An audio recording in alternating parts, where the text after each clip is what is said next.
Simple.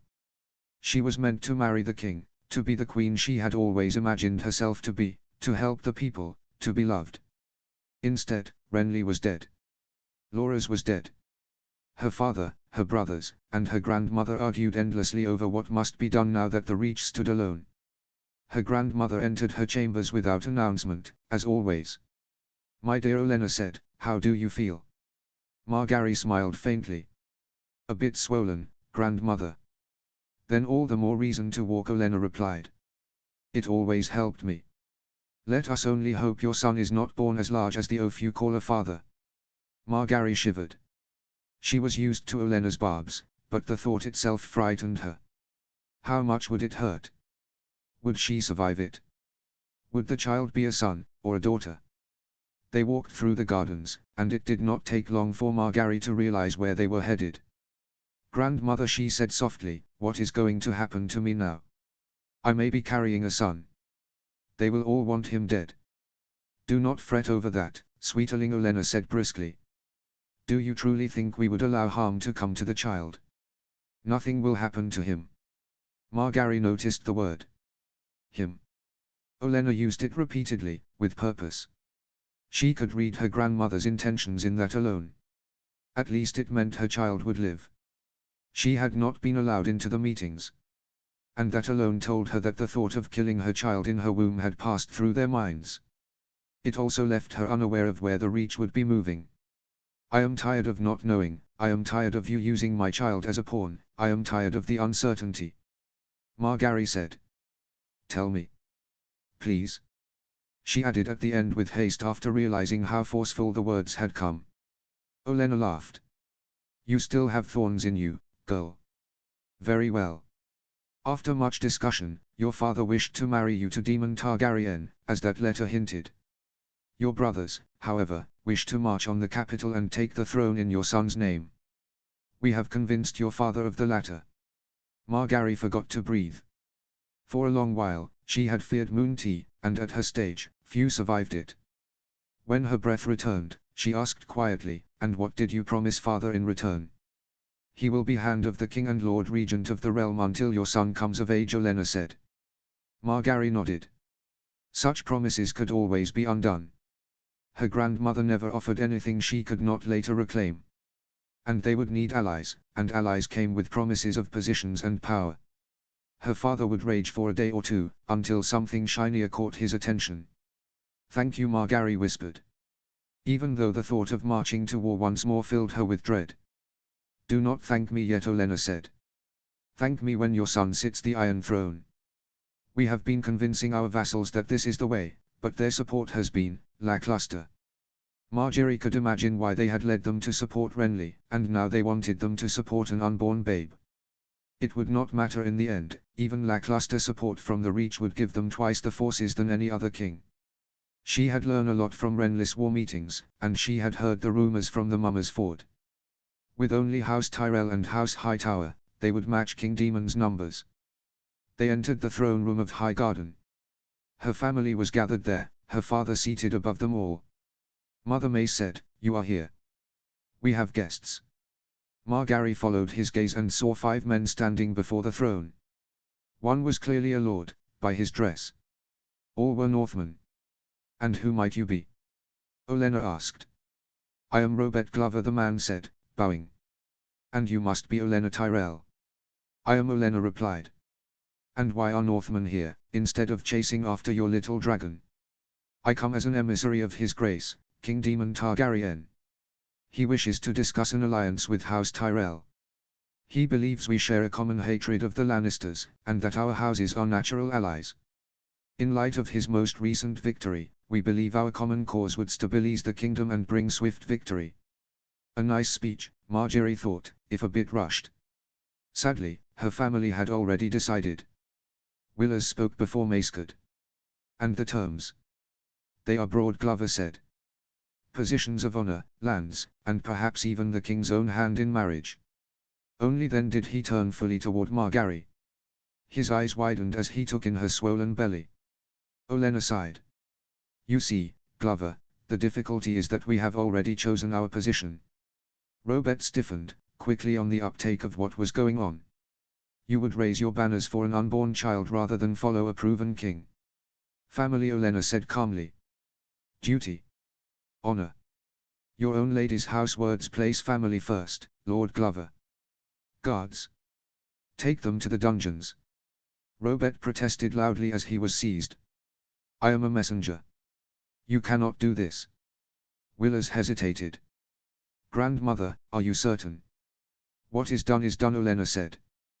We cannot allow this man to inform his king that Margaery is with child. Few knew even in Renly's camp, and fewer still believed it. It was true. Renly had hidden it, fearing assassination. After his death, her family had kept her confined. The secret had been guarded carefully. And now they wanted to use it to their advantage. No one would expect the Reach to fight for a new claimant. The Lannisters would be too busy protecting themselves from Demon to expect a Reacher force taking the capital. Willers sighed. I hope this is the right decision. Margaery placed a hand over her stomach. So did she. If not for her, then for her child. Notes. Lots of things happening in this chapter. The Vale is divided. A faction tried to support the Lannisters thanks to Tyrion's schemes, but after the latest battle, that idea has gone out the window. Now they are stranded fighting Baelish and his supporters in the name of Harry the Heir. And poor old Royce had to play along. But now he has his chance to direct the Vale towards the north.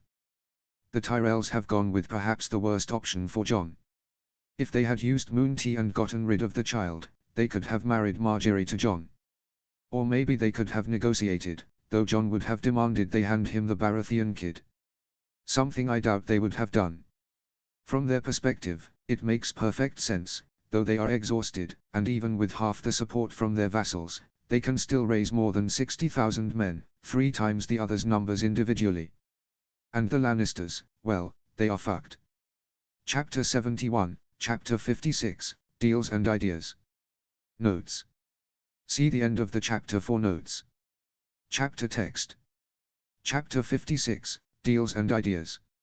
It had been 3 days since the battle, and for the first time since the assassination attempt my own body was no longer trying to kill me. The pain was still there, a dull, constant reminder of how close it had been, but it had receded enough that I could think clearly again. The doctors were pleased with my recovery, cautiously so, and I had given them what little knowledge I carried from another life. It was not much, but it was enough to recognize the signs of infection, and enough to be certain the wound was healing clean. For now, that was victory enough. I was alone in the command tent, save for the silent presence of my king's swords stationed just outside and along the edges of the canvas. They did not speak, did not move unless needed, but their presence was a constant, a reminder that I would not be caught unguarded again. Not after this. Perhaps I need a specialized unit. Something to protect me. My body still ached from the wounds, from the strain, from the sheer brutality of the fight, and I knew I was not alone in that. The entire army carried the same bruises. At the very least, the field itself had been cleared. The dead had been burned, the wounded sent to the rear, and the camp reorganized into something resembling order. We were no longer a broken force clinging to victory, we were an army again, battered but intact. And in 2 days, we would march. I leaned over the table, studying the maps spread before me, adjusting markers as I considered our path toward Harrenhal. The reports from the walks had been consistent. What remained of the Lannister host was retreating south in scattered formations, not even trying to regroup. Most of it had completely dissolved, though some units seemed to hold some cohesion. I was still tracing one of those routes, weighing speed against supply lines, when the tent flap shifted. Robb stepped inside. "You look like shit," I said as I glanced up. Robb grinned, easy and familiar despite everything. "You smell worse. Baths are for men with time. Ah, the burdens of kingship." I snorted softly at that and poured him a cup of northern fire, gesturing for him to sit. He took the seat across from me, setting the cup down without drinking, his attention already shifting to the maps spread between us. "It's done, then," he said. "Not yet," I replied, adjusting a marker along the trident. "But close." That was enough. I saw it in his eyes the moment I looked up again. He wasn't here for this war, not really. Not for troop movements or retreating Lannisters. He reached into his satchel and pulled out a roll of parchment, setting it carefully on the table. I recognized it immediately. My handwriting on the bottom. Right next to King Robert's sigil. The moat's land rights. You built something down there, he said, his tone quieter now. At Moat Cailin. I felt my breath catch, just for a moment. So this is it. It's more than a fortress now, he continued, unrolling part of the parchment. You've trained engineers. Raised scribes. Forged steel. Fed half a kingdom. You turned bog and stone into something that moves the north. I nodded slowly. There was no point denying it. Every word was true. But I could feel it, the shape of the conversation, the careful way he was laying it out. Robb Stark wasn't just my brother in this moment. He was Lord of Winterfell, and he was setting the board before making his move. Now that we're winning, he went on, meeting my gaze, we need to talk about what comes next. About what happens to the moat. Your Grace. There it was. He wouldn't use that title in private unless it mattered. The moat was everything. Industry, food, steel, roads, coin, administration, the spine of everything I had been building since the beginning. Without it, I would be a king in name, dependent on others. With it, I had something real, something that could shape the future of the realm. At least until Galithokes was grown. Everything I had done flowed from there.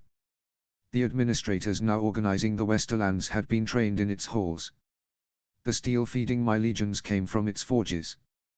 The beginnings of a royal bureaucracy, something beyond feudal chaos, were taking root because of it. And soon, if things went as planned, its harvests would help feed the kingdom through the long night. I had built it knowing this moment would come. I just hadn't expected it to be Robb sitting across from me.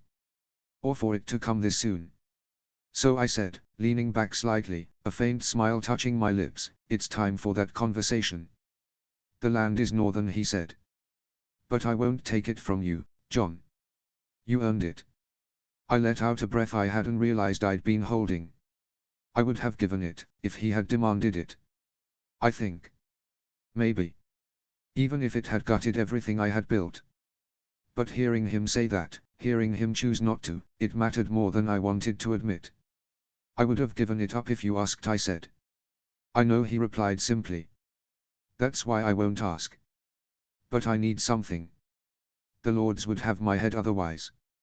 And your southern allies would burn me alive if I tried to strip you of it. Not that I could. He finished under his breath. A quiet huff of laughter escaped me. You're getting better at this. I have good teachers, he said, though there was something tired beneath it. He wasn't wrong. If word spread that he had tried to reclaim Moat Cailin, the Riverlords and Westerlanders who now backed me would see it as a threat. It could fracture everything we had just managed to build. But leaving it entirely in my hands without concession would be just as dangerous. The North was already whispering. About the future. About power. And the moat sat at the center of it all. It was my seat, my foundation, but it was also a northern stronghold, tied to Winterfell by history, by blood, by expectation. If it became fully part of the crown's domain, then the North lost one of its most critical holdings. If it remained purely northern, then everything I had built there became constrained. A piece that did not quite belong anywhere. And that made it dangerous. If Robb was willing to give up his rights to the moat for concessions, then I was ready to give them. We'll need a charter, he said. Of course, we would. Words spoken between us meant nothing once the lords began circling. Ink, seals, witnesses, those were what endured. We sat again, the tone shifting as we did. This was no longer a conversation between brothers, but a negotiation between rulers, quiet and deliberate, shaping something that would outlast both of us. So the moat becomes. Robb began. Crown lands, royal lands. I said. He blinked, clearly not expecting that. You're sure? I am. He didn't know how long I had thought about this, how many nights I had stood atop its walls, watching the smoke from the kilns and the slow movement of barges through the canals. King's Landing might hold the throne, but the moat was something else entirely. It has to be crown lands, I continued. No northern claims, no Riverlord demands. It cannot belong to any region. It needs to stand apart, ruled directly by the crown through appointed stewards. Rob leaned back slightly, considering that, then asked, "And what does the North get in return?" "The Blackworks, everything I built in Wintertown, and across the North," I said, forcing the words out before I could reconsider them. "They were never meant to be mine in the long term. They were built for the war. For the North and its people. They belong to you. I'll transfer administrative control and relinquish all profits." The act itself cut deeper than I expected. I had built those things from nothing, turned mud and timber into industry, coin, and power. Letting go of them felt like carving something out of my own chest. Power, once held, never left cleanly. Still, this was the cost of the moat. Every production center you own or administrate outside the moat's lands then. A good start. He smirks. Smug little shit.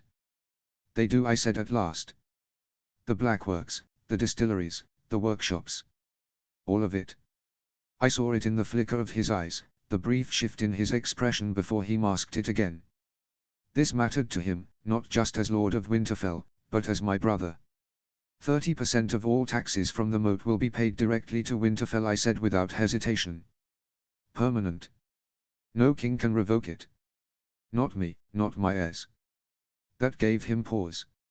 It was more than fair, and we both knew it. "And trade," he pressed. "No embargoes. No manipulation. The moat will always supply the North, rice, iron, grain, spirits, whatever is needed, at fair prices. Always. Because I understood the future better than he did.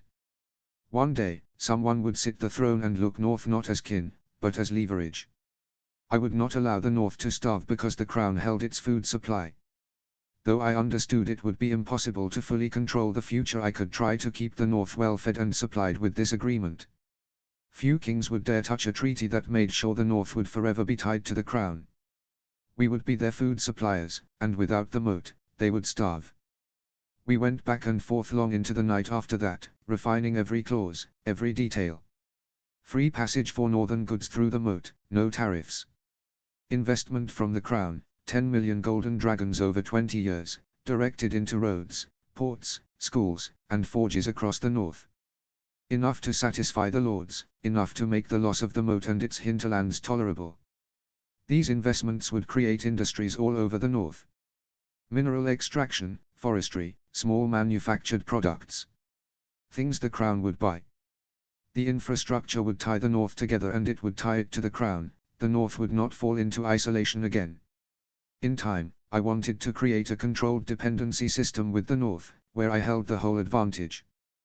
The moat feeds the North. The North produces raw materials and manpower that the crown would use. The North becomes economically tied to the crown. The crown becomes indispensable to the North. It was perfect. At times, Rob looked at me like he didn't quite recognize me. He was improving, growing into his role, but this was something else. This was the kind of deal that held kingdoms together. In the end, he accepted. The crown had not claimed land like this in generations, not since Summerhall, and I could not simply take it without giving something in return. This made it legitimate. This made it lasting. We sealed it not with ceremony, but with a clasp of hands across a table. When I left the tent, I carried less than I had brought into it, but what remained was stronger, sharper, and far more dangerous. The moat was mine. And now, it would belong to the crown fully. I sat by a table, peeling off my bandages with the help of a nurse. They needed to be changed and my wounds seen to. Around me, soldiers broke down the camp with steady efficiency, loading carts, rolling tents, ready to march towards Harrenhal. The ground was still a mess of churned mud, wagon ruts, and boot prints, but the tension had shifted.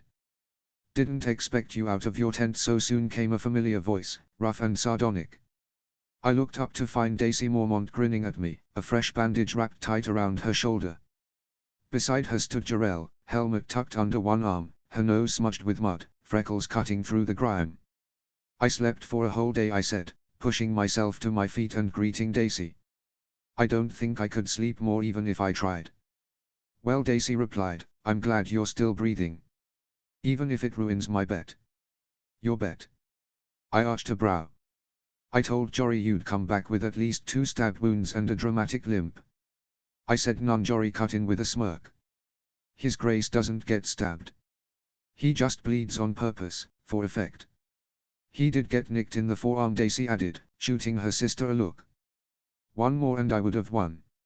A nick is not a stab, she retorted. I chuckled, shaking my head as I flexed my arm. It still burned under the bandage, a dull reminder that I was not, in fact, untouchable. Speaking of bleeding, I said, my tone softening slightly, how's Alasan?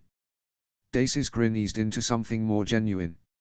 Stubborn, as always. And healing fast.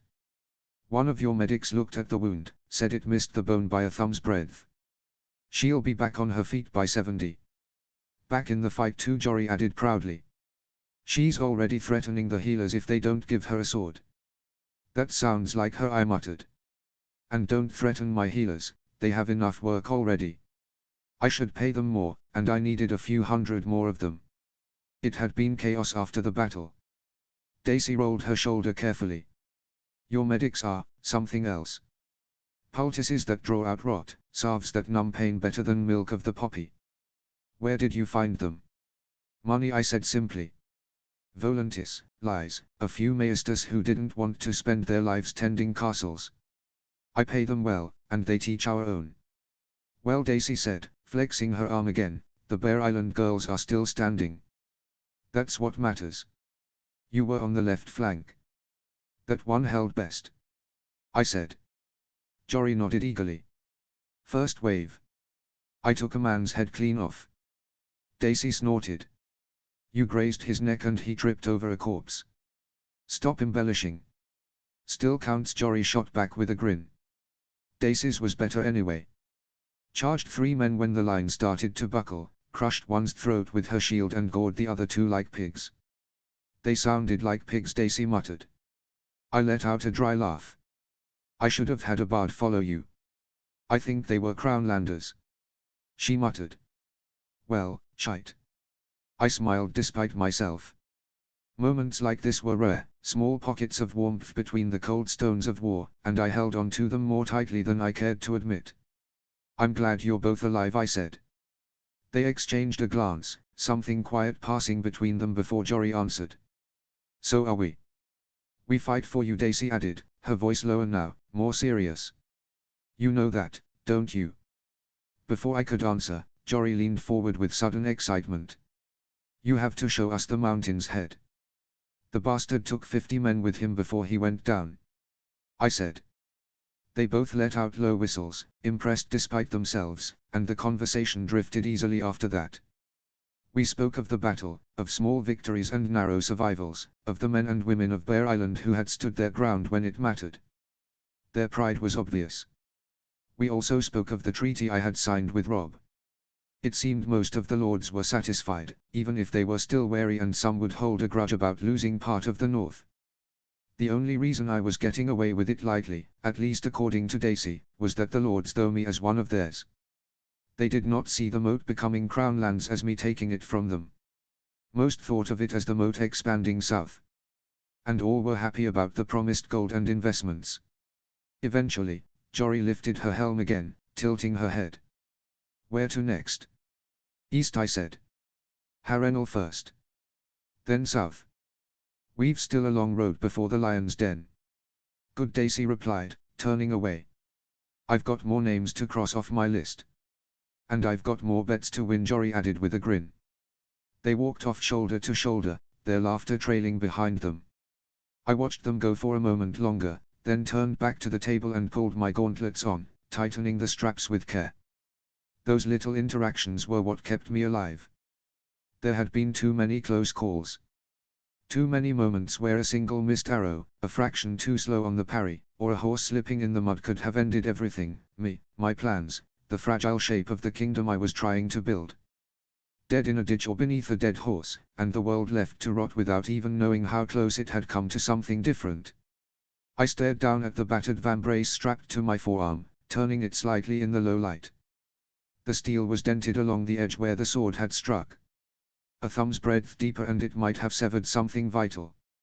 Luck. That was all it had been. Barristan was leagues away, doing what he did best. But he was not here, and here was where I had nearly died. I could not afford that again. A king needs a shield. No. Not a shield. A wall. The King's Guard had always seemed something out of legend to me once, 7 white cloaks, 7 perfect knights standing as living symbols around a throne. But symbols did not stop arrows, and 7 men, no matter how skilled, were not enough for the kind of war we were fighting. 7 was a number for stories. I needed something real. 50. The number settled in my mind with a kind of certainty that surprised me. 100 blades, disciplined, tested, always present. Not scattered across keeps or wasted on ceremony, but with me, on the road, in the mud, in the press of battle. A ring of steel that moved when I moved. My dragon guard. They would still swear oaths, still bind themselves to the same purpose, but this would not be about image. This would be about survival. Perhaps the King's Guard could remain, become something else, the inner circle, the symbol, the honor. But this would be the edge. The numbers could climb later, become the guards of my keeps. But never in strong enough numbers to become something like the Praetorian Guard. I turned toward the tent flap. Bring me Milton and Court. They arrived within minutes, both had been busy preparing the army to move tomorrow morning. Milton had ink staining his wrist again, as if he had run straight from a ledger, and Court looked like he had just come off drilling recruits. I nearly died, more than once. I said without preamble. Left a corpse and a broken campaign behind it.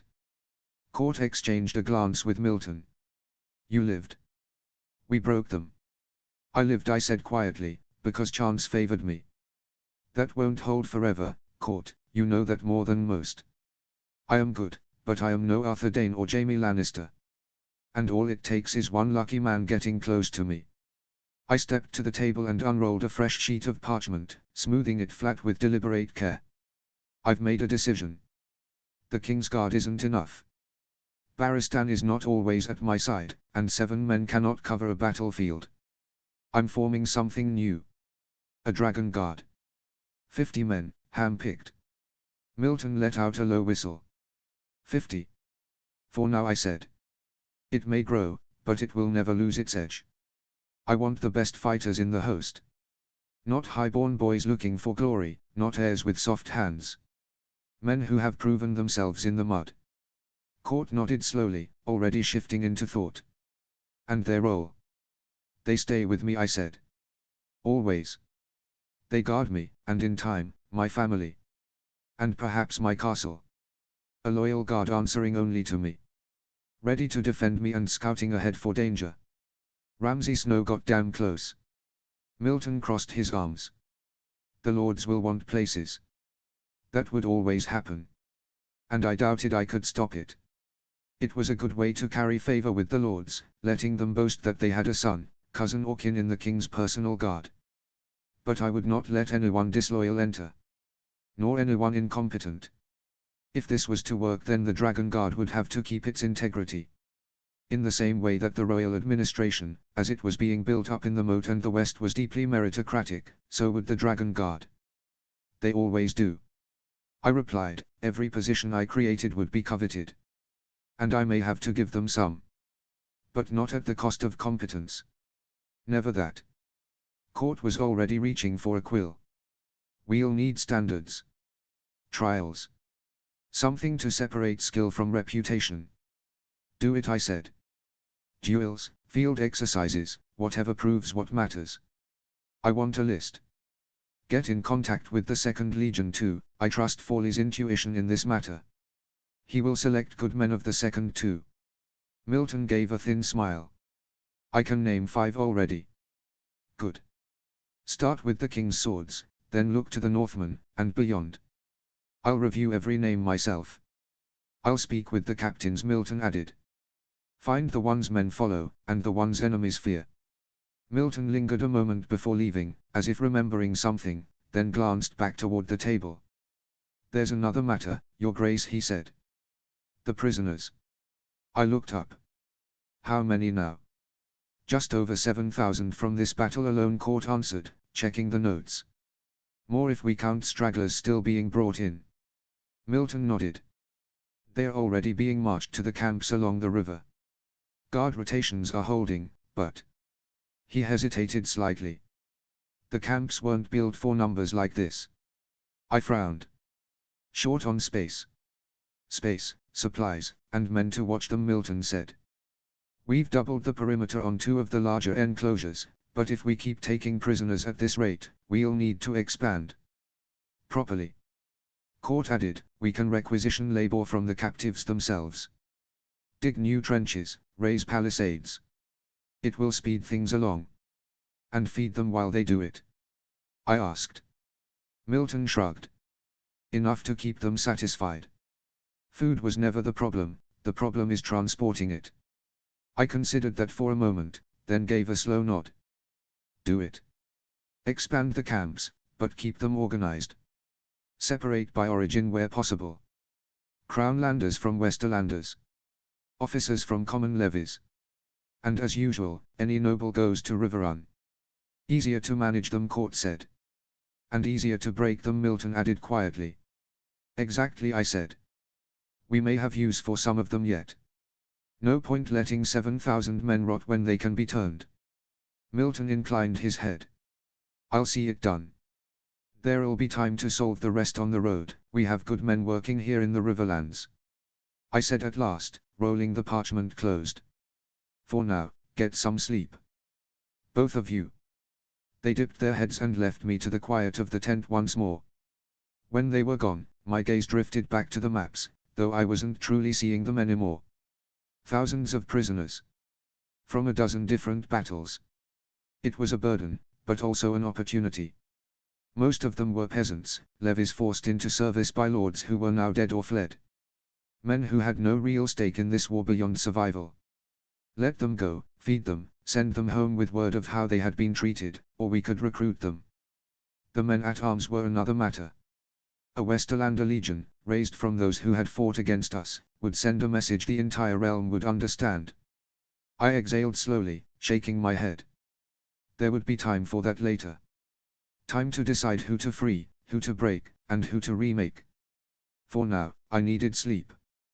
Harrenhal awaited us, and between us and its blackened towers lay hundreds of miles of road. Notes. Jon can be a greedy asshole, but he still loves Robb. He would have given up the moat if Robb had demanded it, even if it had set him back by a decade. Everything of importance is there, where Jon created his administration, where the university is expanding, where the first printing presses are working, where most of his industry is. It is the first part of his plan, and the most difficult to achieve. Without the moat, it would take him much longer to expand his ideas upon the south. But Robb is reasonable, and even if it costs him many concessions and tens of millions of dragons in investments in the north, it is worth it. On other news, the Dragon Guard.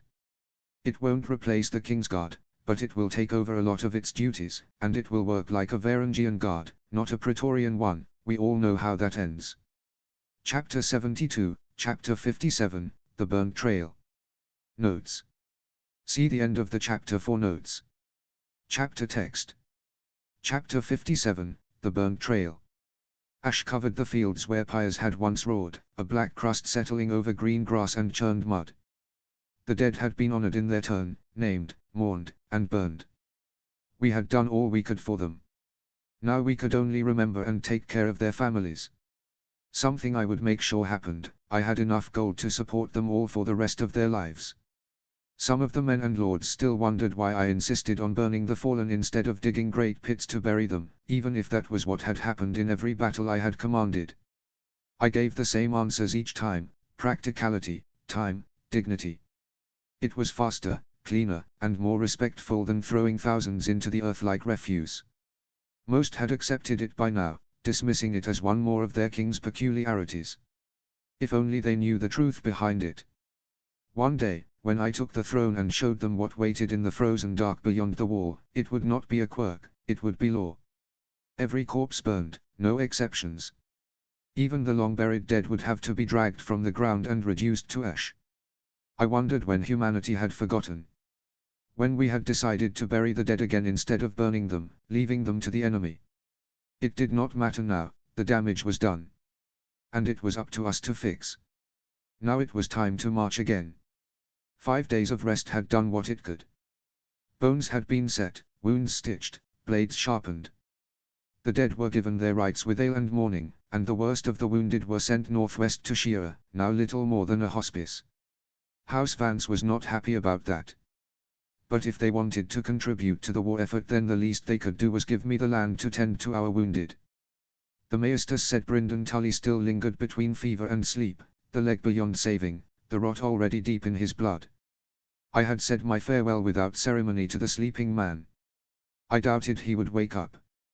And if he did, the Blackfish would not ride again. His leg would be cut off soon. His men marched under a new captain now, Moran, young, steady, and grim. And though the Tully men spoke little, their discipline held. That was enough. I rode at the head of the host, Rob at my left, Court just behind, while the banners of 3 kingdoms moved above us in the morning wind, the direwolf, the trout, and the dragon.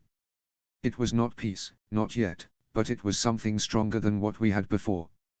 I felt like a chapter was closing, as all this would be over soon. The lion ran far, Rob said, his eyes on the horizon. Scouts say Tywine crossed into the Crown lands under cover of night with what he had left. He's going to die, I replied. Are you sure about that? Rob asked, the earlier confidence I had seen while he rode an army down, giving way to something more uncertain. I didn't hesitate. No one survived the Crannog men's poison this entire campaign, Rob. Even in small doses, it kills. I doubt Tywine will be the first to prove otherwise. For all the legend that clung to his name, for all the fear he inspired, we had proven again and again that Tywine Lannister was still just a man. We had beaten him in the field twice, broken his armies, and burned his lands. There was no invincibility there, only reputation, and reputation bled like anything else. It was amazing he still had any, but I could admit to myself that even now the man worried me a little, even knowing he was going to die, if he was not already dead. That was what Tywine Lannister had somehow inspired in the realm, a fear so deep it clung to everyone. But soon he would be gone. And the reputation as the man who killed him would be mine.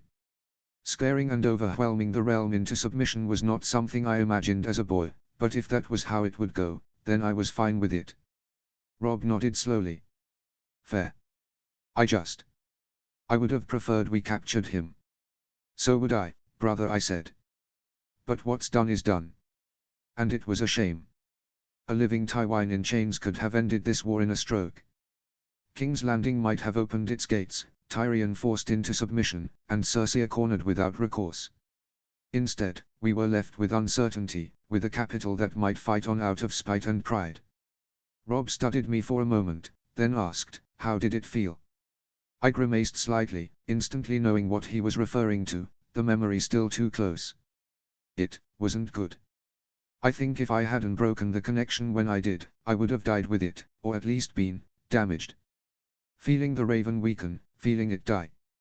I've been on edge every time I walk into a bird since. There was no shame in admitting that, not to him. Rob's expression softened. It'll pass. You've always been the strongest of us. I let out a short laugh. That's what you think. Arya would argue otherwise, she nearly had me beat more than once. Tickle fight doesn't count, John. A defeat is a defeat. And those tickle fights were harder than fighting most of the Lannister men at arms.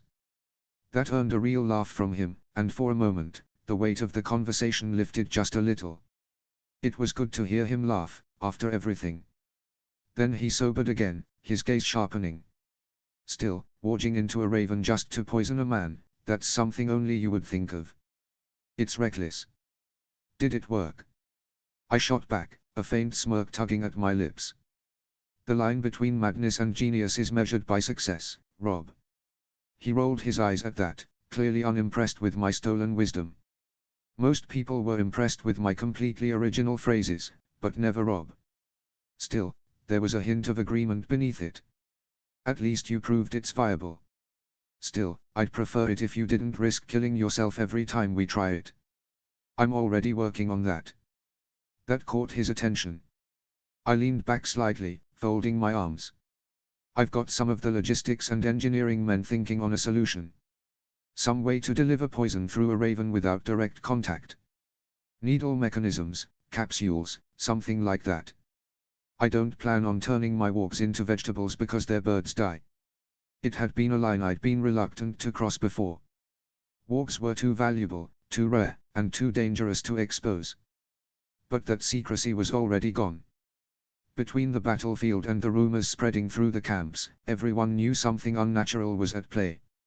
And if the realm already saw us as killers of nobles, then there was little left to lose. An army without leadership was a corpse waiting to fall. If we could cut the head from our enemies before the battle even began, then we would. Better they fear shadows in the sky than face us in the field at all. Robb nodded, quiet for a moment. And we continued to ride for what felt like hours in silence, looking out at the land the Lannisters had come through. I hate this land, he said at last. It feels wrong. He wasn't wrong. We passed the ruins of villages burned in Lannister spite, fields scorched to their roots, wells fouled, bodies left hanging as warnings. A shattered September stood blackened by fire in one of the villages, its stone cracked, and its symbol melted into something unrecognizable, and the blood of what had to be at least 36 people soaked the stone floor. The Lannisters had not even spared that. Everything near the God's Eye had been turned into a grave. The army moved in disciplined order despite it all. Cavalry ranged ahead, outriders sweeping the flanks and tree lines. Infantry marched in columns, spears and crossbows steady, banners rising above them in muted colors. Supply carts creaked along behind, oxen dragging them forward, while camp followers walked among them, tending gear, whispering, surviving. The king's swords had taken the worst of it. Barely 1,000 remained, but they had held the center when it mattered. Every man knew where we were going. Harrenhal. We'll rest near this river before moving on to the castle, I told Court that evening as we studied the map by firelight. We had camped for the night, some 3 days' march from the castle. One day to let the men recover from the march, and to prepare in case they choose to resist. You think they will? He asked. I glanced at the dark outline of the fortress on the parchment. No. Not with what they have left. But we prepare anyway. Milton joined us then, carrying a skin of wine and a stack of reports. Supplies are stable. We have managed to maintain a secure line of supplies, contrary to Tywine. If Harrenhal falls cleanly, we can use it as a base. Court nodded slowly. That would secure the Riverlands completely. And open the Crown lands to us, I said. The fire crackled softly between us as the three of us stood there, looking down at ink and parchment, knowing full well how much blood still lay ahead. Harrenhal first, I added quietly. Then the capital. That will be fun. Milton nodded, he did not seem to catch the sarcasm. He simply cleared his throat and said, we do have one problem, Your Grace. I let out a slow breath, dragging a hand down my face. What is it now? Nothing too serious, he replied quickly. It's just that our camp followers have quintupled since the victory at the Red Fork. That got my attention. I frowned slightly. I noticed the numbers swelling. How is our food situation? Stable, Milton said, already flipping through one of his ledgers. Our supply lines are open, and we can sustain them. Most are Riverlanders from around the God's Eye. They fled when the Lannisters began their terror campaign. Court crossed his arms. And winced, his arm was better and not in a cast anymore, but it must still be sensitive. So they are going back home. Milton nodded. What's left of it? I don't know how they expect to survive. The Lannisters burned their crops, slaughtered their livestock, and destroyed their homes. There's nothing there. These are hardy people, Court said with a shrug. They'll manage. I shook my head. Not without help, they won't. These are our people now, and repopulating the God's Eye will matter once the war is done. Better to start laying the groundwork now. And not just for their sake. If I were going to fold those lands into the royal domain, then they needed to recover quickly. Empty land meant empty coffers, and I had no intention of ruling over ash and ghosts. More than that, I would not have people under my direct rule living in ruin if I could prevent it. I had gold to make the whole world jealous. If there was a worthy cause to use it in, I would. Court glanced at me. I'm surprised more of them didn't head for the moat. He wasn't wrong. Thousands already had, chasing the promise of work, food, home, land, and stability. But people clung to their homes, even when those homes were little more than blackened earth. There's always something that keeps them, I said quietly. You don't abandon your land easily. Milton tapped a page, drawing my attention back. We can divert a portion of our supplies to them, Your Grace. Food, primarily, enough to keep them alive until they can stand on their own again. I nodded. Do it. Organize distribution properly, no chaos, no hoarding. Make sure it reaches the villages, not just the loudest mouths in camp. I will be contacting the moat to see what else we can spare. There must be tens of thousands of hungry mouths in these lands. Yes, Your Grace. That would be enough for now. The small folk would return, they always did. War passed, and life crept back in its wake. Fields would be replanted, homes rebuilt, families formed again. And when they did, they would remember who helped them stand back up. I couldn't bring back the thousands Tywine had butchered, but I could erase the damage he left behind, piece by piece, until the fear he carved into this land faded into memory. And when it did, his name would fade with it. It was deeper into the night when the command tent filled once more, just as it had every evening since the battle. Smoke, drink, and laughter mingled in the air, the space crowded with lords and captains who, for a few brief hours, allowed themselves to forget the march ahead. Stories flowed as freely as the ale, growing more exaggerated with every telling. Great Jon Umber held court at the center of it all, his booming voice carrying easily across the tent. And so there I was. Behind the palisade. Holding the line. Not like some of you sword swallowers who let the Lannisters through, eh? Ha! Ha! His men roared with laughter and approval, slamming cups against the tables, while others shouted back insults just as loudly. It was the same every night lately, a brief pocket of life carved out between days of mud and marching. We needed it. The past week and a half had been relentless, and the last few days worse than any before. Once we passed Rushing Falls, the road had changed. Before it, villages still stood, battered but alive, and the people came out to greet us, cheering, hopeful. After it, there was nothing. No farmers in the fields. No travelers on the roads. Just silence, broken only by the creak of wagons and the distant call of carrion birds. Burned homes, gutted villages, fields turned to ash. Tywine had decided that everything beyond that line would be erased, and he had been thorough in it. I was pulled from the thought when something struck the back of my head, not hard, but enough. No thinking, Daisy said, dropping into the space beside me with a grin. I huffed a quiet laugh as she made herself comfortable, settling onto my lap without a hint of hesitation and taking a long drink from her cup. Around us, a few of the men cheered at the sight, already drawing their own conclusions. Daisy only smirked wider. Enjoying the night? I asked. Not as much as I will after we leave this tent, she replied easily. I couldn't help but return the smile. I was a lucky man. Of course, that was when the tent flaps opened.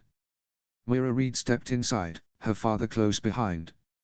My liaison between the Walk Division and the rest of the army walked fast, cutting through the noise with purpose. The shift was immediate, laughter dimming as they crossed the space toward us. By the time they reached the table, the tent had quieted almost completely. Daisy slipped off my lap without complaint, giving me space as I leaned forward. Moira held out a sealed parchment. Your Grace. A letter from the Northern Wargs. It came just now. I saw the seal at once, black ink. Urgent. I took it without a word, breaking it open as the last murmurs in the tent died away. The message was short, written in a firm, practiced hand. To His Grace, King Daemon Targaryen. I write to inform you that the twins have fallen. The crossing is secured, and House Free has been broken. Lord Walder Free and his kin are in chains, along with every one of those who took part in their treachery. Resistance was minimal once the gates were breached. Our siege engines were enough to break their defenses, and their lack of men told. The garrison has surrendered in full. We hold both castles and the bridge intact. Awaiting further orders.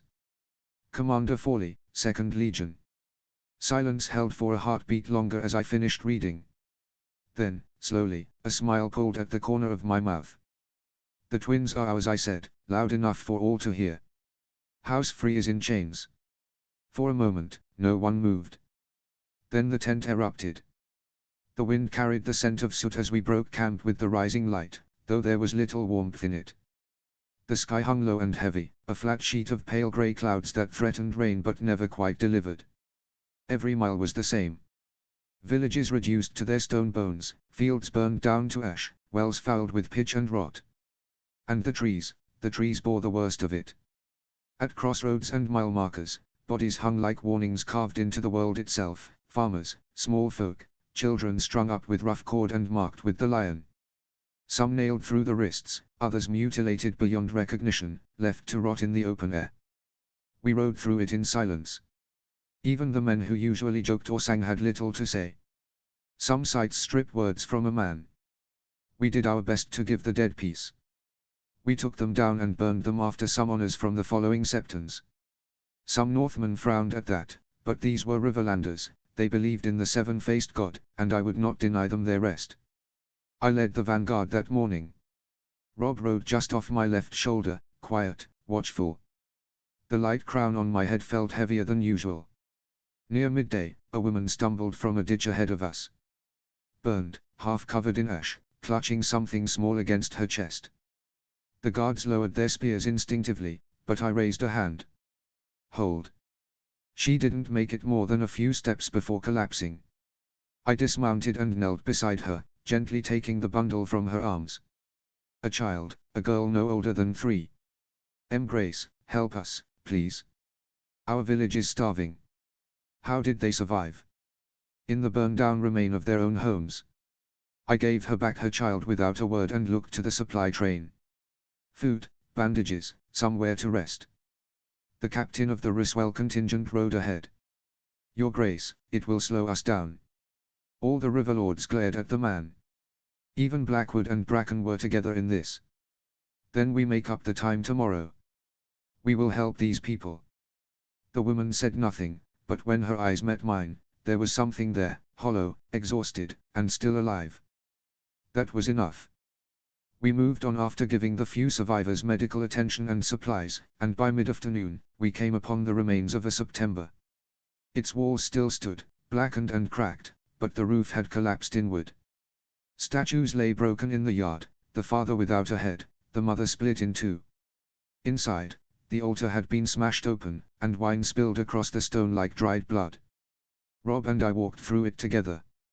Rob considered the scene, then nodded once. This is the lion's legacy. I looked around at the ruin, the ash, the silence that pressed in from all sides. This is all House Lannister will be remembered by when we are done. Betrayers and butchers. Rob's gaze lingered on the blood on the ground. Then we leave a different one. We will. The march resumed soon after. I gave the orders as we rode, every hamlet searched for survivors, supplies were distributed where needed, and healers sent to the worst of the damage. Grain, bread, salted meat, whatever we could spare, it would go to them. Some of the lords complained, quietly at first, then with more confidence among themselves. It would slow us down, weaken the army, and waste resources on people who could not fight. I ignored them all. This was what it meant to rule. Not just to win battles, but to carry what came after them. To stand in the ashes and decide what would rise from them. To help your people, see them rise, give them something better. That was what I wanted to be as a king. And I would start here. By helping these people. By the time the sun began to fall, the wind had picked up slightly, carrying the distant promise of rain. Tomorrow we will reach Harrenhal. And if that other world was anything to go by. Even though Harrenhal had been a slaughterhouse, and here it had been 100 times worse. I could help the people. I could feed them and keep them safe. But that was not all I could give them. I could give them vengeance. The first glimpse of Harrenhal came through the morning mist almost a day after, a jagged black silhouette against a dull horizon. Even from miles upon miles away, it dominated the land, a mountain of fused stone, its towers twisted and half melted like candles. We stood on the banks of the God's Eye, its waters sluggish and dark, reflecting ash and a sky that never seemed to clear these past few days. The scouts had returned not long before with their report.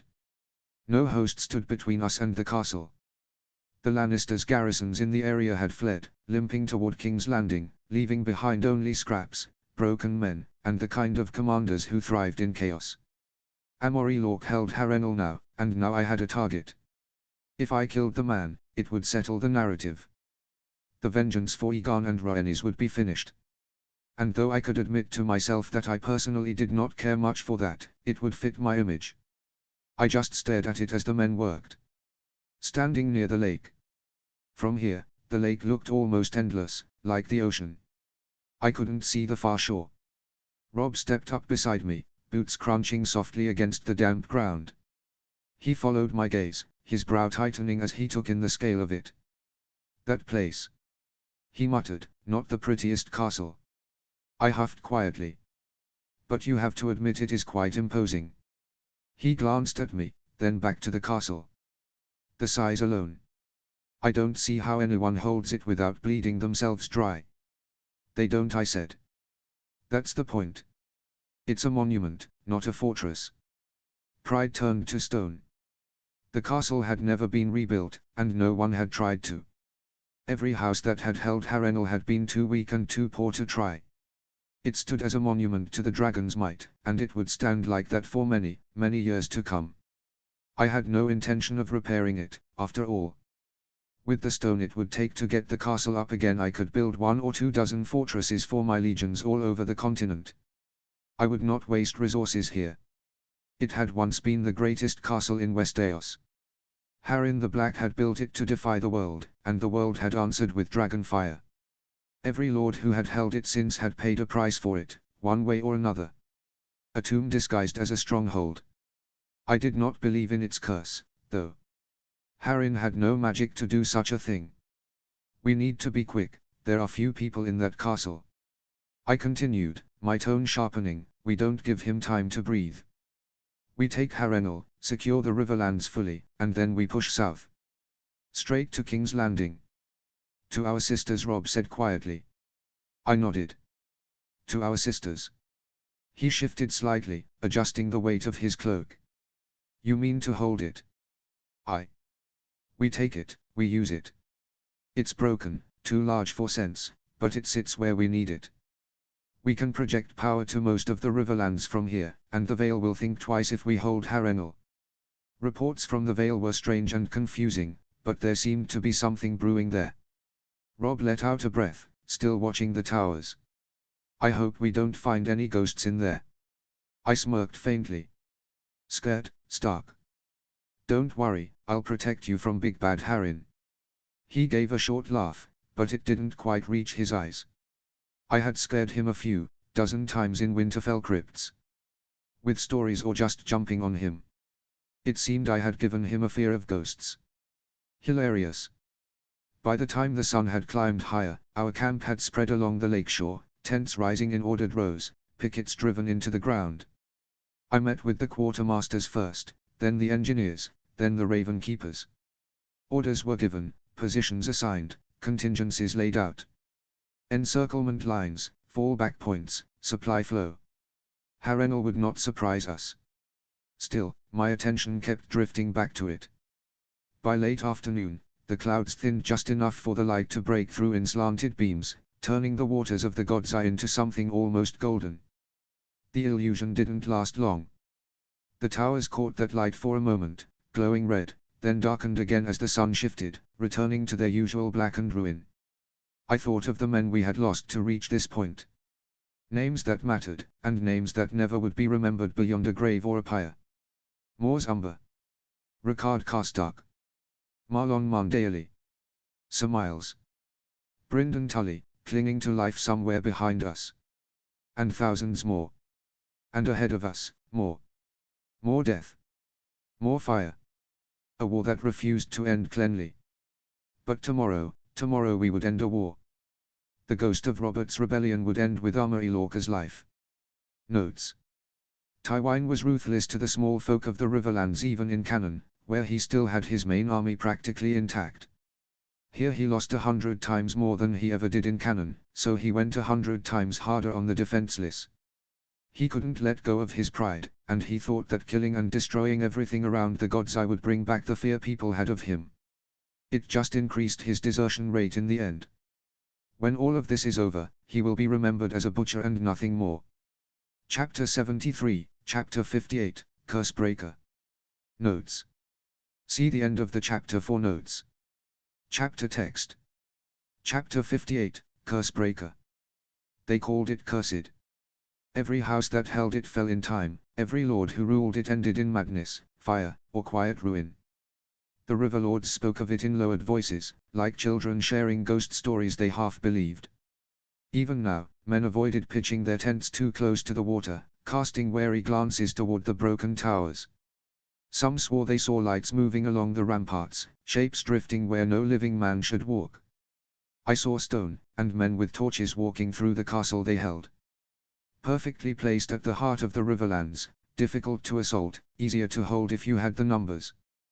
The granaries beneath it could feed an army through winter if filled properly. Its halls, blackened as they were, could still serve as a court, a command center, a symbol.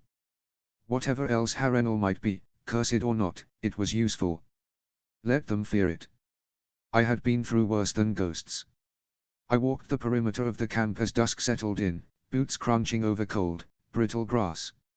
A handful of men followed at a distance, the first picks for what would become the Dragon Guard. They said nothing, but I could feel their attention, always watching, always measuring. Good. That was what I needed. Around us, the army settled uneasily. Fires were lit, but there was little laughter, no songs. Men spoke in murmurs, eyes drifting again and again to the dark shape across the lake. Black Harren still walks those halls. Nothing that big can be built. Idiot, it clearly can be built. Dragons. It was always like this before a siege, when men had too much time to think and not enough blood in their veins. Harrenhal only made it worse. It wasn't a wooden keep or a modest stone wall. It was something else entirely. The only other time I had felt tension like this was beneath the looming shadow of the rock. But this time, there weren't thousands of men ready to engage us. I passed between small groups, nodding here and there, letting them see me, steady and completely unbothered. That mattered more than any speech. Fear spread quickly, but so did certainty. I moved on toward the command tent, where Roderick Forrester and Sir Bernard Rivers were already waiting. Bernard leaned over the map, one hand braced on the table, his expression tight but focused. As a bastard of House Went, he knew Harrenhal better than any of us. He had joined us way back.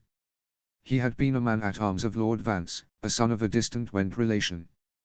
But he had been raised in Harrenhal. Harrenhal's never had a proper garrison, Your Grace, he said. Too large. Too many walls, too many towers. I'd say there are fewer than 800 men inside right now. I studied the map, tracing the ridges and roads that coiled around the God's Eye. Too many paths. Too many chances for someone to slip away if we gave them time. And I could not allow that. We needed to catch them. Lork could not be allowed to live. Send the outriders, I said. Every road, every track. I want it sealed. No one in or out. Roderick nodded once and moved off without a word. Rob remained, arms crossed as he looked toward the distant castle. Those walls are too high for ladders. Towers won't reach them either. They won't, I agreed, glancing up at the dark silhouette beyond the water. If they don't yield, we can just break the gates. Bernard, tell him what you told me. Bernard tapped a point on the map. The western gate hasn't been properly repaired in a century, Lord Stark. If the Lannisters didn't reinforce them recently, a good ram will do the job. Rob thought about it for a moment and then just nodded. Along with the wargs causing some chaos inside the castle, it should be enough. He said. I could see that Bernard was wary at the mention of wargs. But he said nothing. Perhaps he was a fervent believer in the Seven, those were always the most troublesome. Good, I said. Then we keep it simple. They are too few to hold us back. There was no need to overcomplicate it. Surround them, choke them, and break the door if they refuse to open it. The orders went out as the last light faded from the sky. Riders disappeared into the dark, carrying commands that would close the noose. By dawn, Harrenhal would be cut off from the world. It was near midnight. Outside, the wind had picked up, sharp and cold as it rolled off the God's Eye, rattling the tent flaps and whispering through the camp. Inside, the men discussed the plan. I had just told them what we wanted to do. They confirmed it. I asked, though I already knew. Robb gave a short nod, his jaw tight. The wargs are watching. Sir Amory Lorque holds the castle. 800, maybe less. Half of them aren't soldiers. A low scoff came from Harry on Carstark. He leaned forward over the table. Lorque, he said, like the name tasted foul. The butcher. Off with his head, Gratian rumbled from the side, as subtle as ever. I let that pass, my attention still on Robb. He burned soul pants with people inside. Robb went on, voice steady but colder than the wind outside. Hung women from trees. Ryman Piper swears he saw him throw a child into a well at Stonehead when the war started. The words had their impact in the Lords. Even the crackle of the brazier seemed to quiet. That man murdered my sister, I said. There will be no parley. No quarter to his men. Harry rubbed at his beard, thinking. There's a sally port near the lake. We could try to slip men inside before dawn. Bernard Rivers shook his head slightly from where he stood in the shadows. Too risky. The interior is a maze, collapsed halls, broken floors. You'll lose men before you even reach the gates. And we've lost enough already, I said. We don't waste lives in the dark chasing ghosts. We will just hit the gate and hit it hard. Along with a few distractions, it will be enough. My eyes dropped back to the map. Harrenhal in all its glory. This wouldn't be a glorious assault. We would hit a few gates at the same time, and only one would fall. All to divide their already small forces and make sure we lost as few men as possible. If they were smart, they would try to hold some in a keep. But they did not seem to be retreating from the walls. Walls they did not have the men to hold. Robb, Gratian, I said, looking up. You take the vanguard. 2,000 men, Rams with you. You hit the weakest gate and you don't stop. Robb nodded immediately. No hesitation, just that same focused intensity that had been growing in him with every battle. I'll follow with the main force, I continued. Harry you pressure the north gate. Make noise, keep them looking the wrong way. Mage takes the eastern gate. Jason Mallister will assault the postern gate. I want them to think we're coming from everywhere at once. Don't lose men, I do not care if you take your gates or not. Only that you create a diversion for the main push. If anyone loses more than 50 men, they will be digging the latrines for the next moon. There were some grumbles at that, but I saw they understood. It was just a feint. I wanted them to go in with heavy armor and heavy shields. No careless dead or wounded. Harry gave a sharp nod. They won't know where to look. Bernard rides with me, I added, glancing at him. Once the gate breaks, you guide us through. Fast. We will secure key points and then scour the castle of all of Lorca's men. He dipped his head. Aye, your grace. Galbart, I said, turning slightly.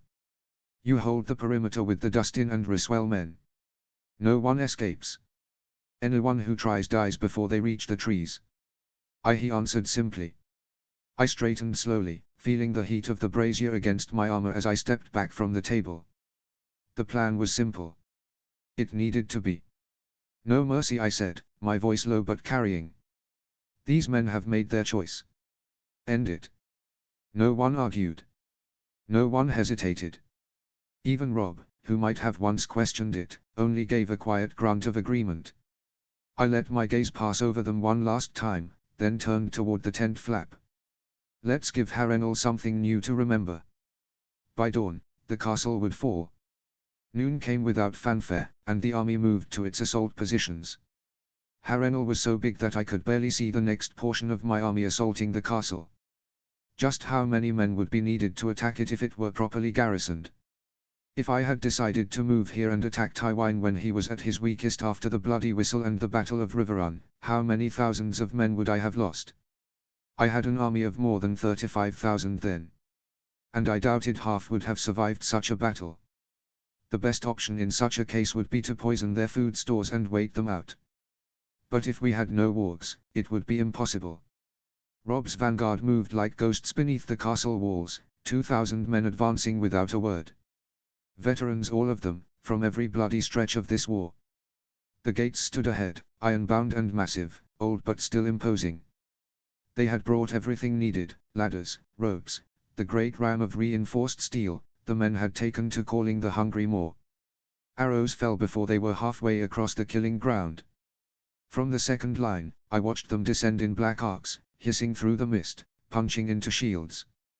The first rank took the brunt of it, locking together, shields raised high, absorbing the storm as they pushed forward step by step. Even from here, I could hear the impact, wood cracking, iron ringing, the short, cut-off screams when a shaft found flesh. But there were so few of them. Fewer than 100 arrows each time. And the men were heavily armored and shielded. Forward! Great Yon's voice carried over the field. Not a man turned. The line held, tightened, and kept moving. I rode behind them with the main force, close enough to see it all, far enough that I was safe from stray arrows. Around me, the second wave waited, shields ready, watching for the moment to surge. The ram came up. The hungry moor looked almost small against those doors, but I knew better.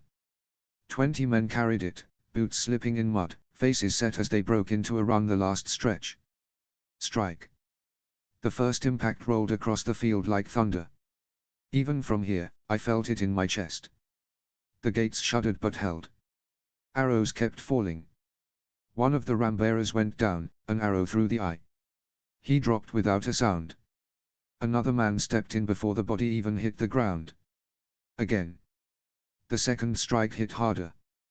The wood groaned, rusted iron bands bending. Again. The third blow cracked the gate, a jagged line splitting through it. The wood was rotten from the inside. It really hadn't been replaced in a long, long time. Bernard was right, and that would seal Lorca's fate.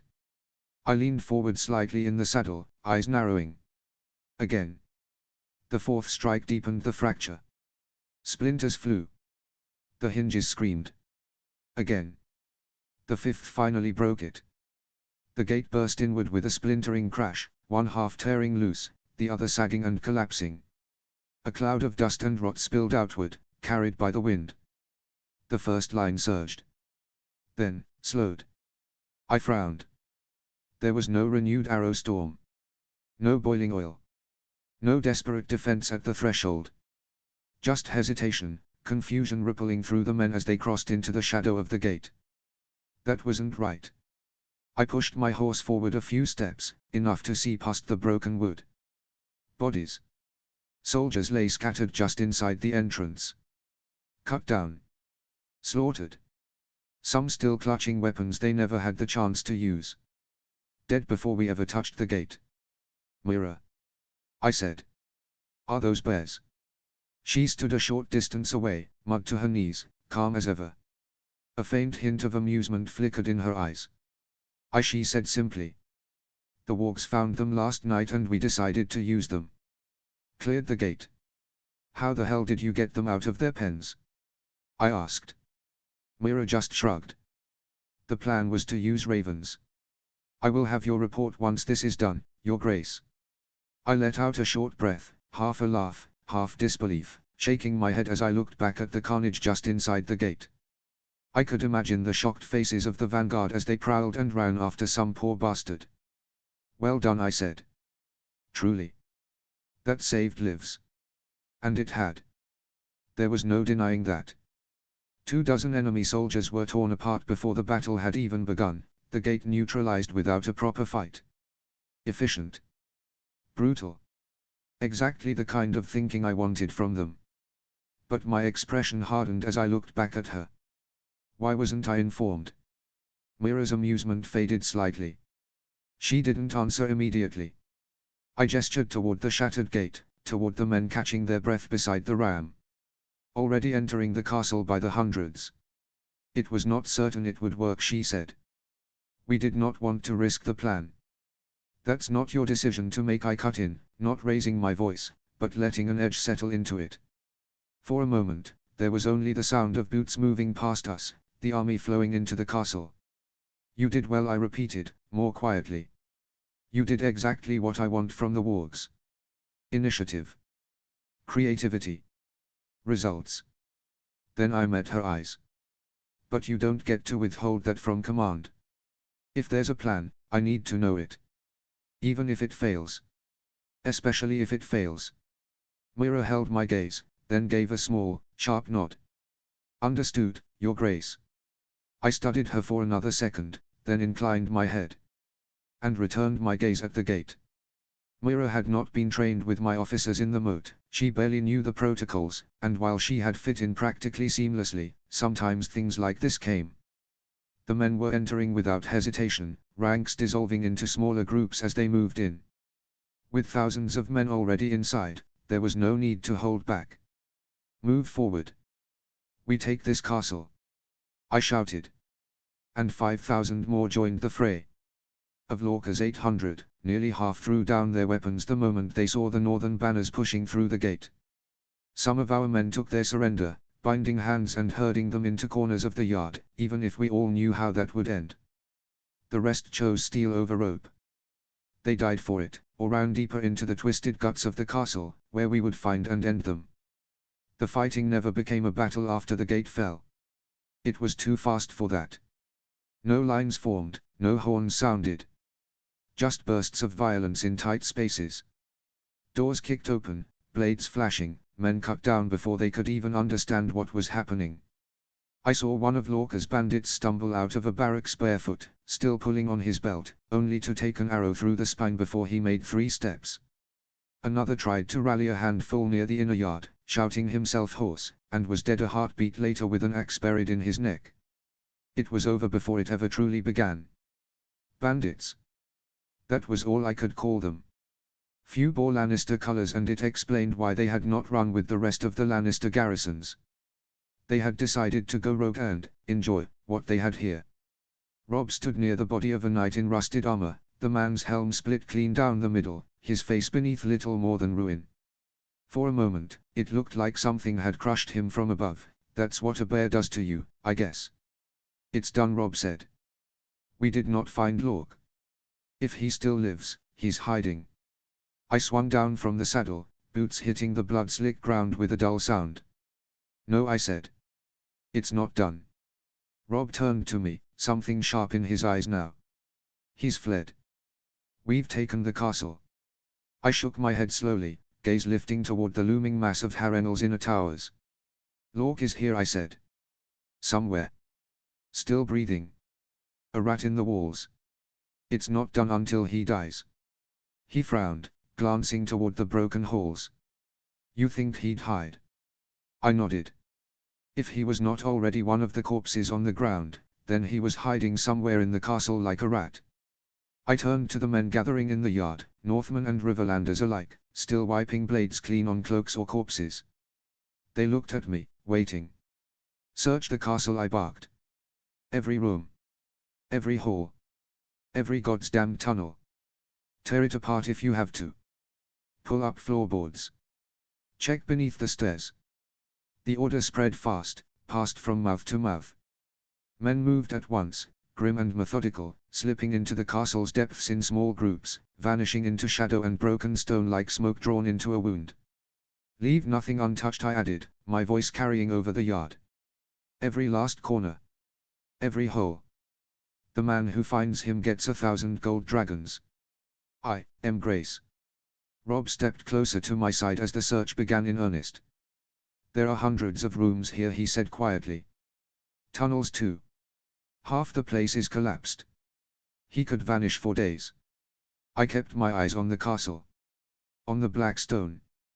The melted towers. The endless, twisted halls beyond. A day, a moon. I said. We will find him, Robb. All we had to do now was wait. I was reviewing the casualty reports when a rider came in at a half-run, eyes hollow from what he had seen. We found where they kept prisoners, Your Grace, he said. That was all he needed to say. I followed him down. The halls grew narrower as we descended. We passed beneath the kitchens, then deeper still, through half-collapsed tunnels and forgotten passages. The deeper we went, the quieter it became, until even the noise of the castle above felt distant. At last, we reached it. If it could be called a dungeon. It was no prison. No rows of cells and iron bars. This was a pit. A warren carved into the bones of the castle, left to rot. The door groaned as it opened. A putrid smell came from inside. Rot. Blood. Filth. Human waste left to fester in the dark. The torchlight barely reached the far wall, but I saw them. Dozens. Women. Girls. Some crouched in corners, others huddled together like animals. They flinched at the light, shrinking back, eyes wide and wild. Many were naked, skin smeared with dirt and worse, marked with bruises, old and new. Some were little more than children. For a moment, no one spoke. One woman began to sob. Another bared her teeth at me, feral, as if she expected the blow to follow. My hands clenched until the leather of my gloves creaked. Blankets, I said, my voice cold enough to cut. Clothes. Water. Get them out of here. Clean tents. I want fires lit and baths drawn within the hour. I don't care who gets displaced. Generals, captains, anyone. These women come first. The men behind me moved immediately with no hesitation. Thank the gods for that. As they stepped forward, one of the girls broke from the group.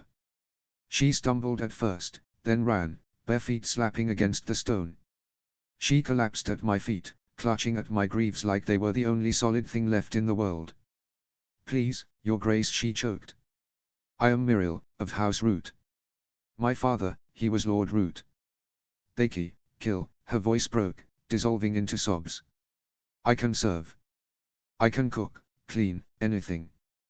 Please. Something in my chest twisted. I lowered myself slowly to one knee and placed a hand on her shoulder, careful, steady. Not forceful. Not like the hands she had known down here.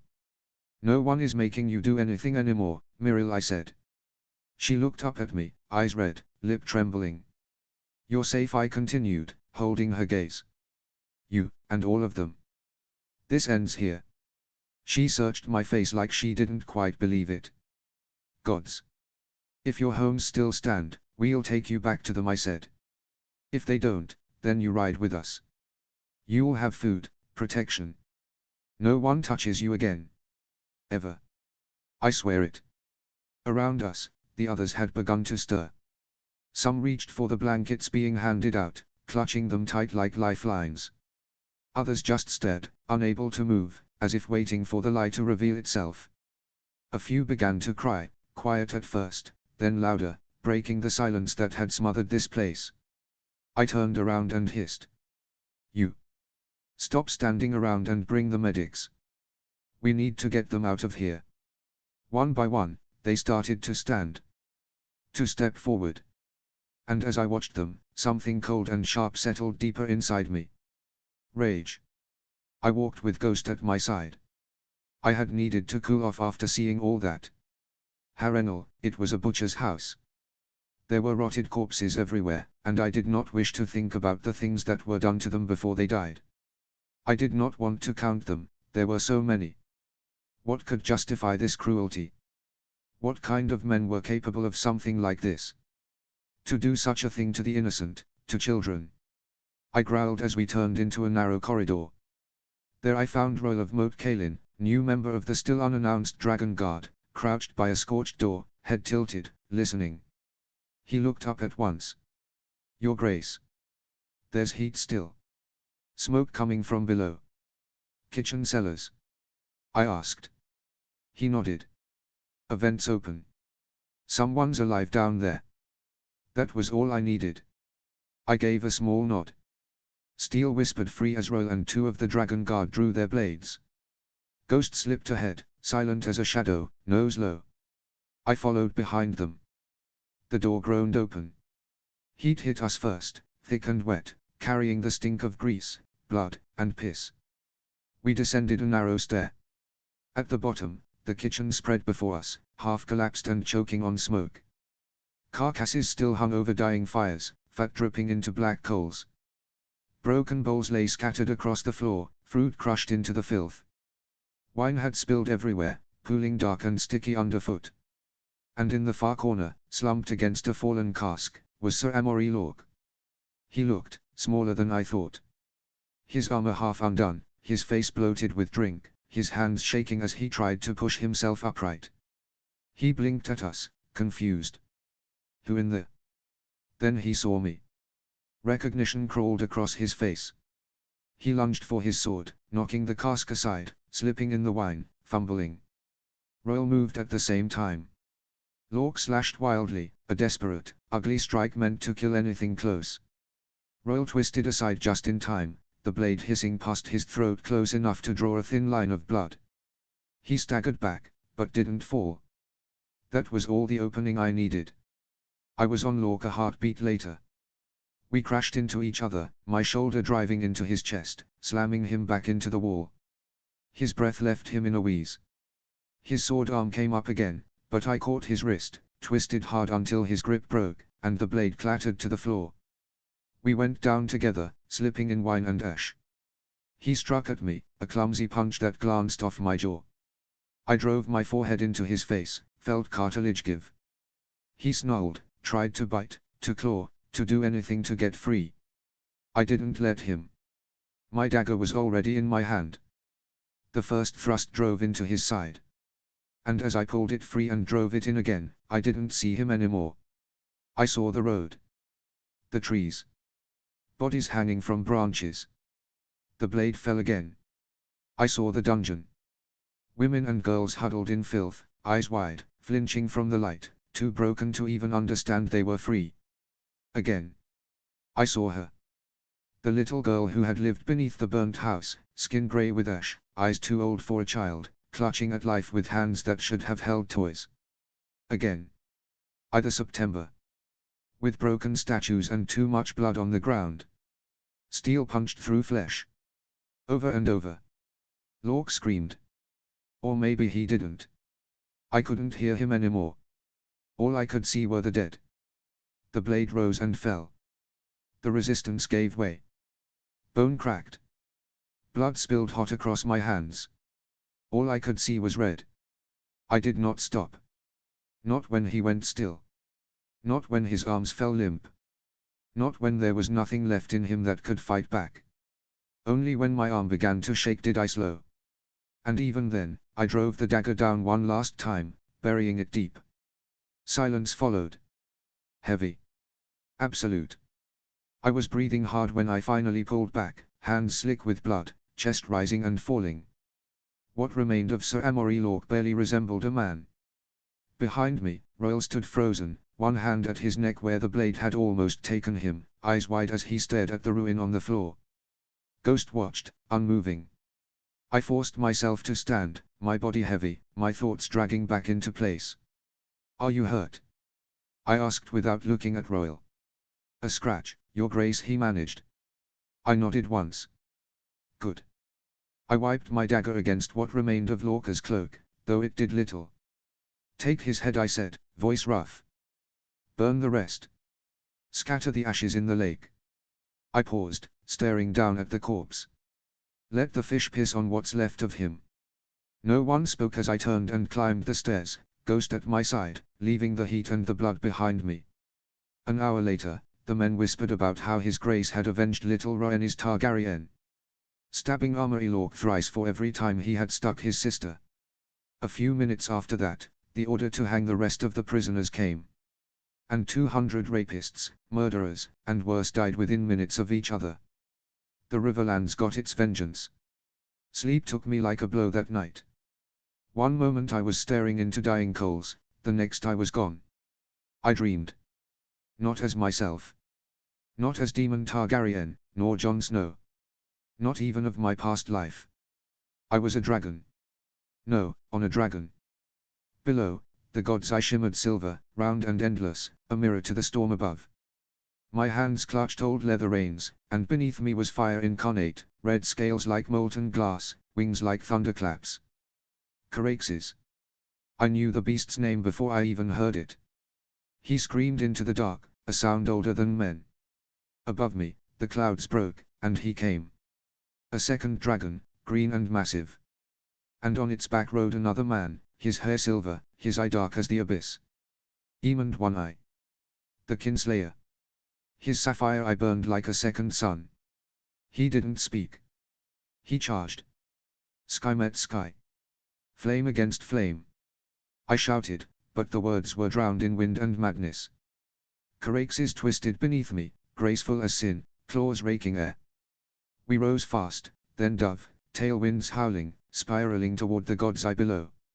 Vigor gave chase, her roars cracking clouds like thunder. Then they met. Claw raked wing. Tooth tore scale. Fire burst between them, red and green and blinding. The dragons locked together, writhing midair, grappling like wolves in the womb of heaven. I jumped toward the saddle and lashed out with my blade, Dark Sister. I knew her shape, striking at Emond's remaining eye. Sinking deep. He smiled. Then the dragons fell. Locked in death grip, they plummeted, down, down, down, toward the black waters below. The lake rushed up to meet us, its still surface waiting like a grave.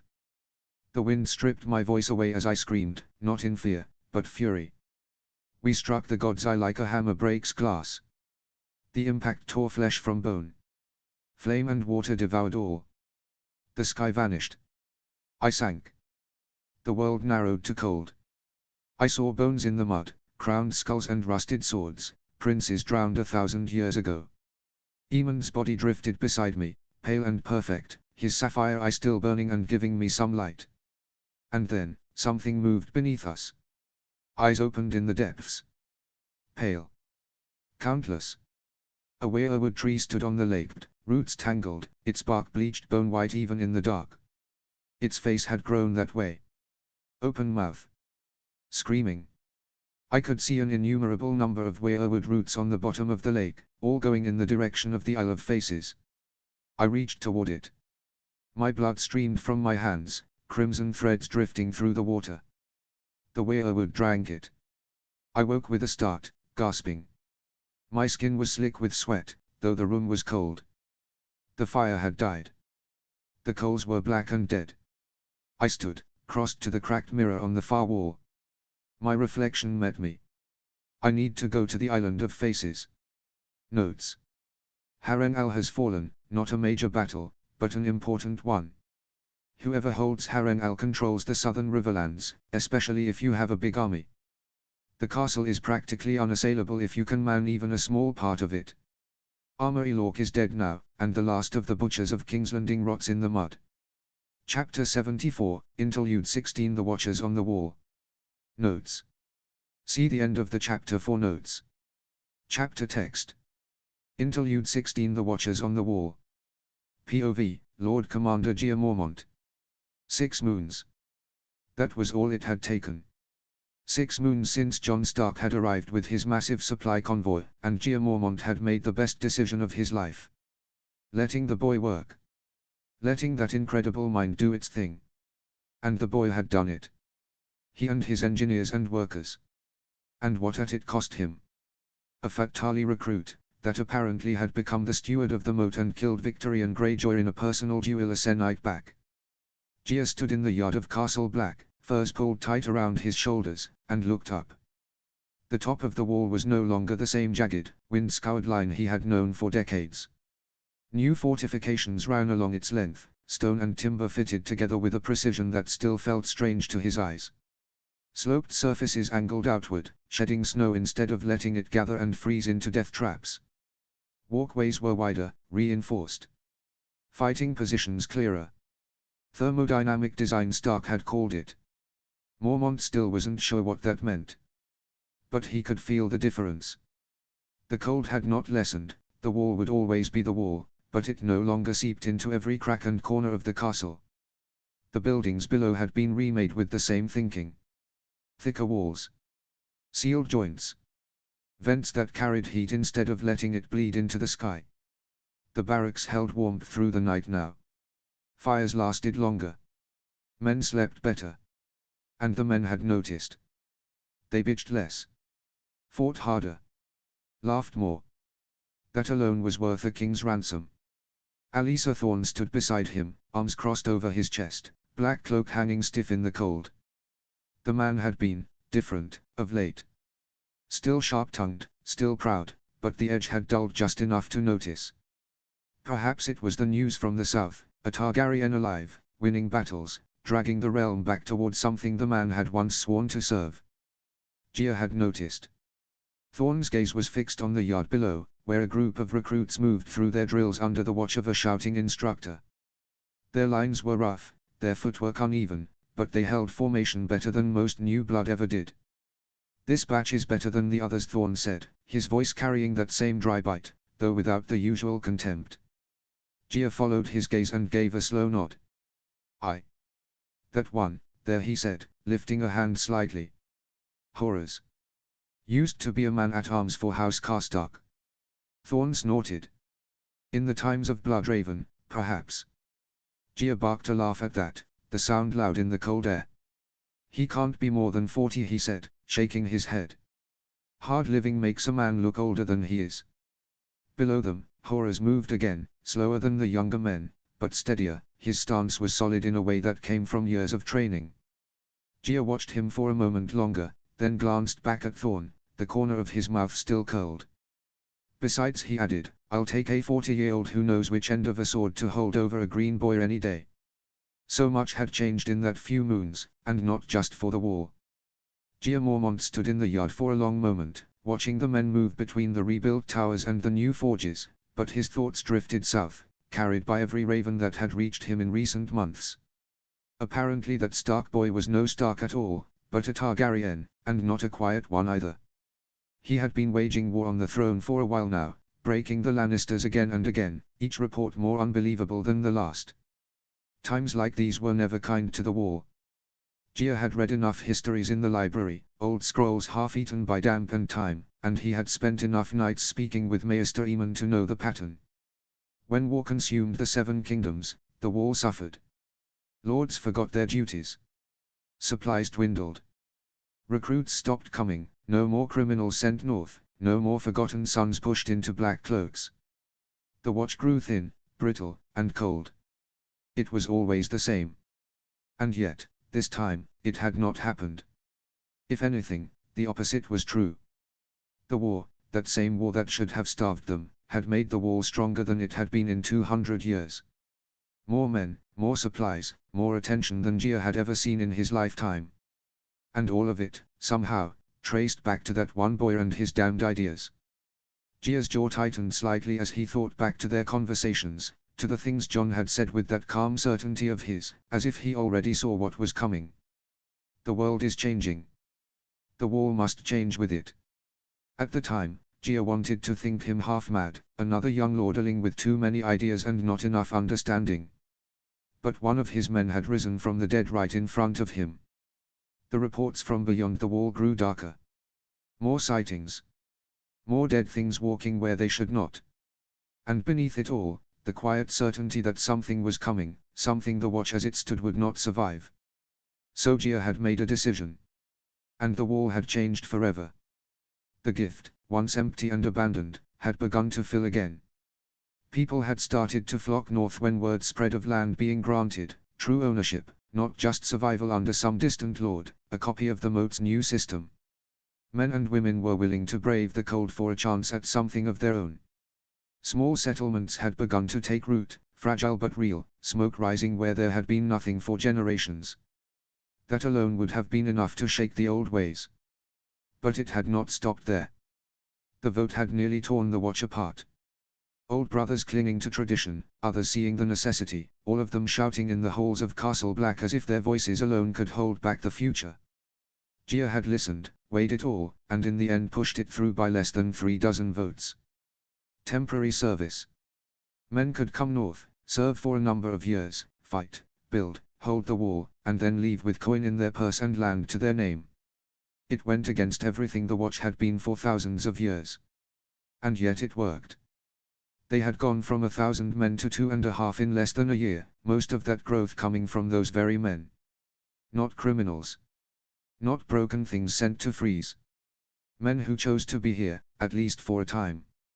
Most of them older, the younger men had been sent south or west to fend the Ironborn, but men of 40 could still fight, and they would do anything to gain a plot of land. Gia watched them now as they drilled in the yard, rough still, but learning fast, and he could not deny the difference. The watch was no longer just a graveyard for the unwanted. It was becoming something else, something closer to an army. 7 castles manned now, where once there had been 3.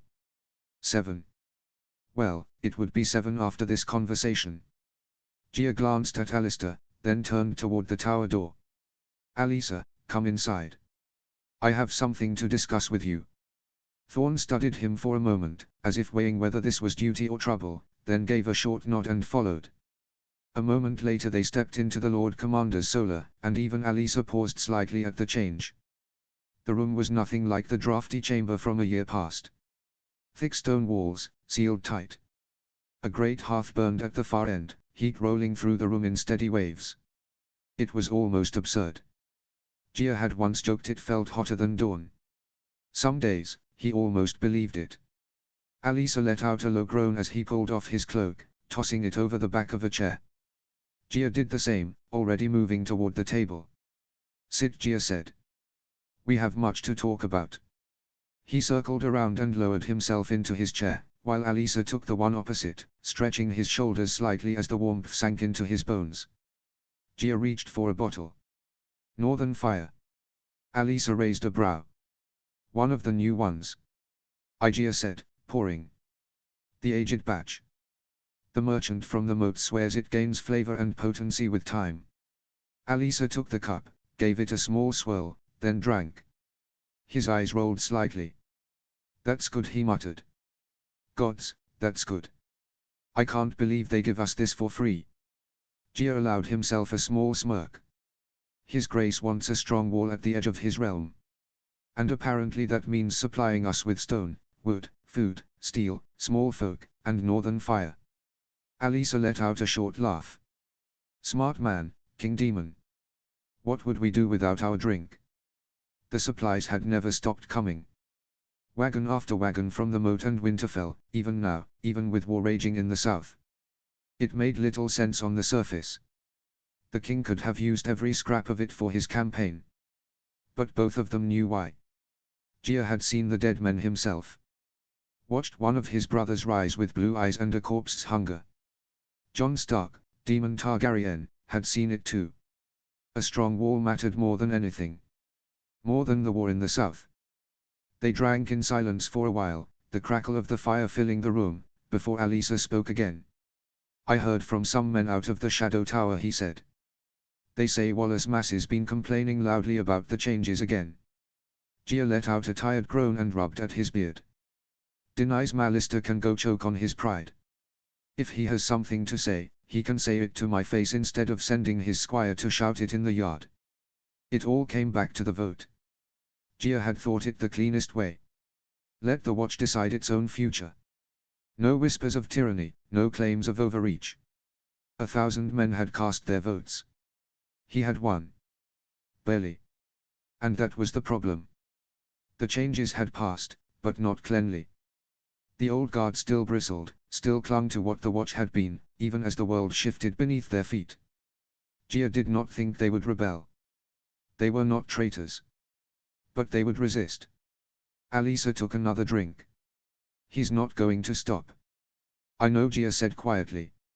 If I have to, I'll take him from his command. I won't have dissent rotting us from the inside.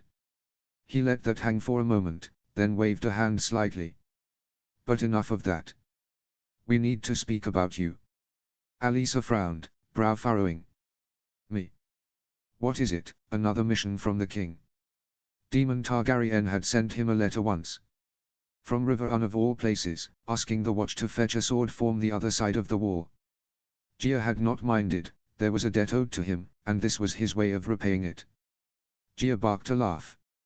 You'd like that, wouldn't you? Fetching that sword for him must have been the highlight of your life. Alisa didn't even try to hide the faint satisfaction in his expression. Not far off. Recovering one of the Targaryen's legendary blades for him. I still don't understand how he knew it would be there. Gia shrugged, taking a slow drink. I've given up trying to understand the boy. Stark, Targaryen, whatever he is. My best guess is Maester Aemon heard something from Bloodraven before he disappeared and passed it along. He snorted softly. Though the old man just smiles when I ask. Alyssa huffed. He's been far too smug these last few moons. Gia shook his head slowly, a faint smile tugging at his lips despite himself. The old Maester had changed these past moons, there was no denying it.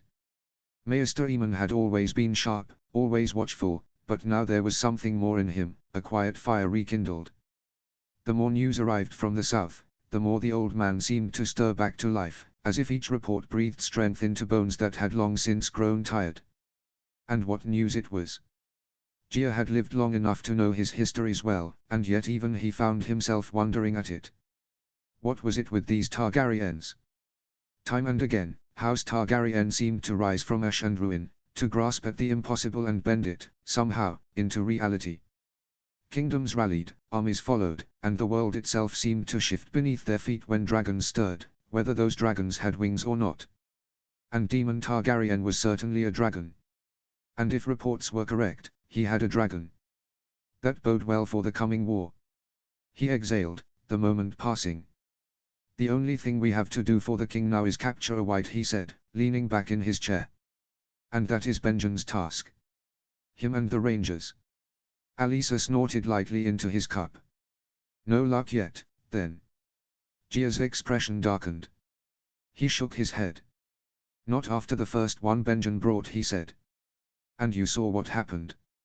Everyone did. For a moment, the warmth of the room seemed to dim, replaced by the memory. Benjen Stark had returned after moons beyond the wall, his party ragged but triumphant, dragging something behind them like a hunter bringing down a beast. Bound in chains, gagged, wrapped in thick furs, the thing had moved, thrashed, fought even in its restraints. A dead man. They had all gathered to see it. Some in awe, some in horror, some in disbelief, finally breaking under the weight of truth. A corpse that walked, that snarled, that tried to tear itself free. Proof. At last, proof. Gia could still remember the sound of the chains rattling, the way the thing's eyes had burned with that cold, hateful light. They had been so close. So close. They had locked it in a cage, reinforced steel, hauled it onto a cart. The plan had been simple. Send it south. Show it to the king, to the lords, to anyone who would listen. Let them see, truly see, what waited in the dark beyond the wall. And then. It stopped. The moment it was caged. The moment they set it to move south. It just stopped. Like a puppet with its strings cut. Dead. Truly dead this time. Gia's hand curled slightly on the arm of his chair. If only it had been that simple. There had been no other reports. No confirmations from other castles, no sightings beyond scattered tales from wildlings who grew fewer by the month, their tribes folding into the growing mass behind the king beyond the wall. Silence had spread across the haunted forest. But even without reports, Gia had known. The others were not mindless. The moment the thing had been locked in a cage, loaded onto a cart, and prepared to be sent south to Daemon Targaryen, it had stopped moving. The others had cut off the connection. Gia had raged, they had been so close to get the evidence Daemon needed to get the south here, to stop the fighting and fight the only fight worth fighting right now. Against the dead. But it was not to be so. Alyssa finally took another drink, slower this time. We'll get another, he said. It's only a matter of time. Gia answered, though there was little comfort in it. Time was the one thing he wasn't sure they had. Still, there were other ideas now. Dragon glass. If the old tales were true, if that black glass could kill them, then perhaps it could be used differently too. Gia had a dozen men trying that, and once Benjen came back again, they would know if it worked the way they intended. Gia exhaled, then straightened slightly, his tone shifting as he dragged himself back to the matter at hand. Alyssa, he said, fixing him with a steady look, you've been here near 15 years. You've served well. Trained most of our men, and trained others to do the same when we needed more. Alyssa gave a small nod, wary now. Gia continued, I want to open another castle. That got his full attention. The seventh Gia went on. We hold Castle Black, Eastwatch by the sea, the Shadow Tower, Grey Guard, Icemark, Woods Watch, but there are still miles between Woods Watch and Eastwatch. Too many miles. Too much wall unwatched. Alisa frowned slightly, thinking. Long Barrow. Long Barrow. Gia nodded. You'll take 200 men. You'll hold it, rebuild it. The engineers from the moat will join you once they finish at Woods Watch. You'll have what you need. Are you up for it? Alisa didn't hesitate this time. He straightened in his seat, something almost eager flickering behind his usual sharp expression. I am, Lord Commander. Gia gave a single, satisfied nod. Good, he said. You leave tomorrow. And just like that, the watch grew again. The first shout barely registered. It was distant, muffled by stone and height, easy to mistake for the usual noise of men at work atop the wall. But then came another, and both men stilled almost at the same time, their attention shifting toward the door without a word spoken between them. More voices followed, rising over one another, urgency building, boots thudding somewhere above as men moved quickly across frozen timber and packed snow.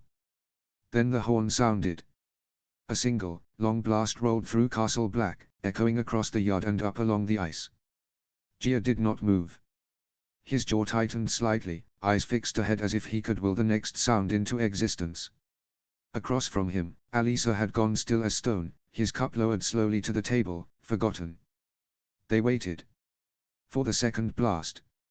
For the signal that would tell them what came. Wildlings. Or worse. But it did not come. Instead, the shouting grew louder, clearer now, spilling down from the heights in uneven waves. There was no panic in it, no fear, only urgency and something else, something that made Gia's frown deepen as he listened. Riders. Open the gate. Gia rose then. Alisa stood with him, already turning toward the door. Then the name reached them. Benjen Stark. It's Benjen Stark. That was enough. They looked at each other, just for a moment, and then both men moved at once, grabbing their coats, the heat of the solar abandoned without a thought as the door was thrown open and the cold rushed in to meet them. POV, First Ranger Benjen Stark. The sound of the horn was a balm to his soul. Benjen leaned forward in the saddle, one hand tight on the reins, the other gripping the edge of his cloak as the cold wind clawed at him. 2 moons beyond the wall had carved the strength out of men stronger than him, and now, at the edge of safety, it took everything he had left just to keep moving. Come on, he shouted hoarsely, turning his head toward the stragglers behind him. Keep moving. His horse was half dead beneath him, lathered in sweat despite the cold, its breath coming in ragged bursts. Half his men were on foot now, stumbling through the snow, dragging themselves forward by sheer will alone. The other half. He did not look back. When they came within 300 feet of the gate, the wilderling who had ridden with them for the past moon slowed, then stopped entirely. Benjen noticed immediately and pulled his mount around, squinting through the wind. This is as far as I go, Crow the man said. Benjen nodded once. A deal is a deal, Tormund. I will carry your message. Tormund smirked, that same infuriating confidence in his expression. The man was massive, a beast of a thing wrapped in furs and scars, but there was something beneath it, something almost warm. They had met him deep in the Frostfangs, blades half drawn, both sides ready to kill. Then the dead had come. A wave of whites, mindless and relentless, crashing into both groups without care for who was crow and who was free folk. Steel and fire had not mattered in that moment, only survival. And after that, things had changed. Tormund had seen what they were trying to do. Failing to do. Half of Benjen's men were gone by then, and the white they had captured had gone limp before they could even begin to test the new ropes. It had simply stopped, as if whatever force drove it had been cut away. From that point on, the two groups had moved together. Uneasily. There had been near fights more than once. Old hatreds did not die easily, and men on both sides had hands too close to their blades on more than one night. But when they had explained their purpose, what they needed, what they were trying to prove, the wildlings had not laughed. They had listened. They had helped. A fortnight ago, near the Fist of the First Men, they had found another one. A lone wight, shambling through the ruins, drawn by something only it could sense. This time, they had been ready. The new ropes had held. Benjen still did not understand how. The other's magic was something beyond him, something wrong, something that twisted the dead into weapons. But the dragon glass woven through those bindings, it had done something. Cut something. The thing had fought. Gods, how it had fought. But it had not gone limp after they had captured it. Not like the one they had managed to bring back to Castle Black, and not like the one after that either. It had just become sluggish, but it had kept moving. One of his rangers had muttered something about the magic staying in the corpse, about the obsidian blocking whatever tether bound it to its masters. A wild guess. A desperate one. But it had worked. Tormund gave a small nod. I suppose this is goodbye, Benjen. Benjen inclined his head from the saddle. I will inform the Lord Commander of what you told me. You better, Tormund said, his tone sharpening slightly. Mance wants to negotiate. It would be a shame if we have to kill you all. Benjen snorted at that, too tired to rise to the bait, and simply turned his horse. We'll see about that. He kicked the animal forward, the rest of his party following as they pushed through the gate tunnel and into Castle Black. They had done it. They were behind the wall. They were safe. Or as safe as anyone could be these days. Benjen spotted him immediately, Jeor Mormont striding out from the tower, cloak half thrown over his shoulders, Alisa Thorne close behind. The yard was already stirring, men turning, shouting, running. Benjen! Jeor roared. Lord Commander! Benjen shouted back, voice cracking with urgency. We need the cage. Now. Jeor's eyes widened for half a heartbeat before he spun toward Alisa. The cage. Now. The order carried like a thrown spear. Men scattered in every direction, boots pounding against frozen ground as they moved to obey. Benjen swung down from his horse before it had fully stopped, legs nearly buckling as he hit the ground. He forced himself forward anyway, running to where the body had been dragged behind them. Help me here, he barked. A few men approached, hesitant, eyes wide as they took in the thing bound in black glinting ropes. It jerked as they lifted it, sudden and violent, a horrible, unnatural motion that sent one man stumbling back with a curse. Hold it! Benjen snapped. Don't let go. They carried it together, fast now, toward the center of the yard where the cage was already being hauled into place. It was iron and dragon glass, thick bars reinforced with black-veined bindings, large enough to hold a man. Barely. They shoved the wight inside, muscles straining as it thrashed against them, and slammed the door shut with a heavy clang. Bolts were driven in place, chains secured. Then, silence. For a long moment, no one spoke. The only sound was the thing inside the cage, jerking and clawing, its dead eyes burning as it slammed itself against the bars. Jeor stepped forward slowly, his gaze fixed on it. It worked. Benjen nodded, breathing hard. For now. We got another one a moon ago, and before we managed to tie it up, it died. They were on to us. A ripple went through the gathered men at that. Jeor shivered slightly, though not from the cold. No one had seen one of the others. Not truly. And no one wanted to. Their wights were bad enough, stronger than any man had a right to be, savage and relentless, wielding the weapons they had died with as if nothing had changed. But the thought that something commanded them, watched through them, understood their intentions and worked to stop them. It sat wrong in the gut. Jeor's eyes moved over the cage, over the ropes, over the black sheen of dragon glass woven through everything. You think we can take the ropes off? Benjen hesitated. Maybe. Jeor shook his head. No. We won't risk it. Not yet. I want this thing taken to Eastwatch and onto a ship. It sails south, directly to White Harbor and then to the moat. The party carrying the king's new sword should reach around the same time. The king. Benjen's nephew. He had heard the stories, the victories, the whispers. He had seen the boy, years ago, and then again when he came north with his engineers, reshaping the wall itself. A Stark. A Targaryen. Lyanna's son. Why, Ned, why did you never tell me? Benjen gave a short nod. Better to do it fast. Already, men were moving again, hauling the cage onto one of the new carts Jon had designed, sturdy and reinforced. Gia was barking orders, assigning guards, doubling them, then doubling them again. No one wanted to be the man who lost that thing. Everything moved quickly. Too quickly. No one knew how long it would last. Whether the ropes would hold. Whether the cage mattered. Whether the others could still reach it.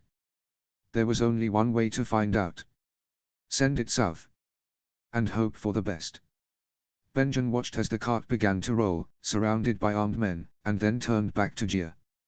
Lord Commander, we have things to discuss. Gia's gaze flicked to him sharply. Is this about the wildlings that accompanied you? Benjen allowed himself a faint smirk. My rangers already snitched, huh? I have a message from the king beyond the wall. He will be moving on the wall soon. A few moons at most. And he hesitated, just for a moment. He says he wants to negotiate. He wants to negotiate with the king. Gia snorted, a harsh, humorless sound. The Targaryen boy is quite preoccupied in the south, Benjen. Benjen's expression hardened. Well, if he is not here, I hope we are ready to fight 100,000 wildlings. Gia grimaced. That was what he thought. Notes. As most of you probably noticed, this chapter is a bit into the past, after the Battle of the Burning Fever, but a while before the Red Morning. So much has changed on the wall as the war progressed, and most of it is for the better. Sure, there is a schism between the reformists under Gia and the conservatives, but most see that things are better than before. There was no great ranging this time around. Gia just sent many teams to get the evidence they needed, and got it, they did. Chapter 75, Chapter 59, Visnya's Legacy. Notes. See the end of the chapter for notes. Chapter text. Chapter 59, Visnya's Legacy. The climb had nearly killed Wylis Mandaeli. I don't say that in jest. When he reached the top, the man dropped to his knees and gasped like a fish flung on dry stone. Sweat poured from his cheeks, his doublet was soaked through, and his poor squire had to loosen 3 buttons before he stopped wheezing. Even I was winded. The steps curled up the belly of Harrenhal's half-melted tower like a madman's staircase, uneven, crumbling in places, slick in others. Hundreds of spiraling, narrow steps to a room that hadn't seen fresh breath in years. And yet, the view was worth it. Gods, it was worth it. I could even see the silhouette of the Isle of Faces from here. The war room, if one could call it that, was little more than a hollow dome atop the Tower of Ghosts. Its roof had half collapsed sometime in the last century, leaving open a gaping wound of twisted stone and sky. Finally here, Lord Marderley. Robb grinned. It might be his ghost, my lord. Added Harry on, it got laughs all across the table. Wylis just glared at them all as he tried to catch his breath. House Went was gone, so Harrenhal was without a lord right now. I was partial to add it to my future royal domain. It was perfectly positioned to spread your influence deep into the Riverlands. I would be adding elevators if that were the case. We stood shoulder to shoulder above the spread of maps. Towns were marked, then crossed out. Roads were traced, then smeared. Little paper flags marked the reports of scouts. Most were grim. Daery was sacked moons ago, I said, reading the report. What was left was put to the torch. No grain stores. No garrison. It is just gone. Soulpans too, Robb said, jaw tight. Only bones now. The reports from the coast say the tide washed up corpses for 3 days. What did they want to do here? Growled Gratian.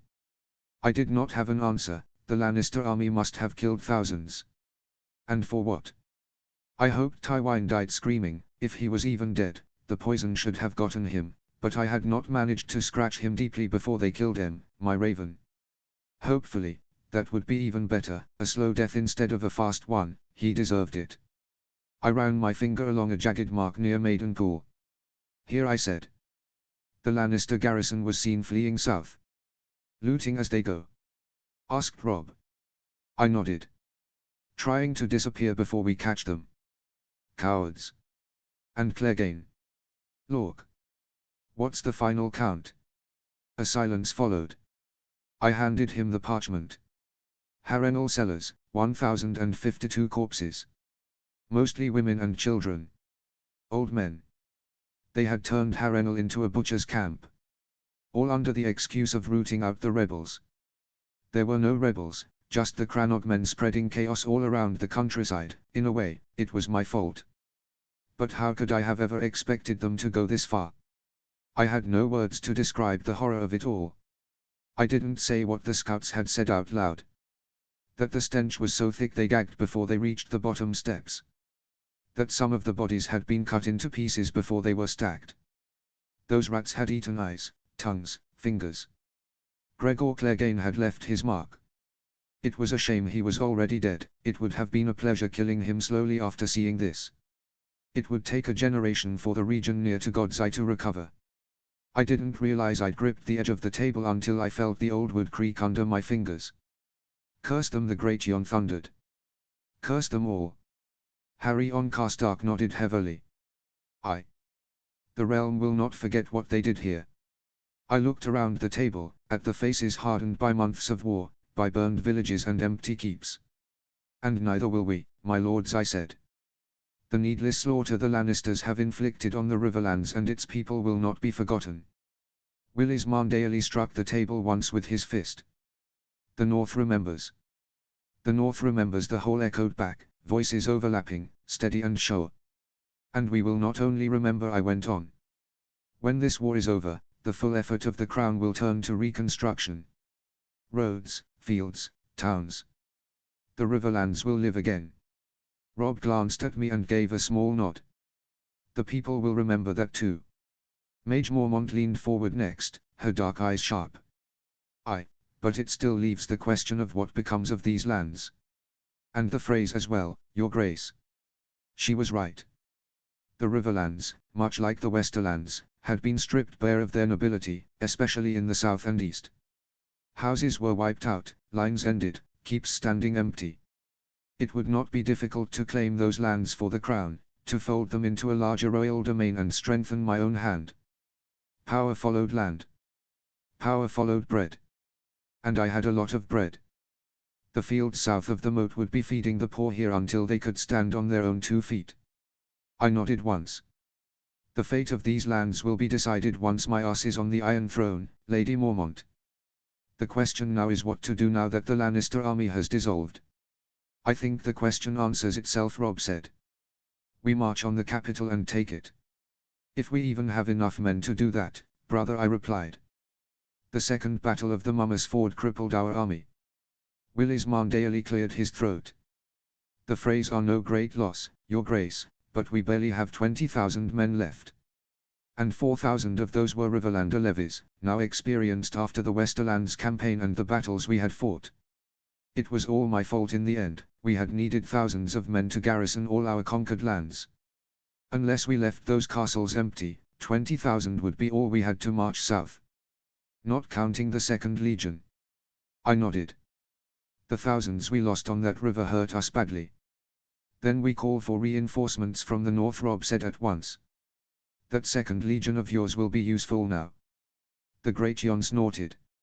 I still can't believe they took the twins, and so quickly. I allowed myself a small smirk.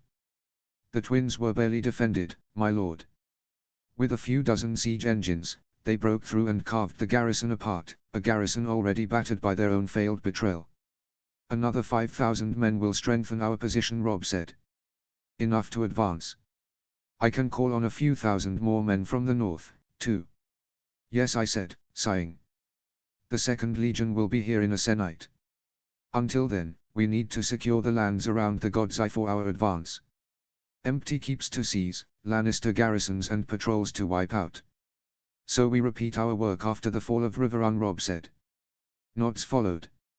It meant dividing the army into smaller forces and stripping the countryside clean of any stragglers. By the end of it, I expected the Riverlands to be free of the Lannister stain.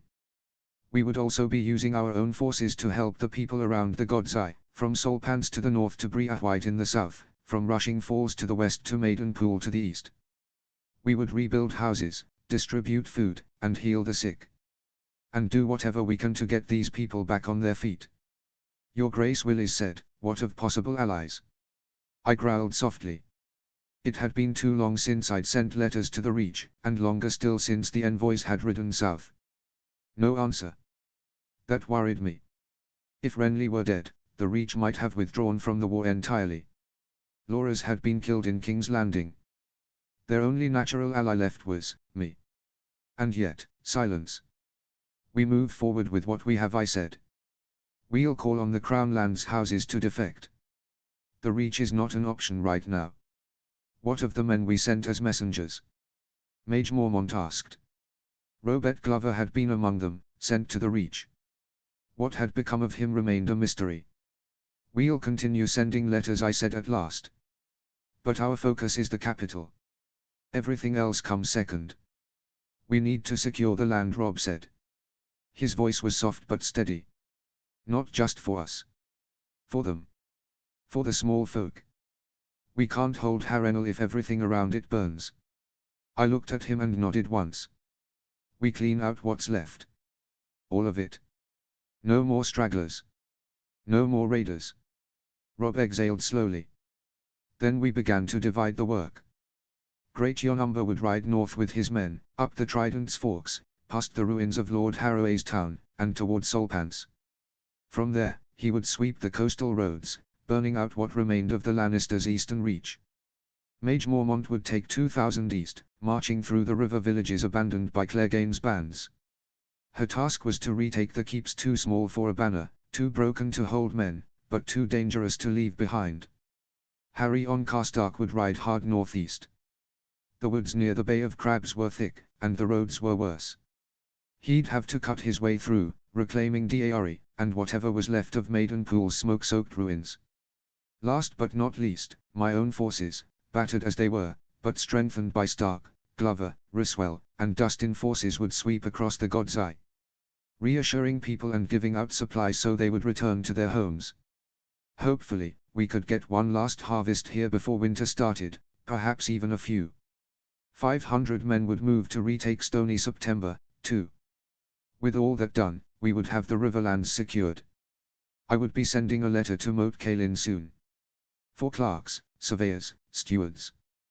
The ministries I had been building in the moat would be needed here to catalogue ruined keeps, count surviving small folk, and assess grain stores, roads, mills, and taxes. Lands without lords could not be left to rot, they had to be administered, tended, and folded quietly into the Crown's hand. Riverlands first, then the Westerlands, one charter, one appointment at a time. No grand proclamations, just order replacing chaos. By the time King's Landing fell, and I sat on the Iron Throne, I would be in full control of these lands. I could easily integrate them. No one would deny me after such a war, and no one would be able to do anything about it. The council was finished an hour later as details were taken care of. Each column would burn the enemy where they found him. If they found any, that is. Each would leave behind riders and ravens to restore order. They rode out that afternoon. I was walking across the vast courtyard of Harrenhal beside Robb. The place still felt wrong to me. Too big, too empty, even with 10,000 of my men garrisoning it, it was like a corpse stripped of flesh but still standing. We had been inspecting the spoils taken at the fort, wagons upon wagons of captured steel weapons and armor stacked beneath tarps and hastily erected awnings. We had more swords than arms to swing them. To think, Robb said, kicking lightly at a crate of spearheads, we'd ever have more equipment than we can use. If only that problem had come sooner, I replied.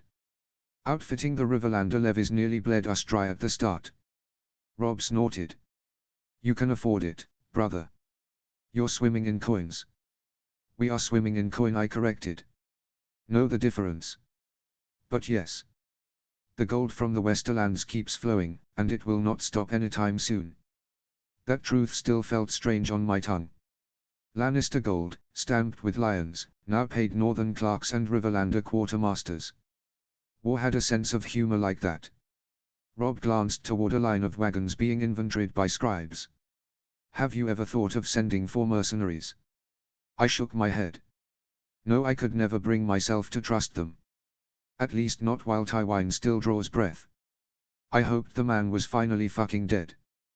The thought had barely settled when we saw Meera Reed sprinting across the courtyard toward us, her braid loose, boots splashed with mud. Robb smiled the moment he recognized her, a real smile. I caught myself thinking, not for the first time, that he could marry her if he wished. We were winning. I could not afford love, but my brother still could. Your Grace. Meera shouted. We have news from the capital. Robb straightened at once. What happened? The wargs we sent closer to King's Landing, she said, breathing hard. They've returned. They bring reports. Then let's hear them, I said. No time to waste. We crossed Harrenhal quickly, passing through scorched halls and into one of the old barracks now repurposed for the warg division. The place hummed with quiet urgency. Men and women bent over tables, scratching notes onto parchment and paper, pinning markers to sprawling maps. Others whispered reports to clerks of the logistics corps, who compiled movements, supply lines, and enemy patrols. How could you lose a war when you had a cheat like this? The room stiffened when we entered. Several dropped to one knee, and others bowed their heads. Rise, I said, and they did. Meera led us through an inner door into a smaller chamber. 3 men stood there with a scribe, mid-conversation. I knew at once which one was the warg. The Cranogman was a head shorter than the others, thin as a reed, his eyes distant in the way that marked those who spent too much time elsewhere. They bowed as I entered. Give me your report, Thorin, I said. I had made sure to learn every warg's name early on. Loyalty grew faster when a king remembered who you were. Yes, Your Grace, Thorin said. We moved toward King's Landing with scouts dressed as small folk fleeing the war. We reached the place where the river from the God's Eye meets the Blackwater Rush. He faltered then. His face drained of color, his hands trembling. I recognized it immediately. I had felt it myself once. His animal had died while he was inside it. Meera stepped closer and placed a hand on his shoulder. Go on, Thorin. Yes, lady, he said, swallowing. I managed to enter the Red Keep. I saw many things. There is a heavy presence of Lannister forces within the keep. So they've pulled what they can back to the capital, Robb said. They have no other choice, I replied. Continue. I infiltrated the private chambers, Thorin went on. Using my hawk. There I saw Tywine Lannister. He was lying in a pool of his own sweat. My jaw tightened.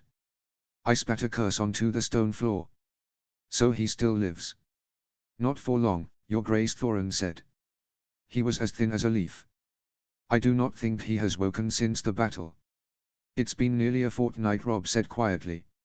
If he does not wake, he will die soon.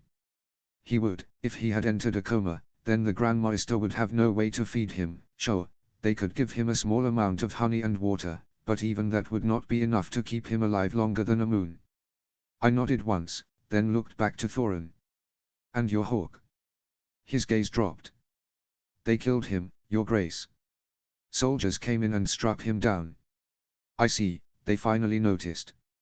I exhaled slowly. So they finally figured it out. Meera frowned. They know about us. It's the only explanation, I said. Someone put the pieces together. From now on, any animal seen near the Red Keep will draw steel. Robb grimaced. It took them long enough. I let out a short laugh. At least we got Tywine before they did. If they were still oblivious after I used a raven to poison their lord, I'd start questioning their intelligence. The room went quiet at that. I looked at Thorin again. You did well. All of you did. Get some rest. As they bowed and withdrew, my thoughts were already racing ahead. Tywine dying in his bed would shake the realm as surely as any battle. And when King's Landing learned that the lion was bleeding out behind its walls, the gates would start to look a lot weaker. We needed to move soon. I had seen the reports myself, laid out in neat columns and inked maps. Maidenpool was secured. Dare followed soon after.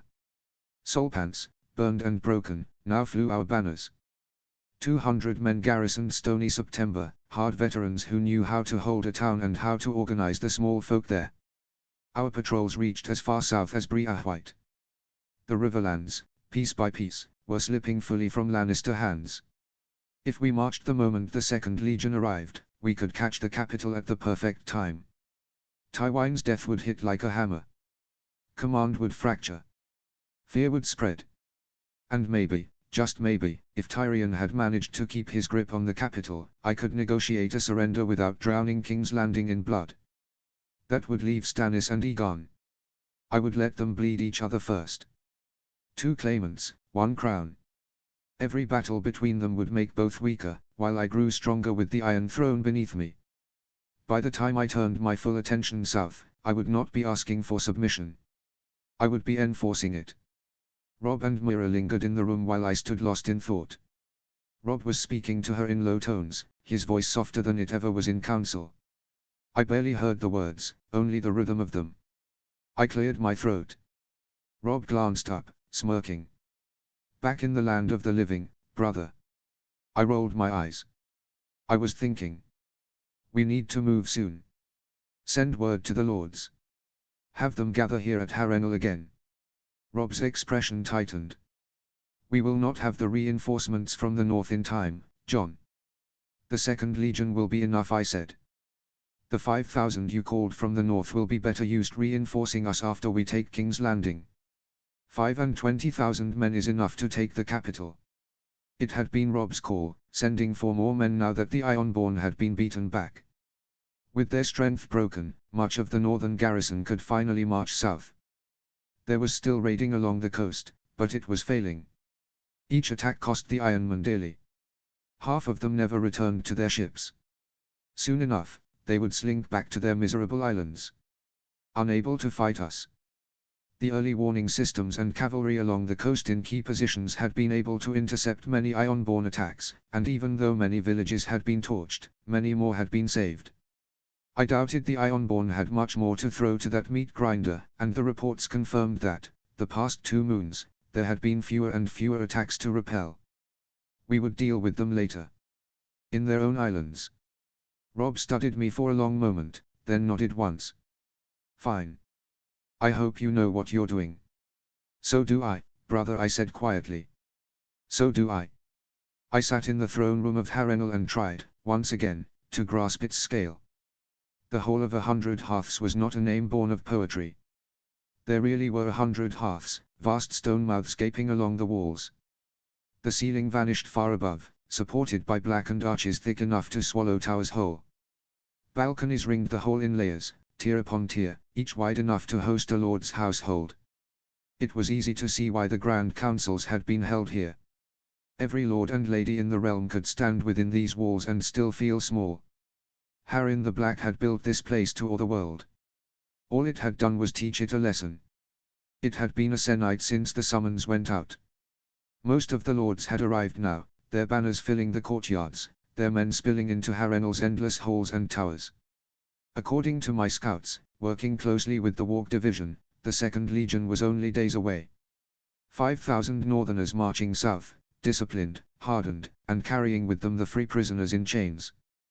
But that was not why we were gathered today. I leaned forward slightly on the great throne at the end of the hall. From here, the entire room lay open before me. Let them in, I said. The sound echoed, carried, and reshaped by the vastness of the hall. At the far end, the great doors groaned open. A dozen men of the Night's Watch stepped inside. Somewhere to my left, I heard the great Jon Umber mutter, "Well, they are going to take a while." He was not wrong. The hall was so enormous that the walk from the doors to where I sat would take a full minute, perhaps 2. Watching them cross it was almost absurd. Harrenhal was not built for practicality. It was built to impress, to intimidate, to proclaim that its master stood above the world. As the men advanced, I let my gaze wander over the ruined arches, the scorched walls, the places where dragon fire had once melted stone like wax. I tried to imagine Harrenhal as it must have been when it was new. Untouched. Whole. Towers unbroken, walls unscarred, banners snapping proudly in the wind. I wondered how much gold it had taken to build it. How many thousands had broken their backs hauling stone. How many villages had been emptied to feed the effort. all of it, reduced to this. A monument to pride, and to its price. Finally, the men of the Night's Watch reached the foot of the throne. A few of my king's swords stood guard on the steps leading up to it, hands resting easily on their hilts. The Dragon Guard was not yet fully formed. 36 candidates had already been approved and pulled aside for training. Most came from the king's swords, others from the armies of loyal northern lords. They would be my shield and shadow for the rest of my life, God's willing, a long one. The Black Brothers stopped as one near the throne. They knelt. "Rise, friends," I said, and once they did continued.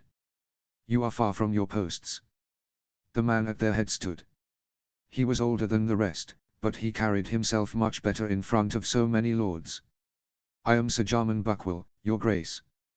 We have come to repay a debt this day." "There is no debt," I replied. "What I did for the Night's Watch was not done for coin or favors." I paused, studying him.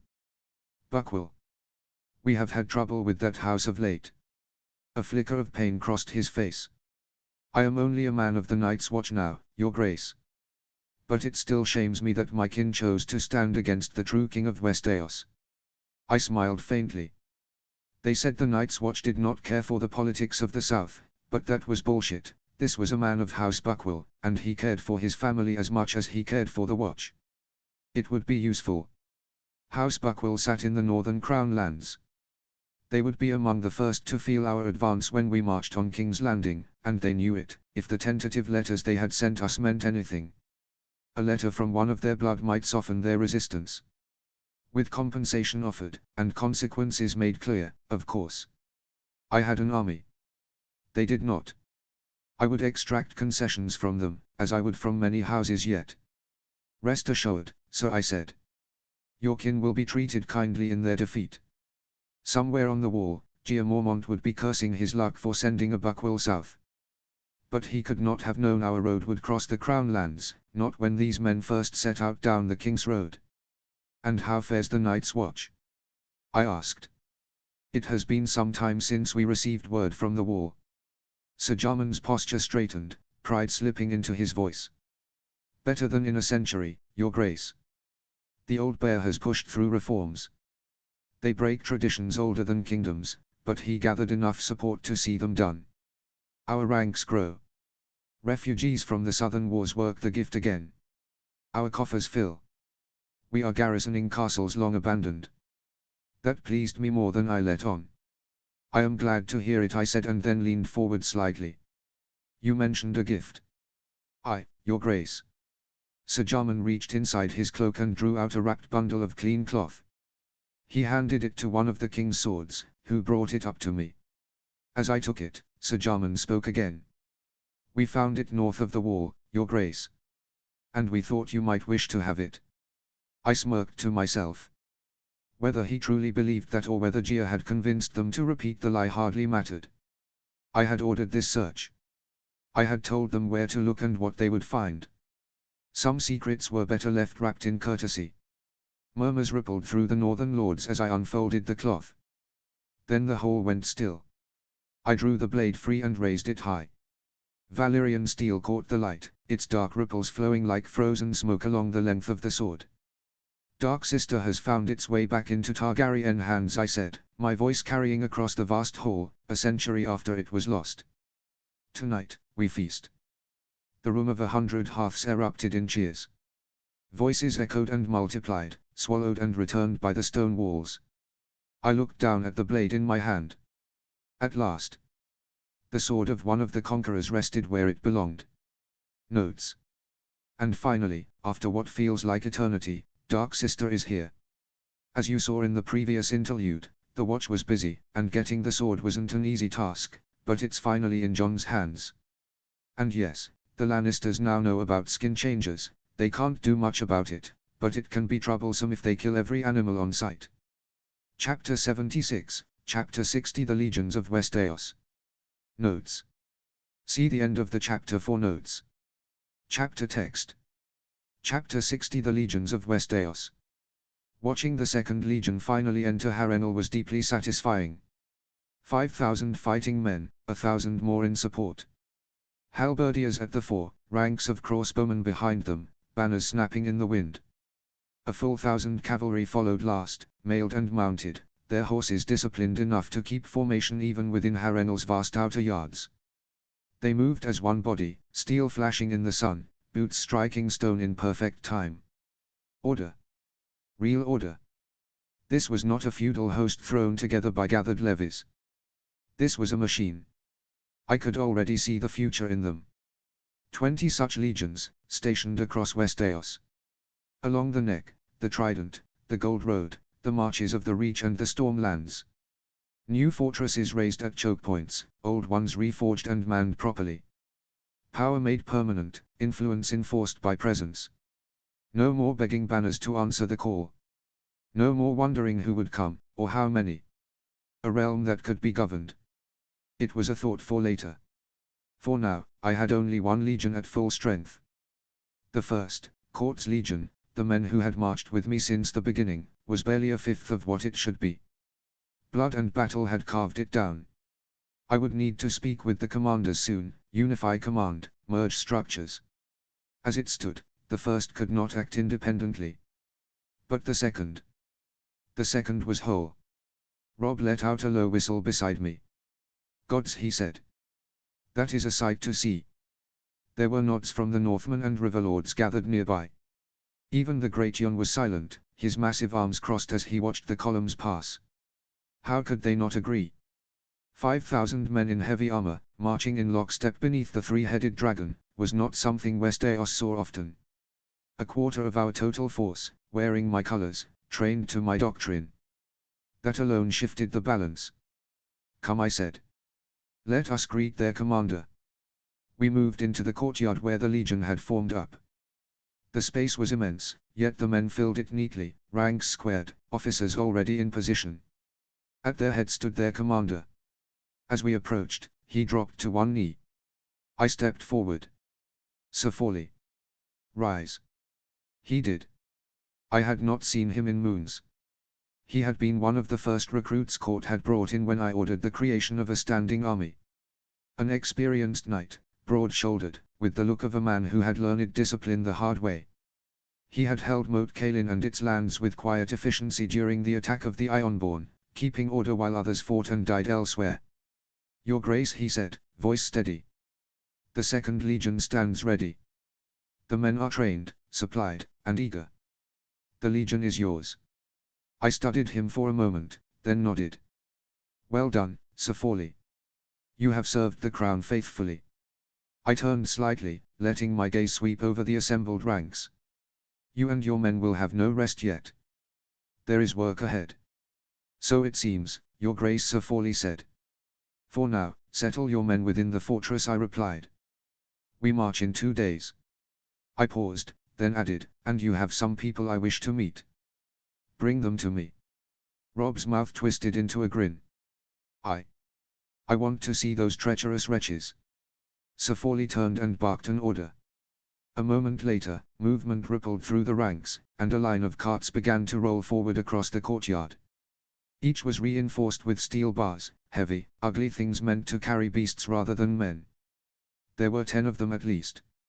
As they drew closer, I could see the shapes inside. Most of the carts held several prisoners, packed together, shackled and filthy, faces hollow. But the first cart held only one man. Walder Frey. I felt my lips curve into a smile before I could stop myself. The man was thinner than I remembered, his skin sallow, his beard unkempt and streaked with dirt. Chains bound his wrists and ankles, fixing him to the iron frame of the cart. He still looked up at me with eyes full of spite and hatred though. It seemed the man still had some fire in him. Walder, I said softly. Walder, Walder, Walder. What am I to do with you? He snarled, his voice rough. Bastard. You will pay for this. You will pay for everything. I laughed, a sound that echoed against the stone. No, Walder. You fucking traitor. You are the one who will die. Your sons knelt to me at Riverrun, swore oaths before everyone, and you still chose betrayal. Robb stepped forward, resting a hand on the hilt of his sword. Do you know the sentence for treason against your king, Frey? Walder spat in response, the glob striking the iron bars with a wet sound. I watched him for a moment longer, committing the sight to memory. This man had sold guests beneath his roof in another world, and here, now, he had sold himself to Tywin Lannister for promises of power and wealth. There would be no mercy here. Take them all to the dungeons, I said. Post a full watch. Double it. We will deal with them properly, in a trial, for all to see. Sir Forley bowed his head. At once, Your Grace. The carts were turned and dragged away. Walder Frey never took his eyes off me as he was pulled back toward the depths of Harrenhal. As the Second Legion began to filter into their assigned barracks, ranks breaking with practiced efficiency, I let my gaze wander across the courtyard. Steel and banners filled the space, officers shouting orders, quartermasters already arguing over space and supplies. It was controlled chaos, the kind I had learned to appreciate. Then I saw him. I nudged Robb lightly and tilted my head. Look who is back. Robb followed my gaze and smiled at once. Well, I'll be damned.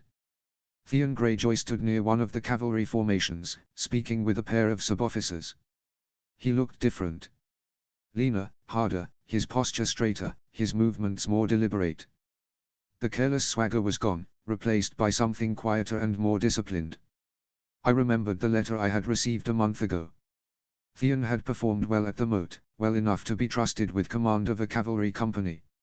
As we approached, we caught the tail end of his instructions. And be careful with the ground here, Theon was saying, gesturing with a gloved hand. I don't want a single horse breaking a leg on these cracks. This place is a ruin. Yes, it is, I said as I stepped closer. That is what dragons and centuries of neglect do to a castle. Theon turned sharply, as did the men with him. The reaction was immediate. One man dropped to a knee, the other snapped to attention, and Theon himself froze for half a heartbeat before bowing. Joe. Your Grace, he corrected himself quickly, the old name catching in his throat. I suppressed a sigh. All this kneeling was becoming tiresome. Still, tradition mattered, and tradition reinforced authority, whether I liked it or not. Robb stepped forward first and pulled Theon into a brief, fierce hug. When they separated, I clasped Theon's forearm firmly. It has been a while, I said. We heard a great deal about you from the moat. Theon's eyes drifted aside. It was difficult at first. But I learned a lot there, Your Grace. I heard you fought the Ironborn in several raids and the Burning Fever, Robb said. Theon nodded, his jaw tightening. He said nothing more, and I did not press him. I know it must have been hard, I said quietly. But you did the right thing. He looked back at me then, really looked, and something in his expression finally eased. I know that now. I have known it for a long time, even if I didn't want to admit it.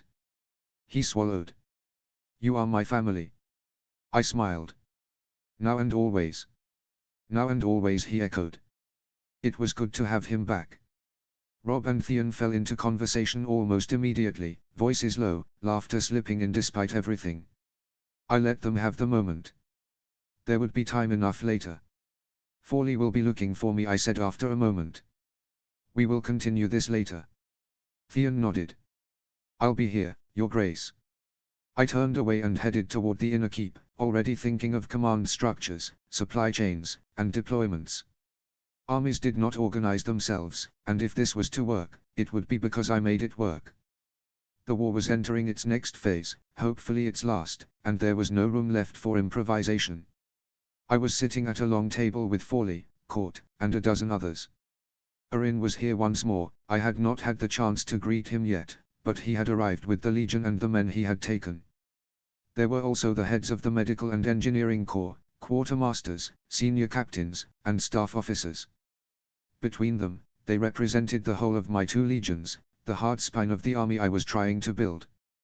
We had been deep in discussion for the better part of an hour, arguing over how to organize the King's Swords, as the 1st Legion still called themselves, with the 2nd Legion, who had taken to calling themselves the Squid Slayers. The name had stuck quickly, and none of us objected. They had earned it, killing Ironborn all along the western coast of the north over the past few moons. Forley spoke again, tapping the table lightly with one finger.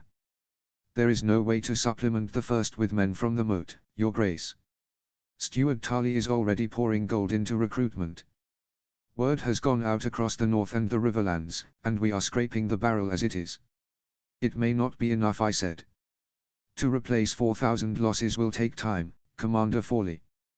We have already pulled thousands from every corner of the north. Court cleared his throat. Your Grace, I may have a solution. I turned toward him. Go on. We occupy most of the west, Court said carefully. And near Riverrun we hold thousands of prisoners of fighting age, men from the Westerlands and now the Crown lands. Most are levies. They are not Lannister loyalists in any meaningful sense. If given a choice between rotting in a camp and earning coin, land, or a future, many would take it. We could recruit several thousand and send them north to the moat for training. Fawley frowned. I have not visited these prisons, Your Grace, but they are defeated enemies. It worries me. Men like that might betray us when given arms. Most of those were young men with no families. If given the chance to win coin and lands in the north or any new area added to the royal domain, they might join in. Owning a private plot of land was something innovative in this continent. I had already seen the thousands of men and families moving to the moat and not the gift for those promises. It might be worth a try. I shook my head. They are small folk levies. Most do not care who sits a throne. They care about food, safety, and returning home. Many would rather serve than remain prisoners, and returning them to their lands is something we would be doing eventually anyway. I paused. The nobles and knights will be tried, most of them at least. But the small folk we hold are a drain on resources. Feeding those camps gains us nothing. Court watched me closely. I will allow it, I said at last. Set the messages in motion. Begin the process. But be thorough. Weed out men with deep Lannister loyalties, or anyone likely to cause trouble. Court inclined his head. I will make sure no loyalist survives the screening to interfere with training, Your Grace. I nodded, then leaned back slightly. Still, this is a long-term solution. Training these men and bringing the First Legion back to full strength will take moons. Court nodded. And the First was never at full strength to begin with. When we marched from the moat, we did so with barely half our intended companies.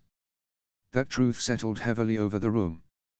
The legions had always been designed to stand at 5,000 fighting men, with 1,000 more in support, divided among medical, logistics, engineering, and administrative corps, along with a few support elements like the scouts and now the walk divisions. The force then known as the Lord's Swords had marched south with half that number, and still they had torn through the Lannisters, killing 5 times their own strength. Over the course of the war, we had lost nearly 1,200 of them to death or wounds too severe to treat. Men who would never march again. I made a quiet note to myself. In the future, I would need a veterans ministry. I would not allow the men who bled for me, or their families, to be cast aside because a limb was lost or a wound never healed properly. A kingdom worth ruling took care of its own. Orin finally spoke then, which was something close to a miracle. He had always liked to run his mouth. My old friend had been silent for a long while, listening with that distant, calculating look he got when he was turning numbers over in his head. We need to attach the First Legion to the Second, Your Grace, he said at last. If we do not, we will be left with a separate and fragile formation. Too many duplicated needs, too few men to sustain them. Court exhaled slowly. I concur.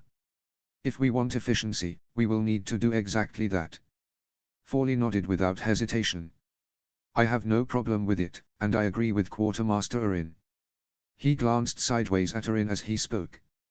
Somewhere along the march, the two of them had struck up a friendship, born of shared headaches and endless arguments over supply columns and marching rates. I considered it for a moment, then nodded. It is a good idea. If we are all in agreement, it shall be implemented. The first will be attached to the second. Operational command will remain separate, under their respective commanders, but the support elements will be unified. Court inclined his head. It shall be done, Your Grace. Once the new legionaries finish training, I continued, the legions will be separated again. This is a temporary measure, not a permanent merger.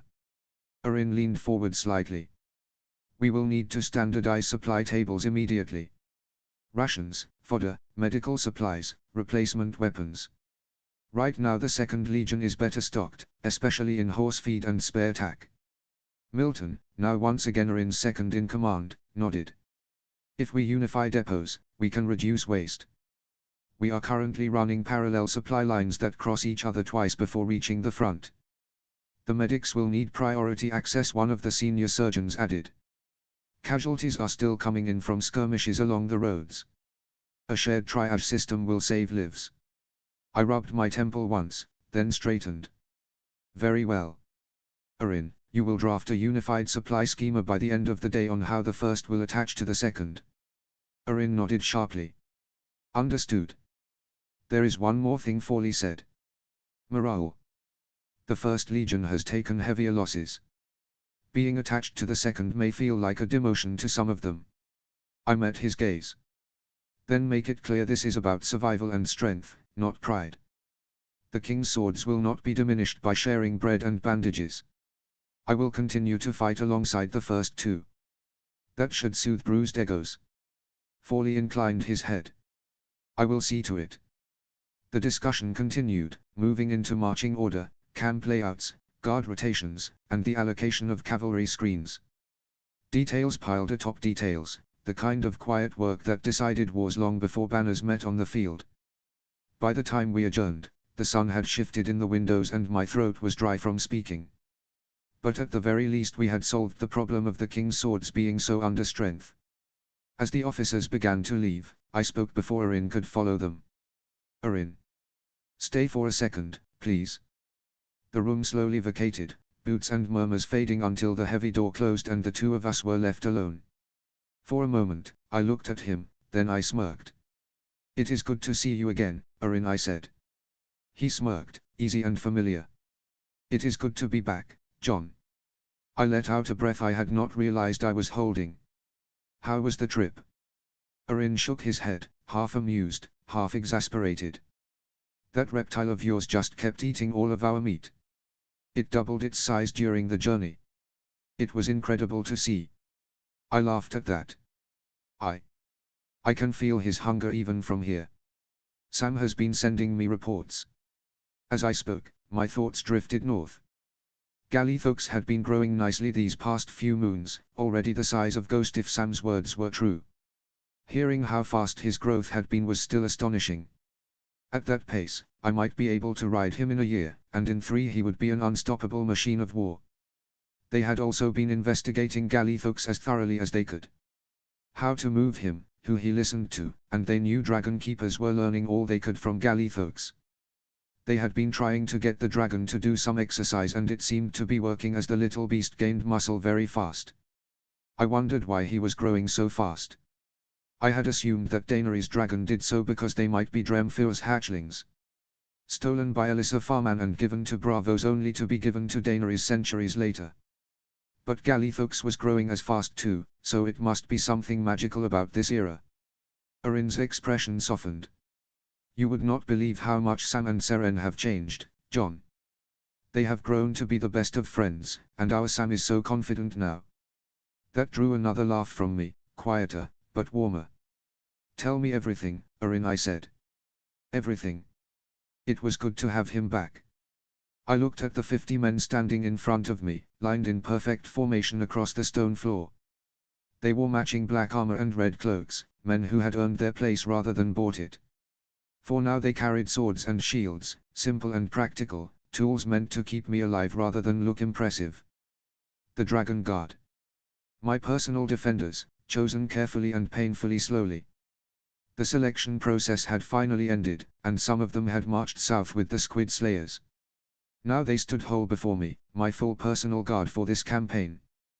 They might grow in time, perhaps a few more added as the years passed, but never many. I had no intention of creating a Praetorian problem for some future ruler to choke on. Power needed guards, not kingmakers. These men would guard me for the rest of this war. I studied them for a long moment, the way they held themselves, the stillness, the discipline. Then I turned to Court.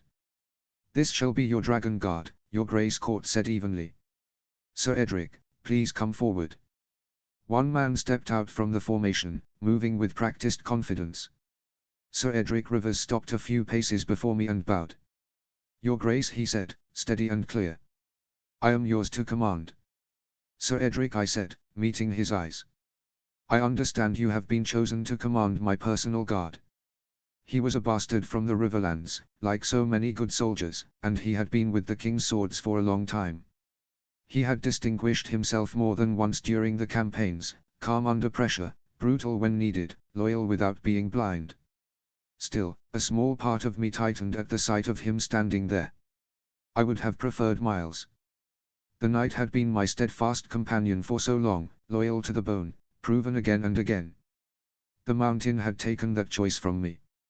I would never stop thanking Miles for saving my life that day, even if it had cost him his own. "That is right, Your Grace," Edric said. "We will not disappoint you." I smiled, small but genuine. "I know you will not, Edric. Keep a constant guard near me." He nodded once. "We will guard you as you have ordered, Your Grace." Their orders had been simple, by design. The Dragon Guard would be divided into circles. The first would always remain near me, close enough to react before danger had time to become real. The second circle would stand farther out, screening those who approached, watching hands, faces, movements, stopping threats before they reached striking distance. The third circle would move ahead of me, securing the spaces I was about to enter, ensuring no one was waiting in the shadows. They would also guard key locations at all times. My tent, my chambers, council rooms. No one would enter without authorization, whether I was present or not. Barristan would not like it when he returned. Seeing the King's Guard effectively replaced by this new force would sting his pride and his sense of tradition. Still, I had no intention of dissolving the King's Guard. They would remain, given some small command roles with the Dragon Guard and elsewhere. They were still useful, especially as a political tool, a way to bind powerful knights to the crown. The Dragon Guard, however, would remain mostly independent. "Time for you to swear your oath, sir," I said. They knelt again, and this time the silence held, thick and expectant. I drew my sword partway from its scabbard, just enough for the steel to catch the light, and spoke slowly, so every word carried. "I, Demon of House Targaryen, King of the Andals, the Rhoynar, and the First Men, ask you now, do you swear to guard my life with your own, to stand between me and death, treachery, and steel, so long as you draw breath?"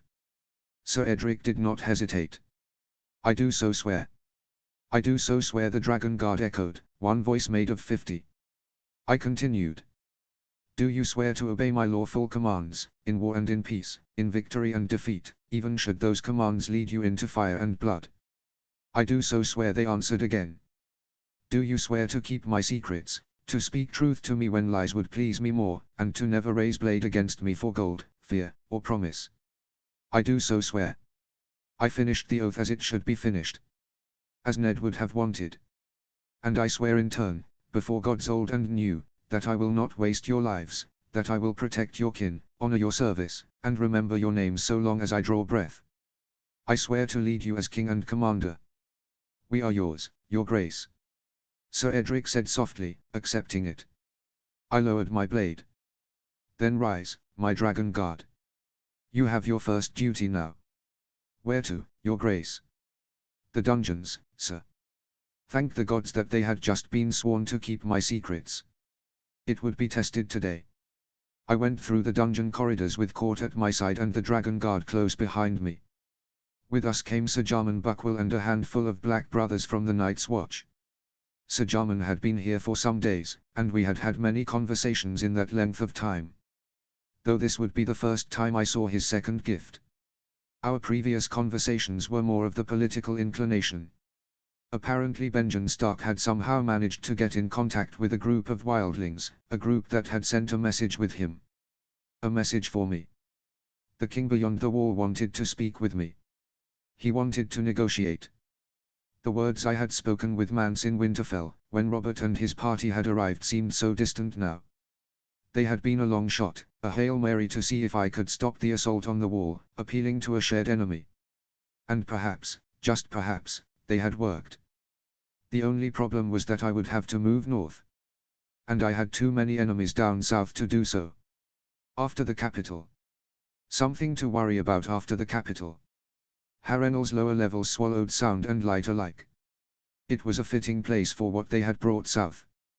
Sir Jarman spoke as we walked, his voice steady but tight. We managed to get just this one, Your Grace. It was hard. The moment we forced them across the wall they simply stopped. No struggle, no rage, just nothing. I frowned as we turned another corner. The wall's magic? I asked, though the words tasted uncertain even as I spoke them. And a head shake from the man told me everything I needed to know. So they adapt. The others can control them from afar. We were attacked at Castle Black by a dead brother some time ago. If the wall alone could de-animated them, then that would not have been possible. That meant they could be controlled remotely. Sadly Jarman said, they do, at least that's what we think. After that we tried something else. Dragon glass. We built cages, iron frames infused and lined with it. The second one we got never stopped moving, but once inside the cages they became sluggish, dulled. They did not fall inert, but they could not force their way out. I stopped and turned to him. That is an incredible job, Sir Jarman. Truly incredible. He inclined his head, pride flickering briefly through his exhaustion. The guards hauled open the final door, iron scraping against stone, and the stench hit us at once. Inside, half a dozen cages stood arranged along the walls, heavy bars veined with black shards of dragon glass. Shapes moved within them, wrong shapes, hunched and twitching. One of the creatures shrieked as it saw us, a tearing sound that made the hair on my arms rise, then threw itself against the bars. The cage shuddered but held. Whites. Court stared, his face pale despite himself. Gods, he muttered. You told me. I believed you. But seeing it. One thing is believing, I said quietly, another is seeing. Sir Edric stepped half a pace closer to me, his hand tight on his sword hilt. Your Grace. He said, low, what are these things? The real enemy, I replied. The foot soldiers of the others. Whites. Silence settled over the room, broken only by wet, ragged breathing from the cages. I straightened slightly and looked at Edric, then at Court. These will be guarded at all times. Only men I trust. Elements of the legions, and the Dragon Guard. No one enters without my leave. They both nodded at once. I looked back at the cages, at the dead things that refused to stay dead, and felt a grim satisfaction settle into my chest. One day soon I would bring the Lords of the North and the Riverlands down here. Later, the rest of the realm. Words and ravens would never be enough, not for something like this. Let them look into the eyes of a white and tell me the threat was a story.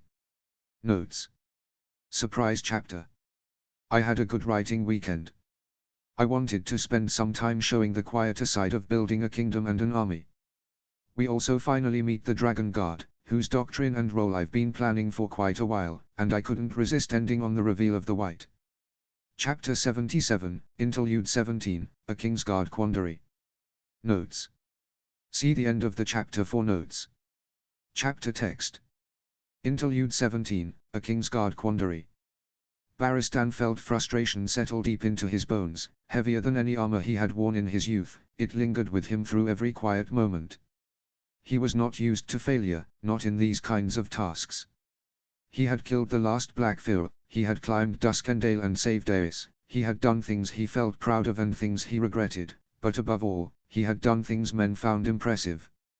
And still, he could not convince the princess to head home.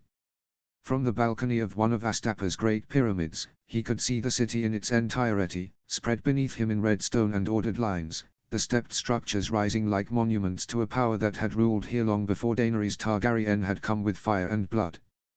The Red City. It had earned that name twice over.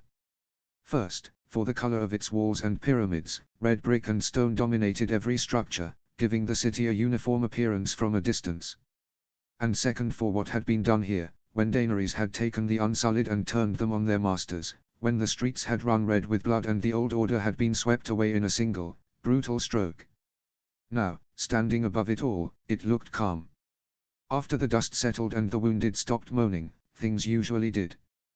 The streets below were not empty, far from it. People moved through them in steady flows, freedmen and soldiers alike, merchants already returning to their trades under new masters, new rules. The Unsullied stood watch at key points, silent and immovable, their discipline turning chaos into something that resembled order. Baristan had to admit that they were impressive, even if their training was barbaric. The Great Pyramids still cast their long shadows over everything, but now those shadows belonged to a different ruler. It was a beautiful sight, in its own way. Baristan did not trust it. He had seen cities before, seen them before and after conquest, had watched kings take and lose them, had stood in courts where peace was spoken of as if it were something permanent. He knew better. Peace like this, sudden and hard-won, was always fragile, always waiting for the next blade to fall. The slaves were free, and the economy was in shambles, food would not last forever. And once it was depleted, blood would return to the streets. Still lost in your own mind, Sir Baristan? Captain Troll's voice came from behind him, breaking the quiet. The man's tone was respectful, but there was an ease to it that spoke of familiarity earned over moons of shared travel and purpose. Baristan did not turn at once, his gaze still fixed on the harbor in the distance. I have much to think about. Troll stepped beside him, resting his forearms on the stone edge of the balcony, following Baristan's line of sight. Do not worry, sir. The princess will see reason soon enough. She could be marching on Yunkai already, but she isn't. Baristan considered that. It was true, in a way. Daenerys had chosen to remain in Astapa, to consolidate what she had taken rather than immediately moving on to the next conquest. There was sense in that, a kind of prudence he could respect, even if it ran counter to what he believed needed to be done. But that was not the reason they lingered. They had been in Astapa longer than he had expected, longer than he thought wise, and each passing day only deepened the concern that had taken root in him since Qarth. Every day spent here was a day the war in Westeros continued without her, a day the king fought without him by his side, a day that could not be reclaimed. And still, she would not leave. He had tried. Gods, he had tried. But Daenerys kept him away from her counsel. Since the moment they had found her, he had pressed the matter, carefully at first, then more directly as time passed. He had spoken of Westeros, of the state of the realm, of the war, of Daemon Targaryen and the chance they had to reclaim everything their house had lost together. He had appealed to duty, to blood, to legacy. It had not been enough. Daenerys listened, always, but she did not bend. She pushed forward without turning even one eye towards Westeros. She clearly had a plan, something she wished to do. But Baristan had no idea what was in the princess's mind. It made it difficult for her to move. Not even the king's letter to her seemed to have moved her. The journey to Qarth had given him time to think on all of this, time he had not expected to have. The maiden's whisper had cut through the summer sea with a speed that still felt unnatural to him, a ship unlike any he had ever sailed upon. Its hull sliced through the waves with a smoothness that bordered on the uncanny. Captain Troll had called it the fastest ship ever built, and Baristan had no reason to doubt him. The sailors spoke of the king often during that voyage. They spoke of magic. Of a great whale that had risen from the depths during the Battle of the Gullet to destroy their pursuers. Baristan had listened to those stories in silence, weighing them carefully, measuring them against what he knew of the world. In the end, he had come to a single conclusion. Dragon dreams. It was the only explanation that fit. Just as Daenerys the Dreamer had foreseen the doom of Valyria, so too must this king have seen something. It explained his certainty, his knowledge of Daenerys' location, the way he had sent them to Qarth without hesitation. And he had been right. Baristan had imagined the meeting countless times during the voyage. He had imagined how it would unfold, had rehearsed the words he would say, the way he would present himself, the moment he would reveal the truth to her. He had imagined her reaction, surprise, disbelief, perhaps even relief at learning she was not alone, that her family had not been entirely extinguished. He had imagined guiding her. He had imagined too much. They found her in a market square, the scent of spices thick in the air, traders calling out their wares as people moved in dense clusters between the stalls. Baristan approached with a dozen of the king's swords at his back, men he had chosen himself for this task, men he trusted to hold their ground no matter what they found. The rest of their 100-strong force was spread throughout the city, searching, but it was his group that found her. Fate, perhaps. Or the simple satisfaction of a task completed. The northern man at her side saw them first. Jorah Mormont, Barristan assumed at once. The man's eyes went immediately to their armor, to the black steel and the sigils worked into it, and his posture shifted in an instant, hand near his sword, body angled protectively. That's far enough. The words carried easily over the noise of the market. The princess turned then, and Barristan felt his breath catch for just a moment. She was as he had been told, silver-haired, shorter than tradition would have it, falling in waves to her neck, violet eyes that marked her lineage unmistakably. She was the spitting image of a young Queen Rulla, and Barristan felt his words leave him. 2 Dothraki warriors moved to flank her, probably followers from her late husband's khalasar. Barristan approved of that instinctively, even as he stepped forward, lowering himself into a bow. Princess, I know who you are, Sir Barristan Selmy. Her voice was calm, certain, cutting through his introduction before he could finish it. We have been waiting for you. Barristan felt shocked at that. How could the princess know that? Waiting. I have been sent to take you home, he said, choosing his words carefully now. By your nephew, Daemon Targaryen, King of the Seven Kingdoms. He watched her closely as he spoke, expecting surprise, disbelief, something. There was none. She nodded, as if confirming something she already knew. I am staying in a man's near the port, she said instead. You and your companions are welcome to join us. And just like that, the moment he had imagined so many times slipped through his grasp, becoming something entirely different. From that point on, Barristan had felt as though he were walking through a story he did not fully understand. The princess knew things she should not know. News that had not yet crossed the narrow sea seemed to already be in her possession. She spoke of Daemon Targaryen as if he were not a distant figure but someone she had already measured, already considered. And always, there was that woman. Quaithe. A shadow in a mask, her presence subtle but constant, her influence undeniable. Barristan did not trust her, could not trust her, but Daenerys listened to her in ways she did not listen to anyone else. That alone made her dangerous. From Qarth to Astapa, Barristan had tried to guide events, to steer the princess westward, back toward Westeros where the true war lay. Instead, he had watched her take a city. Watched her break an army and claim it as her own. Watched her begin to build something here, something that had nothing to do with the Seven Kingdoms. There are more ships in port than usual, Troll said, pulling him from his thoughts once more. Barristan looked to the harbor again. The maiden's whisper stood apart from the others, sleek and unmistakable, its presence a reminder of everything that waited across the sea. Around it, more ships had gathered, taken, bought, or simply held in place under Daenerys' command. The port was busier now than it had been when they arrived, and not by accident. She was preparing. For what, Barristan could not yet say, but he could feel it building. Something will happen soon, he said quietly. I will trust your experience, but I feel it too. Troll shifted beside him. If only she let us into her counsels. Barristan gave a small shake of his head. She does not trust us, Troll. It was a simple truth, and one that carried no anger, only resignation. To her, they were strangers, men sent by a king she had never met, speaking of a homeland that had given her nothing but exile. Her trust lay with those who had bled beside her, who had followed her through desert and fire. And with the masked woman who whispered at her side. Barristan exhaled slowly, then pushed himself away from the balcony, feeling the weight of his years in the motion. I will take a walk, he said. Give the men some wine. This heat will cook their brains if nothing else. Troll let out a short laugh. If the heat doesn't, the shittier stoppery wine will. Barristan allowed himself a faint smile as he turned and made his way inside, leaving the view of the Red City behind. He needed to talk to the princess.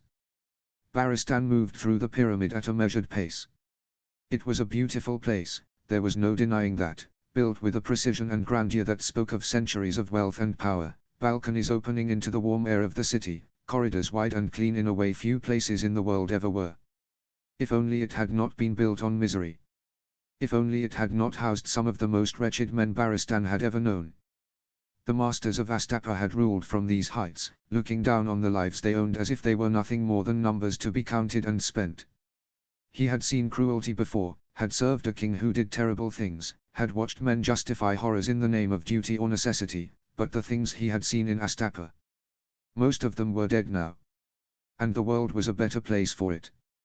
When the chains had been broken and the Unsullied had turned on their former masters, the city had erupted into violence. The freed slaves had taken what they could carry, just as she had decreed, and for many of them it had meant survival, a chance at a life that did not begin and end in chains. It had likely saved thousands from starvation, from homelessness, from slipping back into the same misery they had just escaped. But it had also drawn a line. Every survivor among the old families, every man or woman who had profited from slavery and lived to see its end, now had reason to hate her, to fear her, to plot against her if given the chance. Power like this did not vanish quietly, it lingered, it hid, and it waited. Baristan knew that well enough. He continued walking, his thoughts turning slowly over all of it, until a voice called out behind him. "Sir Baristan. Can we talk?" Baristan turned at the voice, already knowing who it would be before his eyes settled on him. Jorah Mormont approached, his expression set in that northern frown that seemed to be in every man of the North since birth. Baristan inclined his head slightly. Of course. They walked without speaking, descending through the tiers of the pyramid until they reached a lower balcony, one less frequented by the Unsullied, where the noise of the city rose only as a distant murmur. A deliberate choice for privacy. Baristan also noted the distance between them, the way Jorah positioned himself near the railing, the subtle tension in his shoulders. A man preparing to plead his case. Baristan's hand did not go to his sword, but it might as well have. He had already made his position clear. If the man so much as touched a hair on the princess's head with ill intent, he would die. He knew what Jorah had been. A spy. A man who had sold her secrets to the Spider, Varys, for coin and pardon. The only reason he had not spoken of it yet was simple. Daenerys Targaryen trusted him. And Daemon Targaryen had told him to observe the man and make his own choice of his own after he had told him of Roberts and the spiders inside the man. The fact that the king, whom he had only known for a fortnight before his departure, trusted him with that filled Baristan with pride. So Baristan had done just that, he had observed Jorah Mormont, ready to kill him at a moment's notice. But it seemed the man had stopped. Loyalty, or something like it, had taken root. Still, that did not mean he trusted him. "I am worried for her," Jorah said at last, breaking the silence, his voice low, roughened. Baristan's gaze did not soften. "You are not alone in that." Jorah let out a breath, running a hand along the stone railing. "She does not listen. Not to me, not to you, not to any of us. She listens to that woman." Baristan's eyes narrowed slightly. Quaithe.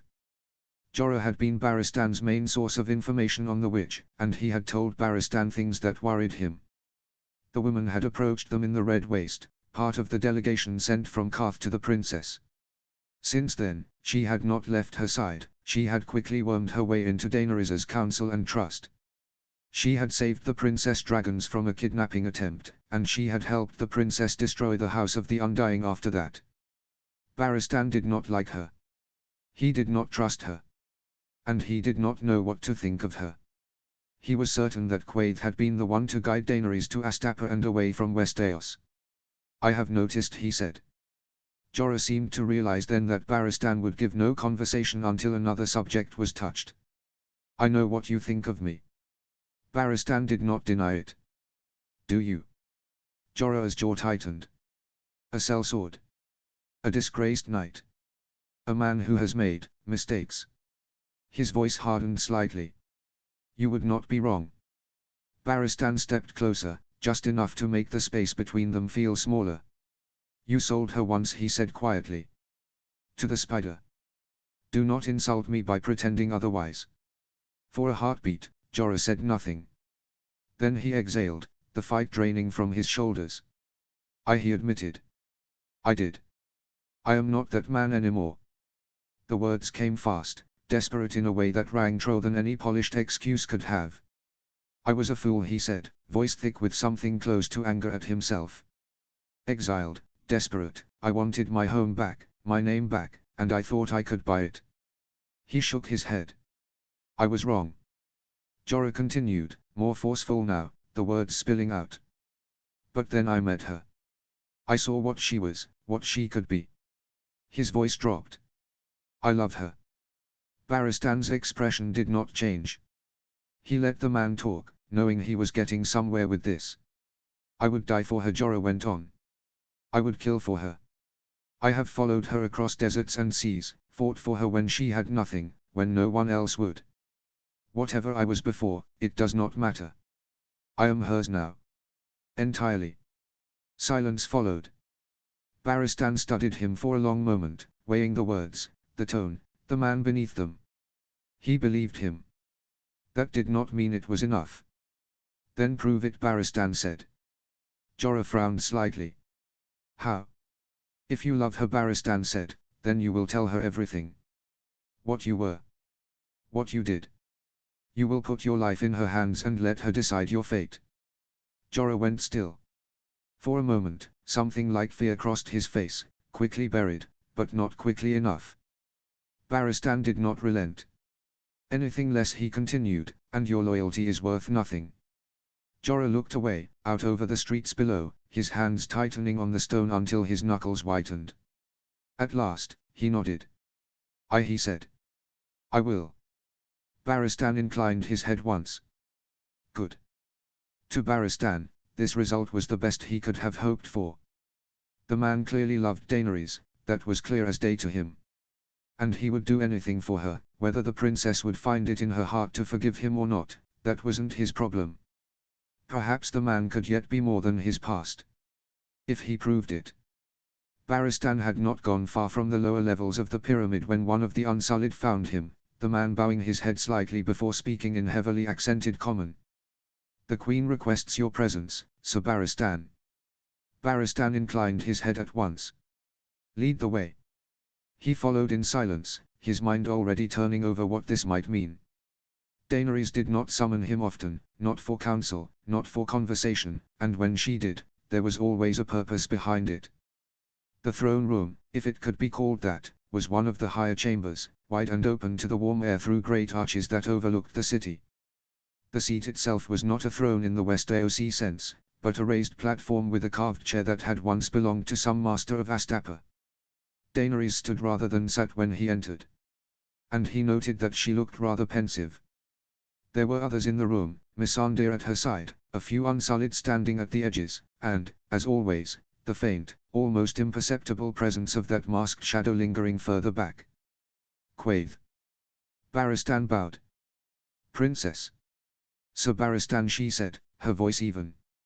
I have received news from the west. That alone was enough to sharpen his attention fully. News from Westeros did not reach them often, and when it did, it was rarely current. Casterly Rock has fallen. For a moment, Barristan simply looked at her, the words taking a heartbeat longer than expected to settle into place. Casterly Rock. Fallen. It was a thing so unlikely that his mind resisted it at first. The rock was not merely a castle, it was a fortress carved from a mountain, a stronghold that could withstand siege and storm for centuries. He had seen it with his own eyes several times. Men spoke of it as unassailable, a place that could not be taken by force without years of preparation, if at all. And yet. How, he asked before he could stop himself, the question slipping out with quiet disbelief. Daenerys's lips curved slightly, though there was no real amusement in it. The reports are unclear. There is talk of deception, of infiltration. Of the castle falling to my nephew in a single day. A remarkable achievement, he said. Few men in history could claim such a feat. Your nephew is winning his war. He has taken the West and broken the Lannisters in their own seat of power. At this pace. He allowed himself a small pause. By the time we reach Westeros, he may already sit on the Iron Throne. If Daemon continued as he had begun, if victory followed victory as it seemed to be doing, then the war might be decided before Daenerys ever set foot on its shores.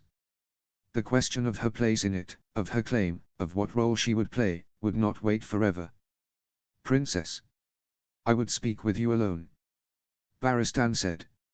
She inclined her head at once. She turned slightly. Leave us. Missandei hesitated only a fraction before bowing and withdrawing, the Unsullied following without question. The chamber emptied quickly, though one figure remained. Quaithe did not move. Daenerys's eyes flicked toward her. You as well. Then Quaithe inclined her masked head. As she turned to go, her voice drifted through the chamber. Choose carefully which crown you wear, little queen, for one will warm you, and another will consume you and all you love. Barristan did not like the feeling she left behind. What did she mean? Daenerys exhaled slowly, clearly understanding more than Barristan. She seemed torn for a while, as if she were weighing her options and not knowing what to do. Then she looked back at him. You wished to speak, she said. Barristan stepped forward slightly, knowing this was his chance. Princess, you must go to Westeros. Every day you remain here is a day your enemies grow stronger and your allies are forced to choose without you. Your nephew advances with every passing moon, and he wishes to do so with you. He wished to take back your family's throne with his family at his side. He spoke of you, and every time I saw a spark in his eye, he wished you there with him, he wished to get to know you. Daenerys seemed to be eager to listen to him. And Barristan did not waste his opportunity. He was about to continue when she spoke, interrupting him. I have done you a disservice, Sir Barristan, she said softly, taking a piece of parchment and clutching it in one hand. He frowned slightly. Princess. I did not know what to make of you, she continued. When first I learned of him, of Jon Snow, Stark, of Daemon Targaryen, of his existence, I was angry. Angry that another Targaryen lived while I wandered the world with nothing but my children, angry that another had hatched a dragon. I thought that was my fate, and mine alone. And then. She let out a small breath, almost a laugh. I was delighted. Not to be alone. To have family again, even one I had never met. Her eyes drifted. And she hung her head. But I did not know what to think of him. Or of you. Then came word of another. Aegon Targaryen. He asked me in his letter to join him, much like Daemon did. Quaithe called him a mummus dragon. Her lips pressed together. 2 dragons in the west, and I knew neither of them. I did not know who to trust, or what place remained for me among them. Barristan listened in silence. I felt threatened, she admitted. By both of them. And I swore I would not go to Westeros, not to either of them, without a power of my own. Without something that was mine. Astapa, he said simply. Yes, Astapa. I was faced with a choice this past moon, sir. The princess said, looking at him, and then at what now Barristan recognized was the king's letter in her hands. Stay or leave, build something here or in Westeros. And it is high time I made my decision. Does that mean? Barristan trailed off. Tell me more of my nephew, sir. The princess smiled. Everything you know, it would be best for our first meeting. Barristan could not help but chuckle at that. Daenerys had finally seen the light. Soon, they would go to Westeros. Sure, there would be challenges, and Barristan imagined the king would have quite a headache when he saw the princess arrive with a power base of her own. And with the witch near her ear. But what mattered was that she was going to do so.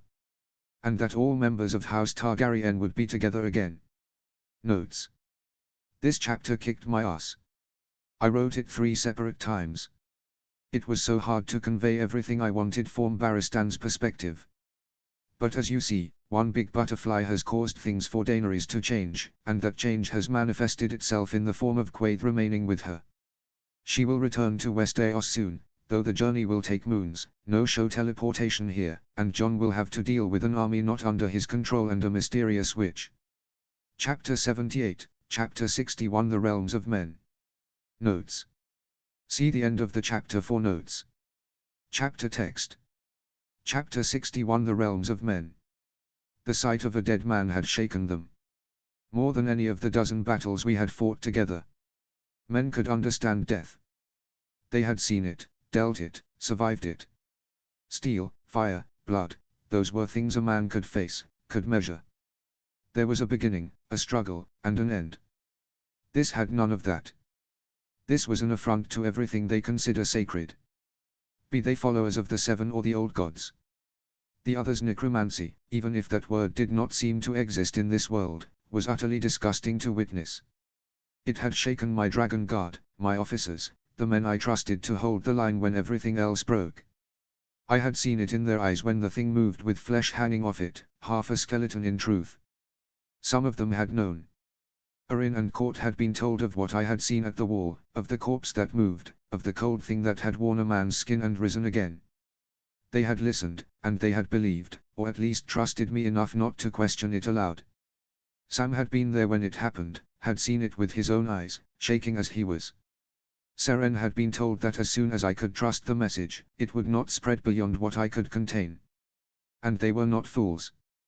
They had watched what I was doing, the scale of it, the direction of it, and they had understood. The legions, an army too large, too organized for any war between lords, meant for something else entirely. The rice fields stretching further every month, producing more food than the north had ever seen, enough to feed kingdoms through a winter that should starve them. The steel works, churning out arms and armor in numbers no lord had ever dreamed of, equipping tens of thousands. The roads, the supply lines, the systems to move men, grain, and steel across vast distances without delay. None of it was meant for the war I was fighting now. That was just, convenient. All of it pointed north. Toward the real war. Toward the end of everything, if we failed. This war, the one for the throne, was a prelude. Forley, Court, Orin, Edric, and I sat in one of the private lounges of Harrenhal, the fire crackling low as night settled outside those monstrous walls. My men had taken to it quickly enough. They were deep in their cups. Forley rubbed a hand over his face, his voice thick with drink and disbelief. I can't believe it, Your Grace. Things like that. I mean, yesterday it was all Grumpkins and Snooks. Orin snorted and took a long swallow before answering, his tone steadier than the rest, though the drink had found him too. No Snooks now, Commander. There's only the enemy. And it wants us all dead. Edric let out a shaky laugh that held no humor. How can you be so calm, Quartermaster? Orin shrugged, setting his cup down with a dull thud. Because I trust his grace. He turned to me then, eyes sharp despite the drink. He's had a year. More than that. He has a plan. Don't you? Court said nothing, but his gaze followed Orin's. I sat at the head of the table, one hand resting against the wood, the other loosely holding a glass of whiskey I had barely touched. I had seen this moment coming long before tonight, the point where they would all understand what was at stake. 4 of my most important men, drinking to steady themselves, looking to me for certainty. Gods help me. I do, I said. I have been working towards it for the past year. Longer in truth, I had been working towards the war with the others since I was a child, ever since my memories had come back.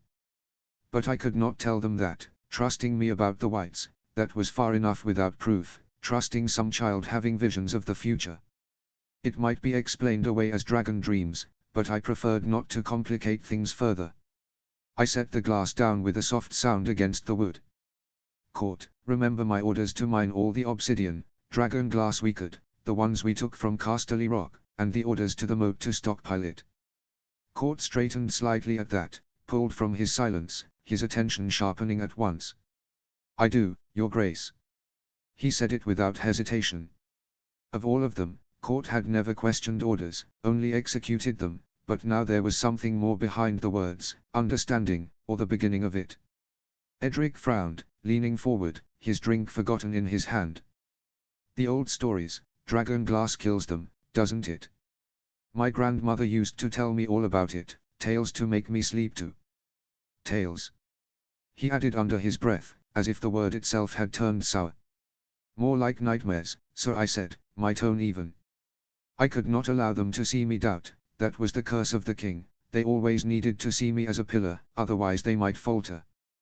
But yes. The moat has localized some dragon glass deposits in the north, near the northern mountains, and in Skagos. We will stockpile enough of it to make tens of millions of arrowheads and hundreds of thousands of weapons. We also have other projects, new weapons I hope will give fruit. I have been supplying the wall to bring their forces to strength and for them to garrison and prepare more castles. And the war in the south, well, once I have the 7 kingdoms under me, I will be able to call hundreds of thousands of men to defend the realms of men. The words settled heavily between us. Arin let out a low breath, running a hand through his hair before reaching for his cup again. A logistical nightmare. I huffed a quiet laugh at that, the sound brief but real. That will be your division's problem, Arin. A faint ghost of a smile tugged at his lips, though it did not quite reach his eyes. It was enough. Forley, though, had gone still. He was no longer looking at his drink. His gaze had drifted somewhere else entirely, unfocused, as if he were seeing something far beyond the walls of Harrenhal. The realms of men. He murmured, almost to himself. His brow furrowed, something clicking into place. The Night's Watch vow, it all makes sense now. It was always there, always under our noses, and we never believed it. I nodded slowly, leaning back in my chair, the weight of that truth as familiar to me now as it was new to them. For a moment, I said nothing more, then added, quieter, I did not want this war. Perhaps it was a naive plan, but I wished to go to King's Landing once and prepare a bloodless coup. Any man that dies in this war is another man who will not fight the great other. The fire cracked in the hearth, but for a fleeting moment, it felt as though the warmth had faltered. The room seemed colder, the shadows deeper. Before I could think further, the cold receded. What the hell? Edric shifted slightly, glancing toward the fire before looking back at me. The burnings, was this the reason we always burn the dead after battles, Your Grace? I said. Edric let out a short, breathless laugh, shaking his head. And some were so angry that they could not send their loved ones to rest in the dirt of the north. To think it was all so that they would not be raised back as monsters. There was no humor in it. There will be a time for truths, I said, my voice steady once more. All will be explained to everyone someday. But for now, I want them focused on the war. A knock on the door drew every eye in the room. One of the Dragon Guard, who had lingered just a moment too long, probably too deep trying to hear our conversation, opened it after a nod from me. Sir Jarman Buckwell stepped inside and gave a bow. Your Grace. Sir Jarman, we were waiting for you. I gestured to the table. Sit. Northern Fire. He inclined his head as he took the offered seat. Yes, Your Grace. I filled a glass and slid it across the table to him. It stopped neatly at his hand. Sir Jarman, I wished to ask you more about the state of the war. He wrapped his fingers around the cup, steady, attentive. What do you wish to know, Your Grace? You mentioned reforms. Tell me more about them. He nodded once and began without hesitation. The Lord Commander has enacted temporary service terms, Your Grace. Men may take the black for several years in exchange for land and coin upon completion. It has changed everything. We are no longer filled only with criminals and the desperate. We are getting men who choose to come. Many are middle-aged men, second sons, landless veterans, mountain clansmen. Men who never thought they would hold land of their own. Now they see a path to it. Court nodded faintly, as if that alone made the rest more believable. There are incentives to settle the gift as well, Jarman went on. Villages are being re-established. Small at first, but growing. Supplies have made it possible. Tools, seed, livestock. He took a small sip before continuing. And the castles, more are being manned. Repairs are ongoing. The wall is waking again, Your Grace. Forley leaned back slightly, exhaling through his nose. I wondered, he admitted, glancing at me. Why so much gold and supplies were being sent north? Even now, with the war in the south. I met his gaze briefly. Now you know. He nodded once, slowly. It helped. Listening to a man of the watch speak in practical terms, of numbers and men and walls and grain, it pulled the conversation back from the edge. The fear did not vanish, but it found shape. Something to work against. Something to prepare for. My problem remained the same. Supplies. Even with Lannister gold fueling our expansion, it was not enough to make everything easy. The moat was feeding the army in the south, building new legions, maintaining prison camps, reconstructing Westerlander administration in my image, and now supplying Harrenhal and the lands around the God's Eye.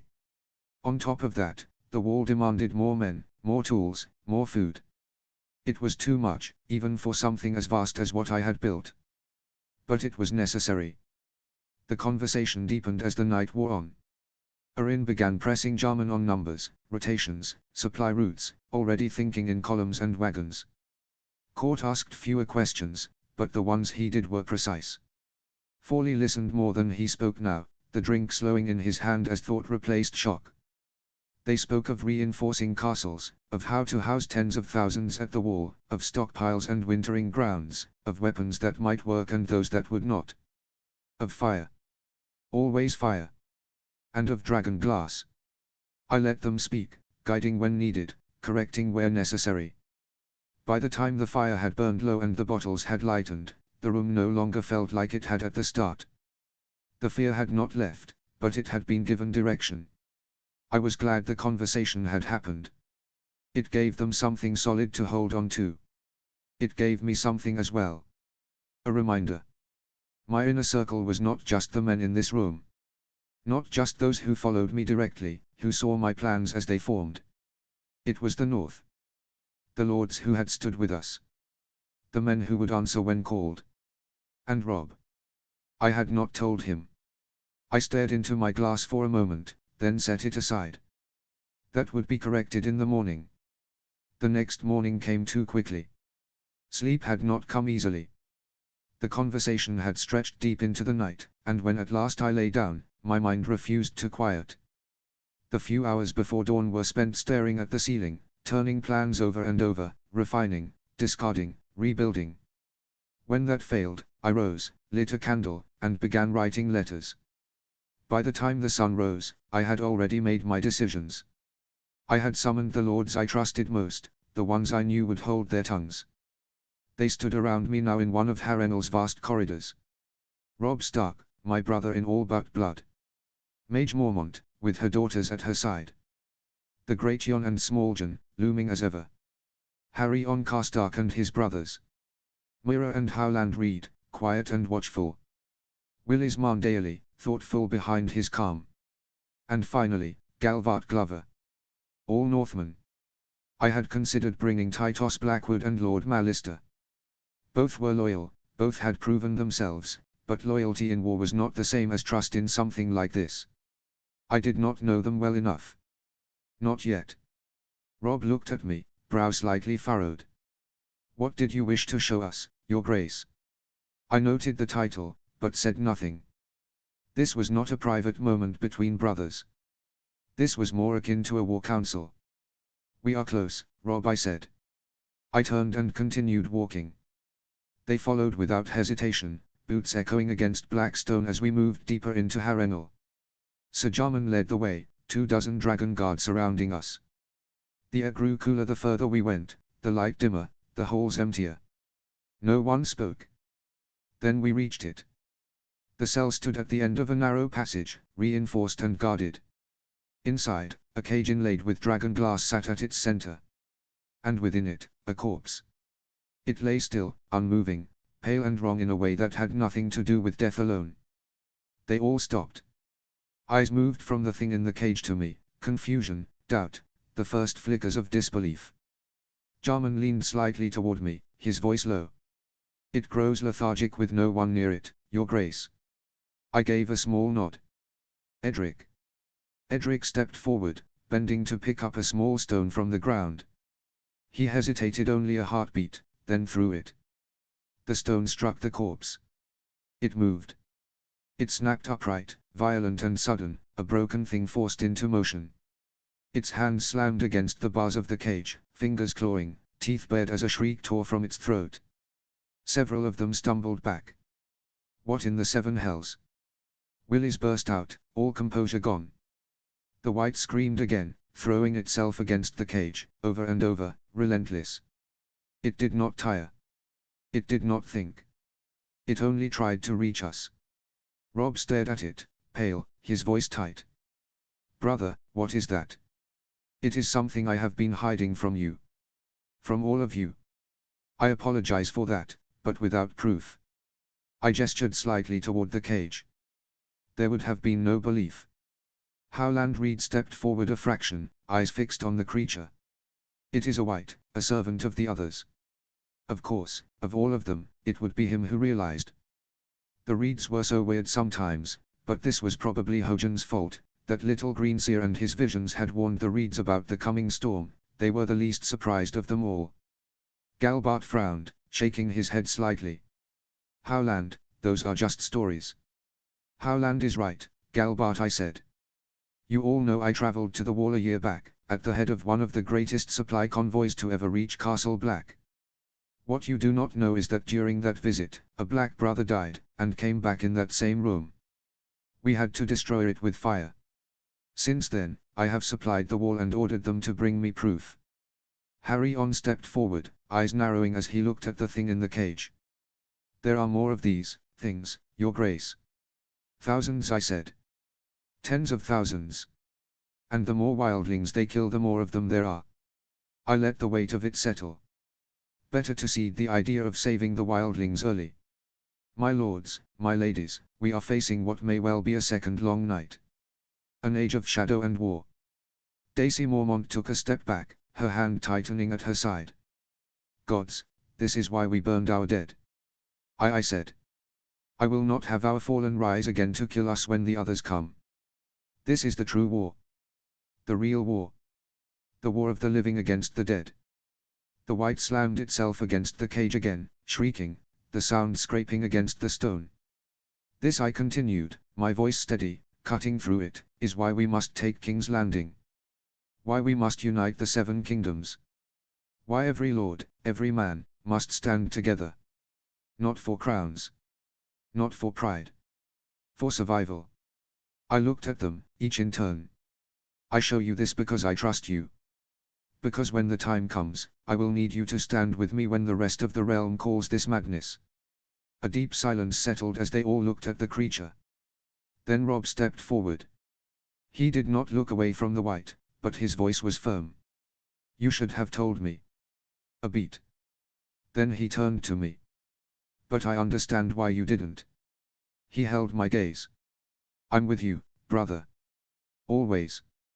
The tension in my chest eased, just slightly. The Great Yon gave a sharp bark of a laugh, more a challenge than amusement. Dead men walking or not, they'll break just the same when we put steel through them. Mage Mormont nodded, fierce as ever. House Mormont stands with you, Your Grace. One by one, the others gave their assent. Some with words, some with nods, but all of them firm. They believed. Or at least, they believed in me. I inclined my head. Then I ask one more thing of you. This does not leave this room. Not yet. If this spreads now, it will bring panic, denial, chaos. We win the throne first. We break every other claimant. And then. I glanced toward the cage. We show them. I will call a great council. I will bring the proof before the realm. And I will make them understand. Robb nodded first. The rest followed. You have our word, Mage said. Our silence, Willis added. Our swords, the Great Yon finished. And like that, the war for the dawn started. Things settled after the revelation of the white to the northern lords. It had drawn a line between north and south. The northern lords had seen it, had heard it, had accepted it with the weight of old stories finally made flesh. The southern lords had not, and for now, there seems to be a divide in Harrenhal. It was not yet a problem. Not yet something that would fracture command or slow the war. For now, their minds lingered on the white. Soon enough, they would return to the war in front of them. The march south, the capital, the throne. The closer enemy always won a man's attention. And for me, the closer enemy had become something else entirely. Administration and paperwork. Running and organizing a kingdom from a war tent was more difficult than I thought it would be. Thankfully, most of the job was done by the Moats administration, which was now expanding over the conquered lands. The organization of newly conquered lands, territories that now lacked lords, stretching from the freeholdings to Stony September and the shores of the God's Eye. And once I gave my judgment, house free, that land would be open. Land without structure was as dangerous as any army. Left unattended, it would rot, rebel, or collapse into banditry. Report after report crossed my desk, each one detailing the state of these lands and what was being done to stabilize them. The lands of House Free were ripe for the taking. For now, garrisons and administrators had been placed across them, securing crossings, villages, and roads. The twins stood occupied, their strength turned from a symbol of treachery into a tool of control. What would be done with those lands in the long term remained undecided. I could grant them to a new lord, reward loyalty with territory, or bind them to the north itself. Or I could keep them. The royal domain was already growing, fed by annexed lands in the west and what would soon follow in the crown lands. If I continued, it would not be a domain in the traditional sense. It would be a kingdom within a kingdom, directly administered by the crown, governed not by feudal obligation but by structure, by law, by system. Power centralized. Power controlled. Power resented. Milton, I said, bringing my attention back to the present. He stood across from me, a stack of parchment in hand. The last reports from the west say that we have finished redrawing the maps, Your Grace. The royal administration has divided the former lands of House Lannister, Cricket Hall, Clegane, and Swyft into 7 crown provinces, each ruled by a chief steward. Temporary positions, for now. The framework was in place, but the system was still taking shape. These stewards would answer to me directly, appointed and removed at will. These provinces were small, closer in size to the territories of houses like Vance, Blackwood, or Piper. They were now being administered through the ministries, following the same model implemented at the moat. A modern system, as close as I could bring one into this world. Central oversight. Distributed administration. Bureaucrats instead of bannermen. It made me think that perhaps in the future I would have to divide the administration of the moat's lands into several provinces. It was bigger than the 7 in the Westerlands combined, and it was all ruled by Sam alone. Milton glanced down at his notes. Lord Sarsfield has taken control of his new ward in the Case Peninsula. The economy is stabilizing under the new administration. There are still rebellious elements in the southeast and northwest of the former kingdom, but the garrisons remain strong. The remaining lords will bend the knee or be subjugated soon enough. There was so much land in the west that I had no use for. I had already claimed what I wished for myself, and I had given Sarsfield what I had promised, but half of the kingdom still lacked rulers, ready to be divided further into 2 new wards of the crown. Ready to receive new lords. They will, I said. One way or another. Thank you for the report, Milton. Now, the Riverlands. What have the ministries recommended? Milton hesitated, just briefly. The reports are poor, Your Grace. The lands around the gods Eye have been heavily ravaged. They will require time to recover. For now, we are doing what we can.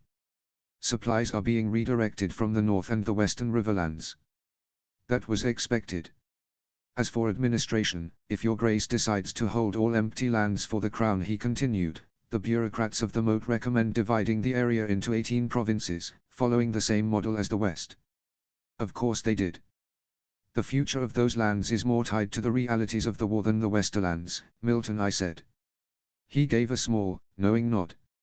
You know what they are like, Your Grace. The administration has had a taste of real power in the West, and now they want the whole continent under them.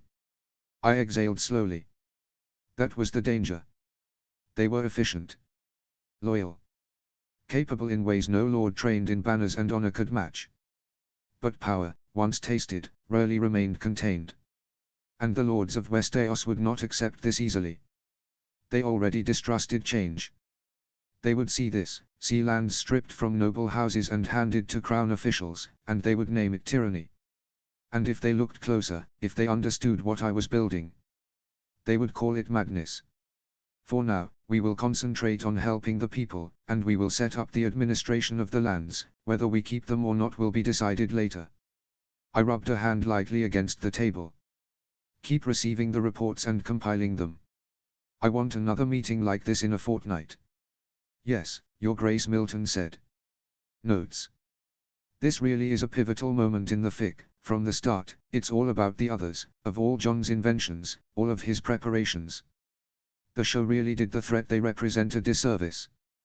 We were promised a winter that lasted a generation in the books, something we never got, a war that defined a race so much that every civilization has an oral history of the event.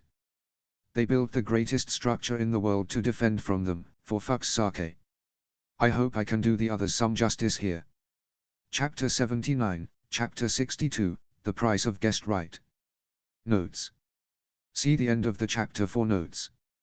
Chapter text. Chapter 62, The Price of Guest Right. Today was a day of justice. By nightfall, we would gather in the great hall of Harrenhal, and the phrase would be judged. It would be a spectacle, deliberate and impossible to ignore. Everything had already been decided, of course. There would be no slipping of nets, no last-minute bargains or surprises. Every Frizz fate had been weighed, debated, and sealed weeks ago after the ledgers with the names of the captured had arrived. What remained was ritual and message. Justice was not only about punishment, but it was also about teaching the realm what came next. For now, I was seated with Willis Mondaly in a smaller chamber off the main keep, one of the few rooms in Harrenhal that did not feel like it was actively trying to swallow its occupants. A low fire burned in the hearth, its warmth fighting back the damp chill that clung to the stone. Between us sat a bottle of northern whiskey and 2 heavy cups. "This northern fire is a bit stronger," Willis said after a measured sip, rolling the liquid on his tongue. "Stronger than expected, Your Grace." "Good taste, my lord," I replied. "That batch rested longer than most. One of the first we produced, actually. It has more bite to it." He nodded appreciatively and took another sip, slower this time. "I would like to purchase a barrel of this, Your Grace. My father would appreciate it." "It is yours," I said easily. "I will not make one of my strongest allies buy from me." His smile was immediate and genuine. "Thank you, Your Grace." I drank as well, careful not to show the slight burn it left in my throat. I liked the whiskey, well enough, but it was not truly for me. This was a product, a signal of what the North was becoming. In a few years, these barrels would sell at obscene prices in Essos, stamped with northern marks and carried aboard northern ships, symbols of a realm that no longer begged for coin. After a moment, I leaned back slightly. "So, what news from White Harbor, my lord?" "Oh, quite good," Willis said at once, clearly eager to speak of it. "Very good. The arsenal is shaping up nicely. Another year before it begins producing ships in earnest, another 2 before it is fully finished, at least before the planned expansions. But progress is steady. The docks are busy day and night, and the craftsmen we brought in from the free cities have integrated better than expected." "That is good to hear," I said. "We will need every hull we can put in the water." He smiled knowingly. "We will be needing a fleet soon." "Indeed," I replied, allowing myself a small smirk. "A fortunate thing, then, that we are laying the foundations now. Which brings me to what I wanted to discuss with you." His posture shifted, attention sharpening. "Oh.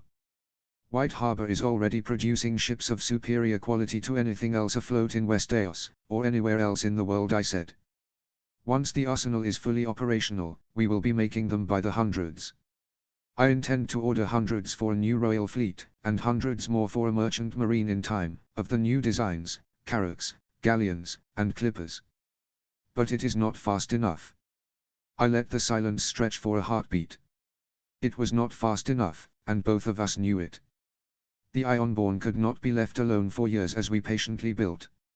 Nor could Stannis be allowed to entrench himself on Dragonstone with an intact fleet, closing the gullet and the narrow sea and strangling trade while I watched helplessly from the shore. Power on land meant little if the sea was lost. "What are you suggesting, Your Grace?" Willis asked carefully. I smiled. "I wish for you to write to your father. He will be traveling to Bravo soon." Realization came quickly. "You wish to buy their ships?" "Yes," I said, nodding. "And more. He will take a portion of the gold we seized from the rock. 10 million dragons worth in specie. He will open an account in my name and deposit it there, then begin negotiations with the Iron Bank regarding the Iron Throne's debt." Willis's smile sharpened into something keen and thoughtful. "You wish to secure their favor?" And their silence. Support, if possible, I said. Silence, if not. The Iron Bank prefers stability, and paying a part of the debt at the very least, if not all of it, will give them that. I intend to offer it to them. With that sum, he said slowly, they will listen. They will, I agreed. Their ships are inferior to our newer designs. Slower, lacking coppered hulls and stronger, sleeker structures. Not the mentions, they don't have ironwood for their production lines. But they are available now. We could purchase 200, perhaps 300 war galleys and dromons, sail them to White Harbor, and crew them ourselves. It was said that Bravos could build a galley in 3 days, an impressive feat. Their arsenal was huge and always eager for contracts. With some politicking and a lot of gold, we could purchase the biggest fleet in Westeros in a few moons. That explains it, Willis said, nodding to himself. Why Lord Robb instructed our levies not to march south with the reinforcements. I had done exactly that. The Marndale men had a different war to fight, one that would not be decided on fields of blood. Yes, I said. Your house will focus on sailors, officers, and captains. Training them, organizing them. Your role is as vital as any army marching on King's Landing. Even if it is not as immediate. He exhaled, relief clear in his expression. That will settle my father's heart. He wrote to me, worried that we had somehow displeased you, that our strength was being overlooked. Not at all, I said. House Marndale has a place of honor in my plans for the future. A place that will see your house elevated, alongside most of the North. That pleased him greatly. The 50 carracks we are already producing for you may be finished by the time the Bravo Sea ships arrive. Combined, that would give us the strongest navy in Westeros. At least the largest, I corrected mildly. They will lack a professional corps at first. Experience takes time, and war has a way of teaching quickly. That can come later. So paying the debt and the ships, Willis asked. As a separate matter. As a parallel one, I replied. He should not rush it. Let the bankers grow comfortable first, then allow the shipwrights and merchants to enter the conversation. Bravos trades in more than steel and ores. Grain, timber, steel, rice, furs, amber, salted fish, whiskey. Willis's eyes lit with interest. You would have him open broader trade talks as well. I would, I said. Preferential tariffs, long-term supply contracts, Bravo Sea coin flowing through White Harbor instead of Gulltown or King's Landing. If we are buying their ships, we should also be selling them the means to keep those docks busy. He considered that, then smiled. My father will enjoy that sort of negotiation. It gives him room to maneuver. I would be taking these ships and using them in this war. Later, I would do the same that had been done with the army, building a professional navy, an officer academy, and paying the men well for them to train hard. I could already see it in my mind's eye. A Marine Corps for amphibious operations and protecting the ships in transit. I could use the Navy in times of peace to escort the merchant marine and my future trading companies in troubled waters and spread our goods all over the world. A Navy stronger than any in the world. And this would be the start of it. Paying the throne's debts would cut support of the Iron Bank to any other candidate and would open the Bravo Sea markets to our still acquired gold. These ships would be the backbone of the future thrust against Stannis and later the Ironborn. Perhaps even the Ubber, depending on what the fuck the Reach was thinking, not answering any letters and taking our messengers as prisoners, at least that was the theory we were working with. Willis raised his cup, eyes bright with calculation and pride. Your Grace, this conversation has been remarkably productive. A toast, before I go write that letter. I lifted my own cup. To victory. To victory, he said with a grin, and profit. I had called Robb to the room after Willis Marndale had left. To tell the truth, I had been expecting this letter for a while. That knowledge did nothing to soften the blow when it finally arrived. It sat on the table like a weight, heavy with inevitability, and heavier still with what it meant. Brynden Tully's death was not just a personal loss, it created real problems for the governance of the Riverlands, problems that would not wait politely while we mourned. Robb entered after a member of the Dragon Guard let him in. He paused for a heartbeat, eyes flicking briefly to the guards stationed outside the door. John, he said, a hint of amusement breaking through his tired expression, Those are some impressive-looking guardsmen you have. I allowed myself a small smile. They do their jobs well.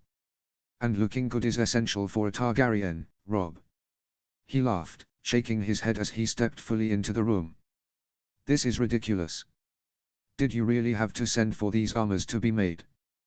The Dragon Guard wore black-tinted plate, dark as coal, worked with subtle dragon scale patterns and embossed sigils. It was handsome armor, but more importantly, it was practical and brutally strong. I had debated with myself about adding red plumes to their helms, something dramatic and unmistakable, but in the end, I had decided against it. The helms were plain black steel. It made them unsettling to look at, and that was no small advantage. The Second Legion was coming anyway, I said. So I ordered the armors to be brought with them. Robb nodded. At least you did not have to wait for the next convoy. Gods know those are slow. At least the newest one is bringing rations and supplies, I replied. Not tons upon tons of steel armor and weapons. They should move faster. He nodded again, then crossed the room and sat down, the levity draining from his face as he looked at me more closely. All right. I know that look. Why did you call me here, Jon? I did not answer immediately. Instead, I reached for the letter on the table, my fingers lingering on the seal for a moment before I handed it to him. I watched his eyes move across the page, watched his jaw tighten, watched the color slowly drain from his face. After all, the letter changed a lot. To His Grace. I regret to inform you that Sir Brynden Tully passed in the early hours before dawn. His wounds, though initially treated and bound, festered despite every remedy known to us. The rot spread swiftly through the flesh of his side and into the blood. We burned, we cut, we prayed, and we bled him, yet nothing slowed the corruption. Sir Brynden remained lucid for most of his final day. He bore the pain without complaint and asked often after the Riverlands and his kin. Near the end, fever took him, and he passed quietly soon after. I swear by my oath that all was done that could be done. Healer Hullen. Robb lowered the letter slowly, staring at the table rather than at me. For a long moment, neither of us spoke. I could hear the faint sounds of the camp beyond the walls, men laughing somewhere, steel clinking, life continuing in its indifferent way. Would it be like that when I passed, too? The world just, continuing spinning. So Robb said finally, his voice rough, the blackfish is gone. I nodded once. He held on longer than anyone expected. Robb closed his eyes briefly. He deserved better than that. He did. And we both knew it. Robb let out a slow breath, rubbing a hand over his face. Gods. I will have to write to my mother. She will be devastated. I felt the familiar twist in my chest at that. In my mind, I acknowledged the truth I would never say aloud. Catelyn was now the last true Tully, at least in spirit. Lysa still lived, but Lysa was Lysa. The Riverlands could not be anchored to her. I am sorry, Robb, I said quietly. Do not be, he replied after a moment. I did not know my great-uncle well, but he fought beside us and did his duty. He was a great man. I nodded. A soldier through and through. Silence followed, heavier this time, weighted with consequence rather than grief. Robb broke it at last, his tone practical, even if his eyes were still dark. So what happens now? Riverrun is without a lord again. I hated how quickly my mind shifted gears, how easily my mind gave way to calculation. Yet the truth was impossible to ignore. Riverrun and the Riverlands had been in Tully's hands for 300 years. Riverrun had always been their seat, but the Riverlands themselves had been a grant to them by House Targaryen. With Brynden dead, the male line of House Tully was gone. Completely. By Andal law, Robb stood next in line through his mother. But he was already a lord, and more importantly, we had already agreed on Riverrun's future. I would not break that promise. Bran would be Lord of Riverrun. The Riverlands, however, were another matter entirely. Bran gets Riverrun, I said. That is beyond discussion. I don't plan to back away from that deal. Robb nodded at once, relief clear on his face. Good. Good. Will it be a new house, or will he take the Tully name? That will be his choice, I said. He can take the Tully name if he wishes. Knowing him, he will call himself Stark of Riverrun. Robb smiled faintly. And he will need a regent until he comes of age. For now, I said, Riverrun will be run by the garrison we left there. Robb raised an eyebrow. That makes your man the regent of the castle. Smart, brother. I allowed myself a brief smirk. Thank you. Smart, but not subtle. His expression sobered again. The real question is the Riverlands. Will they accept a Stark as their overlord? They will accept what we tell them to accept, I replied evenly. They are in no position to do otherwise. Still, it would be wiser to give them the appearance of choice. Robb frowned, studying me. You want the Riverlands for yourself? I opened my mouth, but he raised a hand, stopping me. Do not lie to me, Jon. We agreed. No more lies after Winterfell. I sighed, the sound heavy in my chest. Yes. I want to integrate the Riverlands into the Crownlands once this war is over, at least a part of it. I want to expand the royal domain and reduce the power of overmighty vassals. Look at the history of Westeros, war after war, all born from lords who held too much power and thought themselves kings in all but name. Robb countered immediately, that same power allowed us to stand against tyranny. And how many more times, I shot back, has it let greedy men kill tens of thousands for pride, ambition, or vengeance? I will not pretend this is selfless. It will make me the unchallenged overlord of the southern kingdoms. But it will also mean that armies will not march through the Riverlands every generation, burning fields and hanging small folk because two lords decided to quarrel. He fell silent, watching me closely, weighing every word. At last, he asked, do you plan this for every kingdom? Not everyone. I said. Gods, I felt like a child caught with his hand in the cookie jar. Why did Robb make me feel like this sometimes? The Stormlands. The Westerlands, he pressed. You have already promised Lord Sussfield lands that are not yours to give. Both will be dissolved as kingdoms, I said. The Westerlands will be broken into smaller wardenships, and most of the southern coast will come under direct royal control. Robb shook his head slowly and sighed. The richest lands of the West, brother. I see what you are trying to do. I am just wary. Push too far, and you will alienate our allies. I know, I said, the weight of it pressing down on me. I am thinking beyond this war. I do not want endless rebellions. I do not want my children fighting the same battles we are fighting now. Robb nodded and slumped back into his chair. Gods. I could use a drink right now. He looked up again, resolve settling in his eyes. I am not fully in favor. Not completely. But I will support you, as long as you give Bran overlordship over the nearby houses at the very least. You already plan to gut the West, another smaller ward will not hurt you.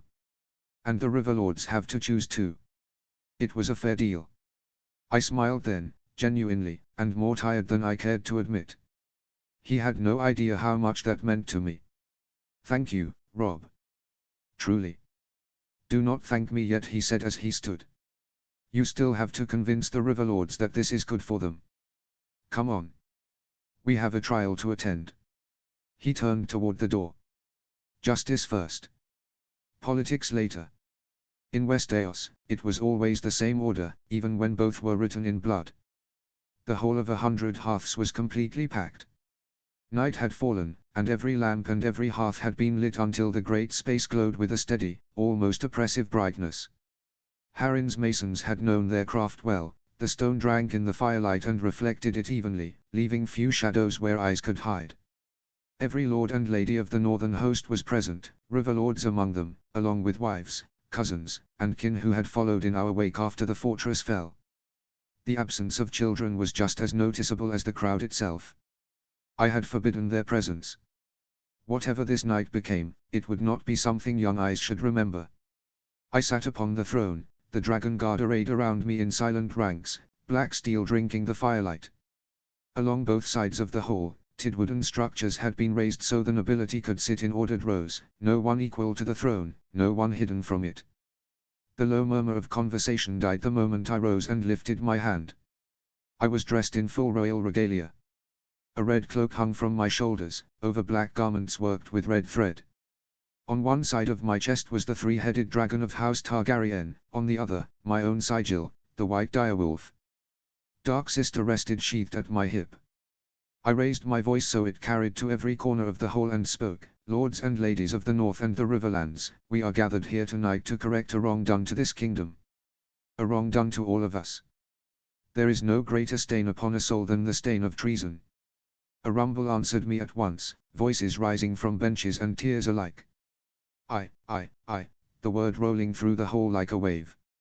I let it crest before speaking again, allowing the sound of their anger and approval to settle. "Our righteous cause advances across this continent," I continued, my voice steady, measured. "Each day we move closer to justice. Closer to Lord Eddard Stark resting easy, for he has been avenged. But no cause, no matter how just, advances without resistance, without betrayal. Our greatest setback, our deepest wound, came from House Free." The hall erupted at the name. Shouts, curses, fists striking wood. Faces twisted with remembered anger, with grief that had never truly cooled. I felt it too, a tight knot in my chest that had nothing to do with strategy or rule. "The phrase betrayed us," I said, and this time I did not raise my voice further. I did not need to. "They betrayed our cause. They betrayed their vows. They betrayed their king." I paused, letting the silence sharpen around the words. "But let no man here say that this realm has forgotten justice, or that treason goes unanswered." I lifted my hand once more and finished, "Tonight, House Free shall be judged. Bring them forward." The answer came as a roar as the Freys were brought to the steps of the throne. They were dragged forward in chains and ropes, most of them gagged, some sobbing, others staring ahead with hollow eyes as if they still believed this was some cruel mistake that would be undone at the last moment. Dozens of men, women, and children. Some not even of House Free but of their vassal houses, Hague and Irenford, among a few others. All traitors. Robb stood at my side, his voice clear and cold as he spoke. "Lord Walder Free, you stand accused of treason, of conspiring with the enemy, of raising arms against your liege, of plotting the death of your king and the murder of your fellow lords." Walder laughed from where he lay half sprawled on the ground, chains biting into his wrists as he craned his neck upward. "You have no right, Stark," he shouted, his voice thin but venomous. "I did what was best for my house. You carved a bridge through my lands. You garrisoned your men in my river. You took what was mine." Robb did not rise to the bait. "You failed to answer the call of your liege lord, Hoster Tully. We built the bridge for that reason, you would do well to remember that, Free," he said evenly, each word placed with care. "I swore vows to the crown as well," Walder spat back. "And then you swore vows to Daemon Targaryen," Robb replied, his gaze never leaving the old man. Walder sneered, showing yellowed teeth. "My son said some words, yes. Words are wind. They meant nothing." Robb looked down at the old man one last time and said, "Have you nothing to say in your defense, for yourself, or your house? We have dozens of letters, Free. Proof of your bargain with Tywin Lannister, sealed with coin and blood." Walder spat on the stone and slowly lifted his eyes to me. For a moment, the hall seemed to hold its breath. "Just this," he rasped, his voice filled with spite rather than fear. "You will die, boy. You will not see the end of this war." I stood then, and the sound of it carried through the hall. "I have heard enough," I said coldly. "Gag him." The guards obeyed at once, forcing the cloth back into his mouth as he thrashed weakly against his chains. I looked out over the assembled lords and ladies.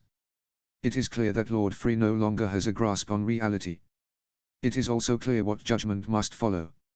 I paused, letting the silence stretch. "If anyone has aught to say in his defense, speak now." For a heartbeat, there was nothing.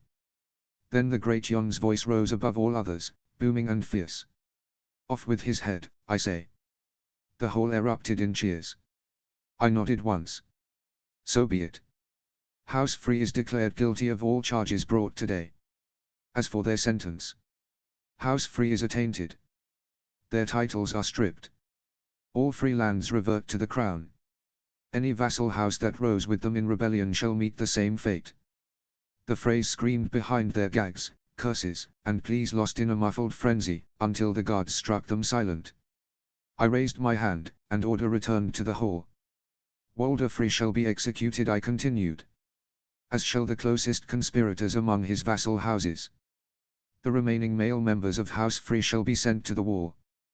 Those too young to take the vows shall be held in ward until they are of age, and then sent north.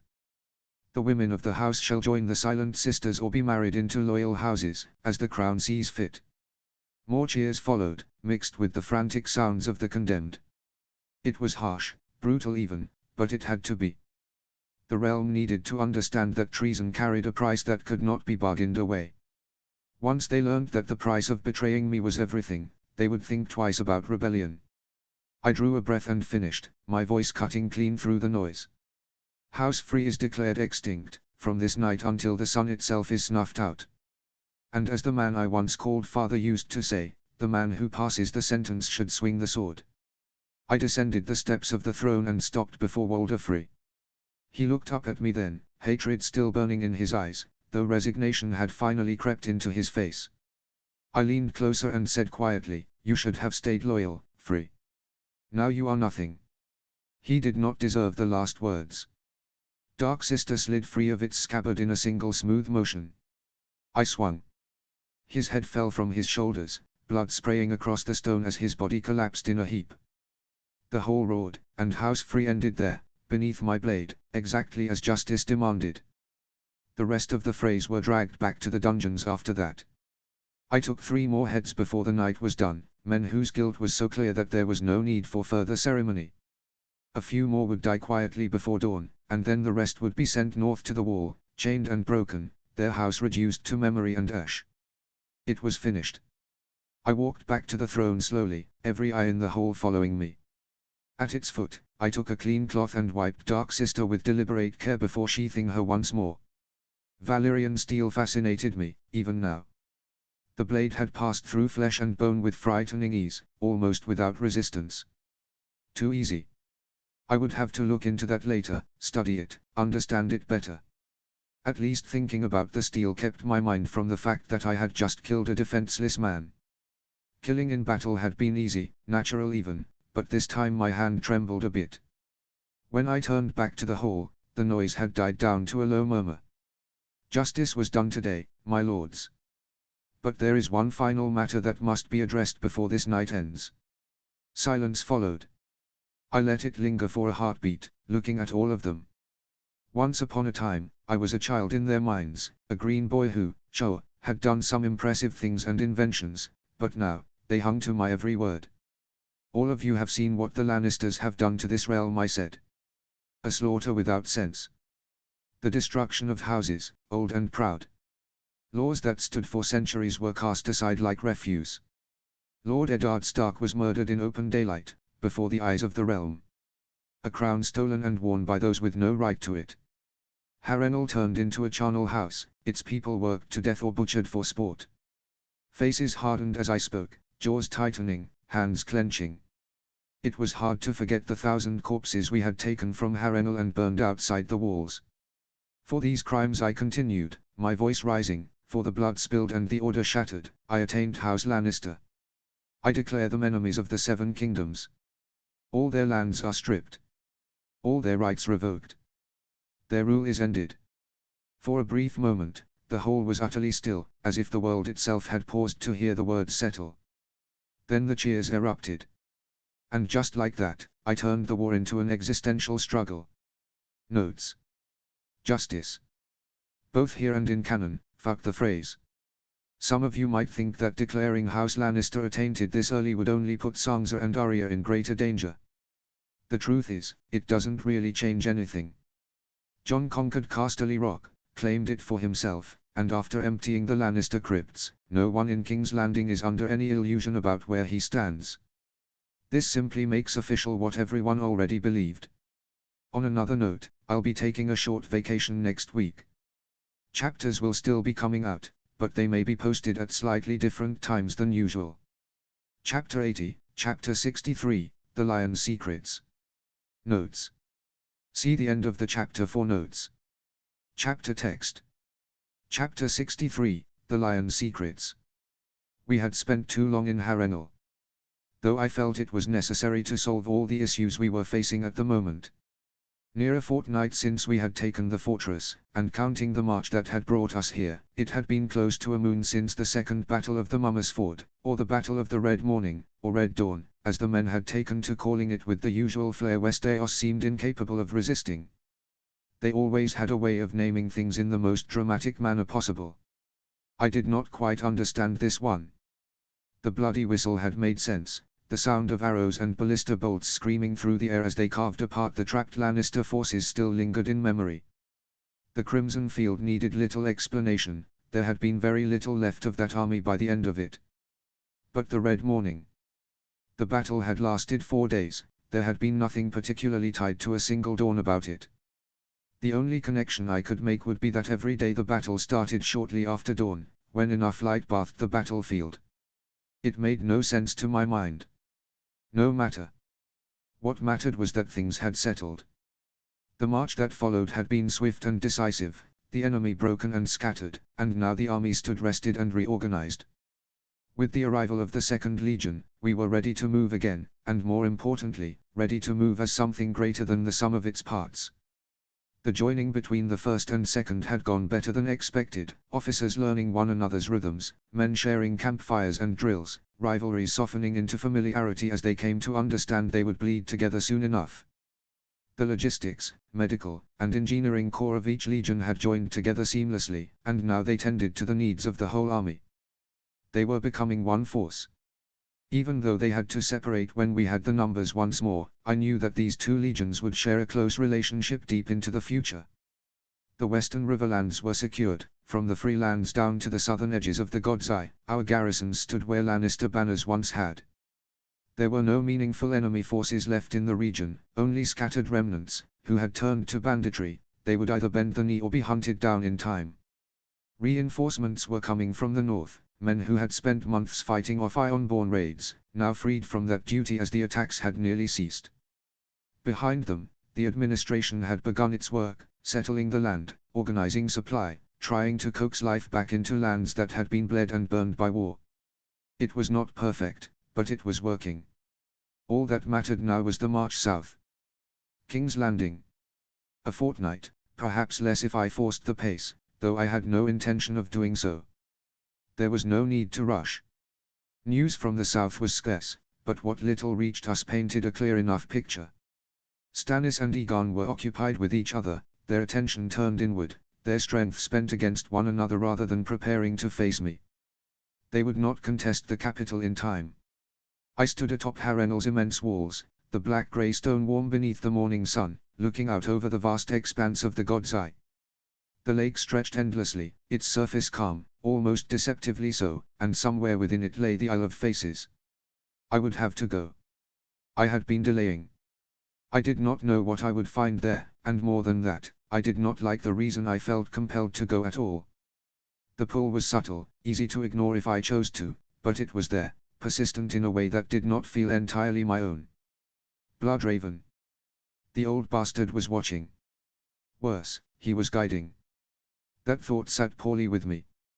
How much of what had happened had been his design? How much of my path had been shaped by a man who could see across the realm, across time itself? How did you fight something like that? How did you even begin to resist a hand you could not see but knew was there? And yet, the benefits of having him as an ally were undeniable. The knowledge he possessed, the answers he could give, the information on enemies I could not reach or see, it was too much to simply ignore. Arms suddenly wrapped around me, pulling me back into the present with enough force that I nearly stumbled forward. Daisy. You almost made me fall from the wall. She laughed, bright and unrepentant, releasing me as if she had done nothing wrong. You jumped. I did not jump, I was attacked. I shot back, turning to face her. You will kill me one of these days, woman, my heart can only take so much. Don't be so dramatic, your dragon guard would not let anything happen to you, she said, grinning, entirely too pleased with herself.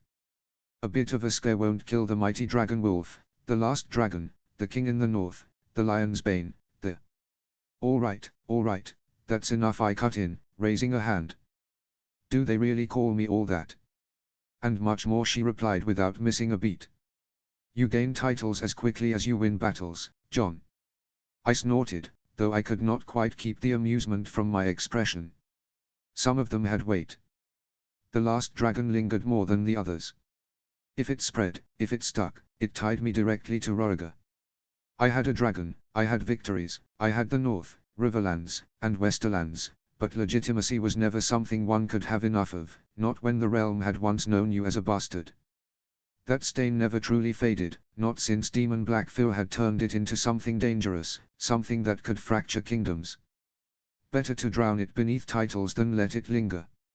Movement along the wall caught my eye, and I turned slightly to see Theon approaching, with Robb and Smallgen beside him. He had reintegrated himself into the circle well enough, back among those I counted as friends, though it had not been immediate. There had been hesitation at first, unspoken doubts, but word of his actions in the north had spread quickly. The Second Legion respected him, spoke of his ferocity, of the way he had cut down Ironborn with a kind of ruthless focus that men understood and admired. Respect, once earned in blood, tended to stick. Theon, Robb, Smallgen, I said, giving them a nod as they came to a stop a few paces away. What brings you here? The scouts are coming back, and you have some letters to read, Brother Robb said, holding up a small bundle of parchment. I grinned at that, already knowing what some of them would contain. I had sent letters to the remaining houses of the Crown lands, or at least to those I did not intend to destroy outright, and now the answers were beginning to return. Anything from Buckwell? Smallgen snorted. The fucker is still dancing around with his loyalty. Smallgen. Dacey said, feigning surprise. You can read. Fuck off, Mormont, he shot back, though there was no heat in it, and the laugh that followed came easy, cutting through the lingering tension of the past days. I shook my head slightly, though the corner of my mouth twitched. He won't dance for much longer. Not when our army marches and gets less than 100 miles from his castle. I will remember this, though. We have most of the man's men at arms in chains. He should have come and knelt already. Theon tilted his head slightly, watching me with that familiar sharpness. Will you strip his lands? I paused at that, more out of thought than hesitation. It was a fair question, and perhaps a telling one. I had done it before, more than once, to those who had stood against me or betrayed me. Was that what they all thought now? That my first instinct would always be to take, to break, to replace? I exhaled quietly. No. Not for this. He's still dancing, but he will kneel before the end. I will take some of his lands, force concessions, ensure his loyalty is not a question again, but he will keep his castle and the core of his holdings. A measured response. Not mercy. Not quite. But the man had told his men to stand down if the Lannisters were losing, and that was enough to give him a respite. The same could not be said for all of them. Rosby had not answered, though that was hardly surprising given that there was no one left to answer. The heirs were dead and the old lord had died in his bed. There were probably some power struggles in the keep. Hayford was little better, its lady barely 2 days old, its regency held by a Lannister-appointed man who had heard what I did to the Lannisters and probably expected to be executed. Those would need to be dealt with, one way or another. There had been better news as well. Wentwater had sent word that they would bend the knee once we stood before the capital, fear guiding them more than loyalty, but that was enough for now. They feared Stannis and the Lannisters more than me, and that was something I could work with. Nothing from Duskendale yet, Robb said, his tone more serious now. Smallgen crossed his arms. And the wargs saw the town burning. They had, and I had no idea who had done it. They had seen no banners among the attackers, so that practically ruled out Stannis, the only one with the strength to take the port. I let out a slow breath. Not good. We will assume Duskendale is lost to us for now, until we know more. I straightened slightly, the decision settling into place as naturally as the rest. Give the word. Prepare the men. In 2 days, we march south. Finally Smallgen said with a grin, rolling his shoulders as if he could already feel the coming fight. My bones are aching for some blood. You are still 3 behind, Dacey shot back without missing a beat. I will kill a dozen more than you in King's Landing, Dacey, just you wait. I shook my head at them, at the easy talk of killing, the quiet competition that had taken root among the men. It was not unexpected. War did that.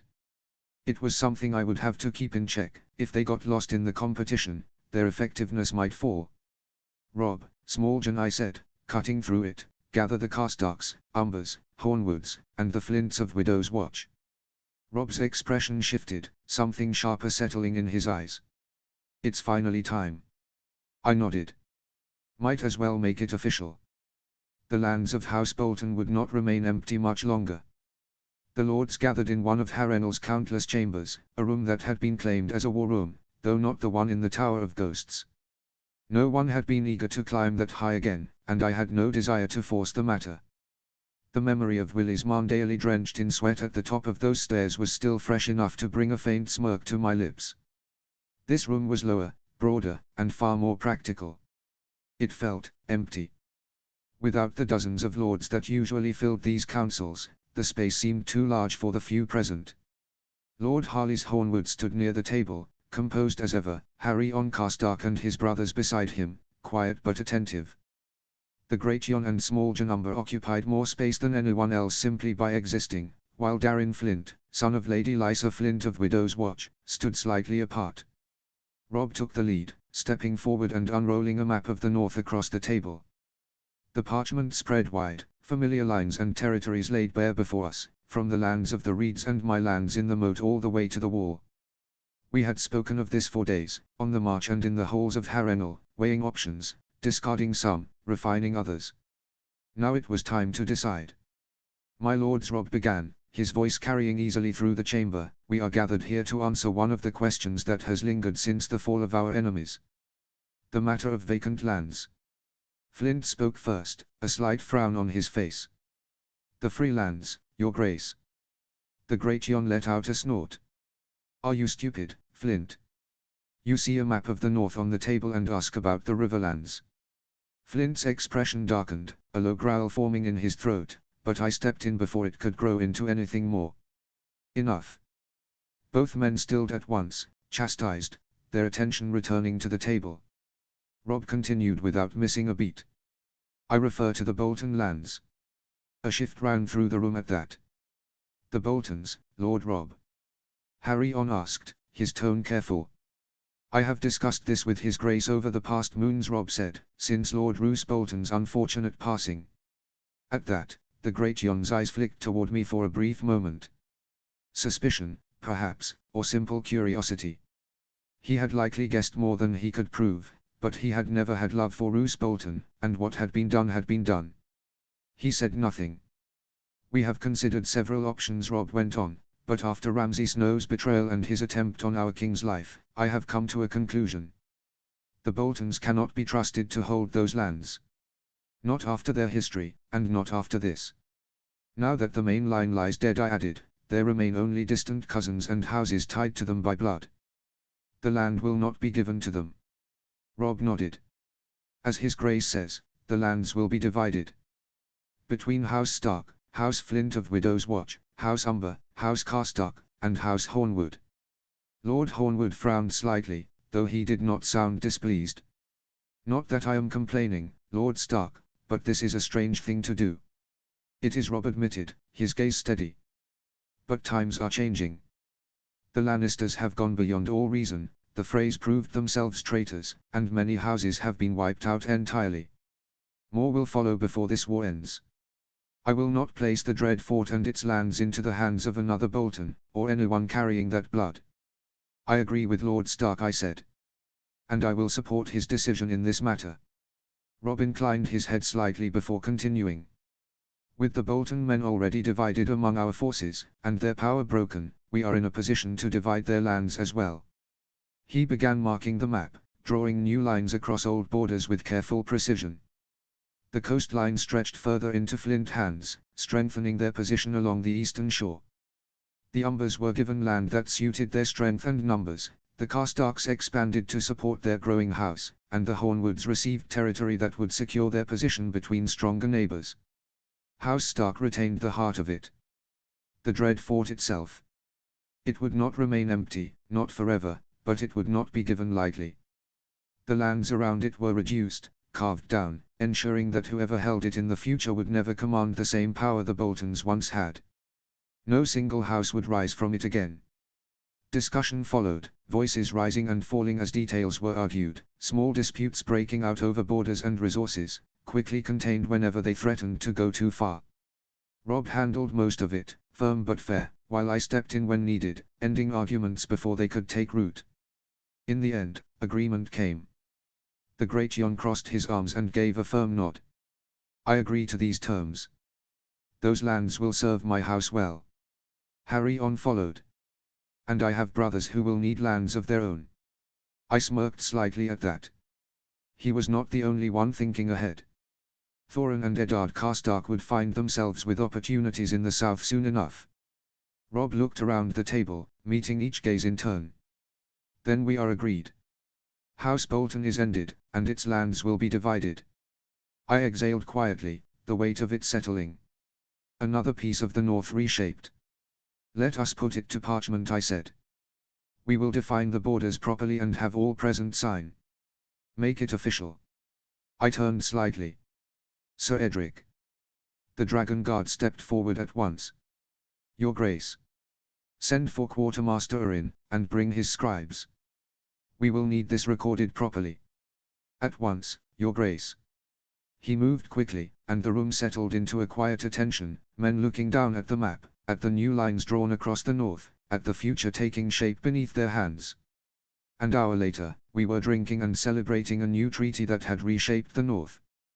I chose a strong raven for the attempt, a black feathered bird from the rookery that had taken well enough to my touch before, and after settling myself I reached for it, letting my awareness slip into its form until the world shifted and I felt the rush of air beneath wings instead of the weight of my own body. The leap from Harrenhal's tower came naturally, the bird's instincts carrying me upward as the vast expanse of the gods eye opened below, with the Isle of Faces somewhere at its center. I knew where it should be. I turned toward it and flew, guiding the raven, and for a time everything felt normal. Yet the longer I continued, the more something felt off in a way I could not immediately name, because the shoreline behind me did not recede as it should have, and the center of the lake never seemed to grow closer despite the steady beat of wings carrying me forward. The raven began to resist me then, not violently, but with a growing unease that bled through the bond, its instincts pulling at the edges of my control as it circled once, then again, searching for bearings it could not find. The air felt wrong, heavier than it should have been over open water, and the lake below seemed subtly distorted, as if distance and direction no longer behaved in ways I understood. I pushed it forward anyway, forcing the flight to continue, but nothing changed, and after a time it became clear that I was not simply missing the island, I was being kept from it. When I released the bond and returned to myself, the stone beneath me felt far more solid than it had any right to, and I remained there for a moment, looking out over the water with a clearer understanding of why the men I had sent before had found nothing. Boats had gone out, guided by those who knew the lake well, yet they had returned with only confusion, speaking of fog and currents that led them in circles until they were forced to turn back. It was not that the island could not be found. It simply would not allow itself to be found. Even so, I could still feel it, the subtle push leading me to the island. And it did not like what I was doing. But what else should I do? Go there alone and hope for the best? Bloodraven should know better. I would always try everything before committing to something so dangerous. Still, the raven failed. If I wanted to reach it, I would have to go myself. That kind of magic fascinated me in a way few things could. But it also made me shiver. Just how much was hidden there? And how powerful were its denizens to be able to do something like that for millennia? I was with Urin late in the day, the light of the setting sun filtering through the narrow windows as he laid report after report before me. So much to read, and never enough time to do it. Still, this was better than most. After the fall of Casterly Rock I had ordered men I trusted to go through everything we had taken, every ledger, every letter, every scrap of parchment left behind in that mountain fortress. The Lannisters had never expected the castle to fall, not truly, and they had not burned what should have been burned. Whether it had been arrogance or simply a lack of time, it did not matter now. The rock had fallen in a single day, in a battle they had never imagined would take place within their own halls. And we had taken everything.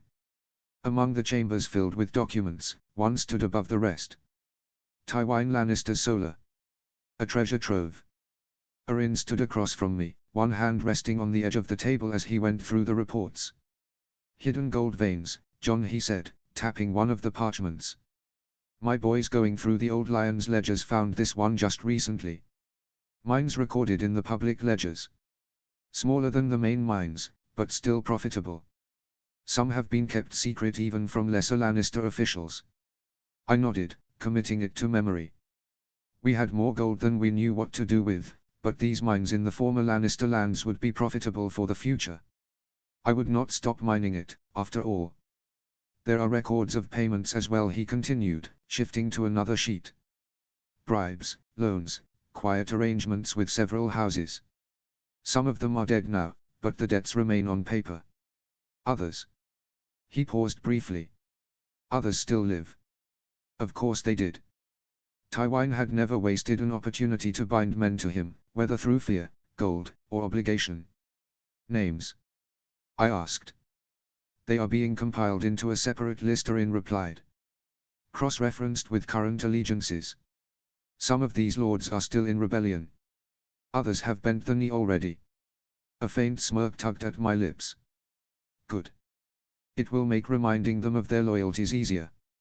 Orin allowed himself a brief nod before continuing. There are also internal records of House Lannister. Correspondence, plans, movements. Not all of it recent, but enough to give us a clear picture of how Tywine operated. That was worth more than gold. The fourth of the Westerlands I wished to integrate into the royal administration would be all the easier to do if we knew everyone important, if we could find who remained and who had ran. Who could be trusted to be hired by us and who we needed to keep at bay, or perhaps even seize for trial. Future plans? I asked. Summerin said, picking up another parchment. Contingencies, mostly. Movements that were to be made if certain battles were lost or won. None of them account for the fall of the rock itself. They wouldn't, I said quietly. He never thought it possible. Orin nodded. He didn't. Silence settled for a moment as I looked down at the spread of parchment before me, at the web of secrets, debts, and plans that had once formed the backbone of Lannister power. Anything else? I said. There is one more thing, it is not much, but it was found in his solar. He handed them to me. The pages were older than the rest, the ink slightly faded. Not the kind of records meant to be shared or filed with the rest of the household accounts. That explained why Orin thought it important. I began to read. And stilled. It was not gold, nor debts, nor plans of war. Not the sort of thing one would expect to find among Tywine Lannister's most guarded papers. Reports. Men sent to follow a woman, years ago, their movements tracked with the same precision one would expect for a rival lord or a dangerous agent. It did not fit. I read through them again, slower this time. Why would he keep this? I murmured, more to myself than to Orin. Orin nodded faintly. We thought the same. We do not know who she was, or why she mattered. The reports suggest they lost interest after a time. I said nothing, continuing to read. The entries were brief, lacking the detail of the more important records, but consistent enough to form a trail. Movements through Lannisport, changes in residence, a handful of contacts. Then less. Then almost nothing. Until the last entry. I reached it and paused, eyes lingering on the final lines. A ship. Bravos. A slow smirk tugged at my lips as I read it again, the pieces settling into place. Not important, perhaps, in Tywine's eyes. Or no longer important. Something he had watched, then discarded when it failed to yield value. But to me. I set the parchments down carefully. After all, there were many ways to use information, and not all of them required armies or gold. How much would Tyrion Lannister do, to know where whores go? Notes. The fall of the rock keeps giving benefits, and knowing where Tisha might be is a huge advantage. Book readers would know just how much that eats at Tyrion all the time. The division of the Bolton lands was an important step in reshaping the North. No one wants another Bolton, really. I will never understand why the Starks kept them around. They rebelled like a dozen times. Were they like pets? Chapter 81, Chapter 64 The Isle of Faces. Notes. See the end of the chapter for notes. Chapter text. Chapter 64 The Isle of Faces. Sir Edric protested again, his hand half raised as if that alone could stop me. Your Grace, please reconsider. You cannot go there with so few guards. I shook my head, already reaching for my cloak. This is something I have to do by myself, sir. I appreciate your desire to fulfill your duties, truly, but this will happen. 7 is enough for this. But, Your Grace, he insisted, taking a step after me. I turned then, cutting him off before he could say more. But nothing, sir. My decision has been taken. Wait for me here. I will be back before dusk, I promise. He hesitated, clearly wanting to argue further, but he saw my expression and stopped. Duty won over instinct. He nodded once and bowed his head, stepping back toward the rest of the Dragon Guard. I watched him go for a moment, then turned away. Tomorrow we would be marching south, toward King's Landing. It would be a long, grinding march, nearly 300 miles still lay between us and the capital. Along the way we would demand the surrender of Southhorn and Hayford, and I hoped the Crown Landers would be wise enough to bend the knee without forcing my hand. I could not afford to leave hostile castles behind us, not with supply lines stretched thin and an army this large to feed. The thought of laying siege to the capital while starving myself in the process was enough to make my skin crawl. But that was tomorrow's problem. Today was about something I had been avoiding for far too long. I told myself it was because of immediate concerns, the army, the riverlands, the phrase, justice, logistics, governance. All of that had been true, at least in part. But there was another reason, one I had not wanted to admit even to myself. I was wary. I did not know what awaited me there, and I had learned the hard way that the unknown was often the most dangerous thing of all. Still, the feeling would not leave me alone. It had been growing stronger by the day, a pull at the back of my mind, quiet but insistent. The same sensation I had felt when I had been drawn north to my first vision of Bloodraven. The same certainty that had settled into my bones when Gallifaux had hatched. This was no whim or fancy. It was magic. By now, the call was unmistakable. So I would take a boat, row out onto the God's Eye, and set foot on the Isle of Faces at last. Whatever waited for me there, I would face it almost alone. I climbed into the boat first. It was a small thing, shallow of draught, with a single modest sail, built more for rowing than speed. 10 men could row it comfortably. I had brought 7. One by one, 7 of my Dragon Guard followed me aboard in silence, armor bundled and stowed, cloaks folded away. Steel and deep water did not mix, and we all knew it. Unless you asked the Ironborn, of course. Falling into the God's Eye weighed down with steel would mean death within seconds. The lake was deep enough to crush a man long before he drowned. I had once read a Mester's experiment from Lewin's library. He had used a rope to see how deep the God's Eye was at different places. He had gotten varied results, most of the time higher than a mile deep. Too deep for a normal lake. Well, I said, setting my hands on the oar, let's go, boys. We pushed off. At first the rowing was easy, the rhythm settling quickly, oars dipping and rising in the dark waters of the God's Eye. I rowed alongside them, matching their pace, feeling the familiar burn in my arms. Truth be told, I had not expected the Isle of Faces to be so far away, though it made sense. The God's Eye was enormous, more like an inland sea than a lake. The Maesters claimed parts of it were unimaginably deep. A small country's worth of fresh water. At least Westeros would never thirst, unless someone found a way to poison the whole damned thing in the future. We made steady progress, sometimes rowing, sometimes letting the sail catch the wind. Hours passed in near silence, broken only by the splash of oars and the creak of wood. The shoreline of the Isle was still distant when one of the guards spoke, his voice tight. Your Grace. I followed his pointing hand. Ahead of us, hovering over the distant tree line, the air shimmered. Colors twisted and folded into one another, reds bleeding into greens, greens into blues, light bending into strange rainbow arcs that had no right to exist. Magic, I said quietly. Some sort of illusion. The old gods, another man murmured.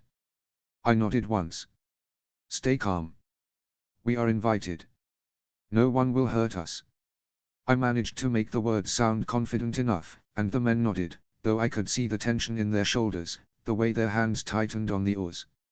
I could not blame them. I was uneasy myself. I had never truly understood the Isle of Faces. The histories never made sense when you looked at them closely. This was supposedly the place where the first men and the children of the forest had made peace, where faces were carved into trees as witnesses to their pact. An entire island of watching eyes. But that alone explained nothing. The first men kingdoms had risen and fallen. The children had retreated, then vanished from the south entirely.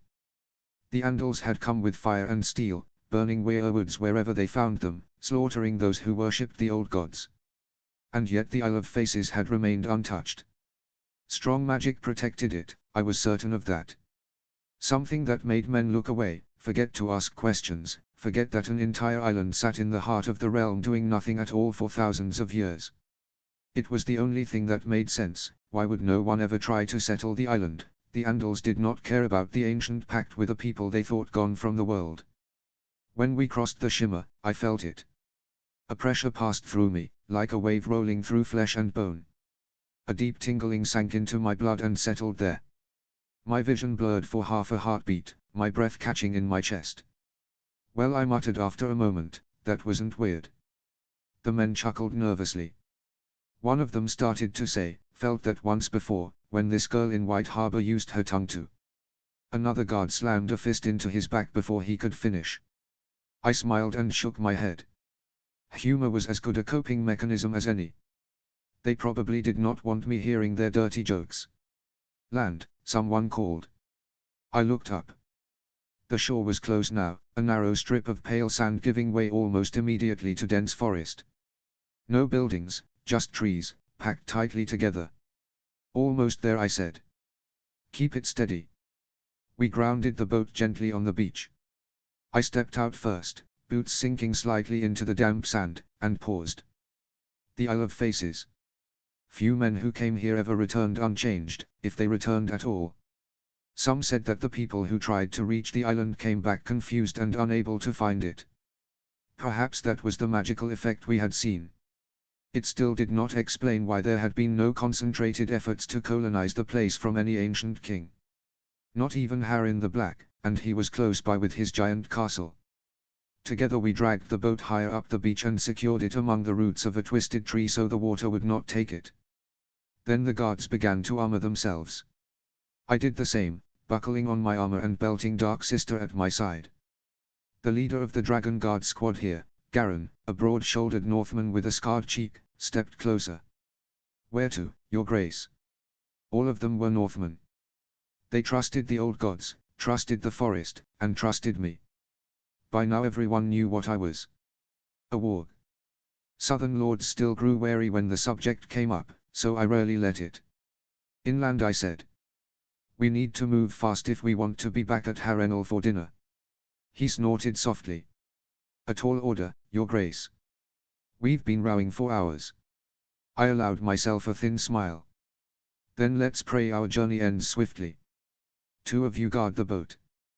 The rest, with me. We moved into the forest. I noticed it immediately. Every tree bore a face, not just the werewoods. Oaks, elms, ash trees, all carved. Some crude, some impossibly detailed. Old faces, young faces, faces frozen in laughter, sorrow, or rage. And the werewoods. There were so many of them. Hundreds, their white bark stark against the darker woods, their red leaves whispering softly though there was little wind. Their carved eyes seemed almost alive, and as I passed among them, I could have sworn they followed me. A knot tightened in my chest as we moved deeper inland. The pull was unmistakable now. The forest had grown quieter too, the usual sounds of insects and birds thinning until even our footfalls felt intrusive. The men were nervous, I needed to ground myself, and them. So I said, breaking the silence, Garin. Tell me your story. The lead Dragon Guard glanced at me, surprised by the sudden question, then shrugged slightly. Not much to tell, Your Grace. I was a farmer. Worked the lands for House Dustin until the call for men came from the moat. I joined the Lord's Swords, and the rest is history. I hummed thoughtfully as we walked. No mere farmer ends up in my personal guard, Garin. What did you do before that? He smiled at that, a real smile this time. Man-at-arms for House Dustin. Fought in Robert's Rebellion. Earned my land for my service. I looked at him sideways. Did you fight at the Trident? He nodded once and seemed to shrink in on himself. Yes, Your Grace. I smiled to put him at ease. Do not worry about it, Garin. Tens of thousands fought against my house. If I held a grudge against each of them, I would be angry every waking moment. My own uncle, the man who raised me, fought against my father, Roriger. I do not hold it against any Northman for taking up arms for a good cause. He let out a breath he had clearly been holding. Thank you, Your Grace. That eases my worries some. I saw Prince Roriger during the battle. He cut a striking figure. He did, I said quietly. And as striking figures often do, he died. We walked on for a few more steps before I spoke again. What about the rest of you? Holan, Thorin, Rand. How does a Northman end up in the King's Own Dragon Guard? Holan opened his mouth to answer, but the forest interrupted him. A sound rolled through the clearing, like old wood bending under a great weight. I stopped at once, raising a hand. Every man froze. I strained to place it. It did not come from ahead, nor from behind. It seemed to rise from below, from the roots themselves, from beneath the weirwoods. Probably the wind, Rand said after a moment, though his voice lacked conviction. The others nodded, but none of them believed it. Neither did I. Please don't let the island be filled with trapped green seers. The small talk died then, swallowed by the growing pressure in the air. I felt it before I saw it, the pull tightening, my heart beating faster in response. When the trees began to thin, I knew we had arrived. Red leaves crowned the clearing, thicker and denser than anywhere else on the isle. As we stepped through the last line of trees, the world seemed to open around us. The weirwood dominated everything. It rose from a small hill at the center of the clearing, massive beyond reason. The face carved into its trunk was immense, imperious, almost regal. I felt very small beneath that gaze. As we moved closer, I noticed the ground itself had been shaped. Stones had been arranged into deliberate patterns, spirals winding inward toward the base of the hill, ancient and worn smooth by time. Ritual markings. The Earthzinger's work. As I moved deeper into the clearing, the pull sharpened into certainty. There was an opening at the base of the great weirwood, half hidden by roots as thick as towers, a dark cleft in the white bark where the hill itself seemed to open. I knew, with a conviction that had nothing to do with reason, that I needed to reach it. Let's go, I said quietly. We need to enter those caves. No answer came. I turned. My guards stood exactly where I had left them, 5 figures frozen mid-step, still upright, still breathing, but utterly wrong. Their eyes were blank, unfocused, staring straight ahead as if the world had emptied itself out of them. Instinct took over. My hand went to Dark Sister's pummel. I looked up at the weirwood and my voice came out harder than I intended. If any of them are hurt, there will be hell to pay. I will burn this island to the ground. I had not expected an answer. I knew Bloodraven was listening, somewhere, somehow, but he had never been one for timely explanations. The reply came from behind me.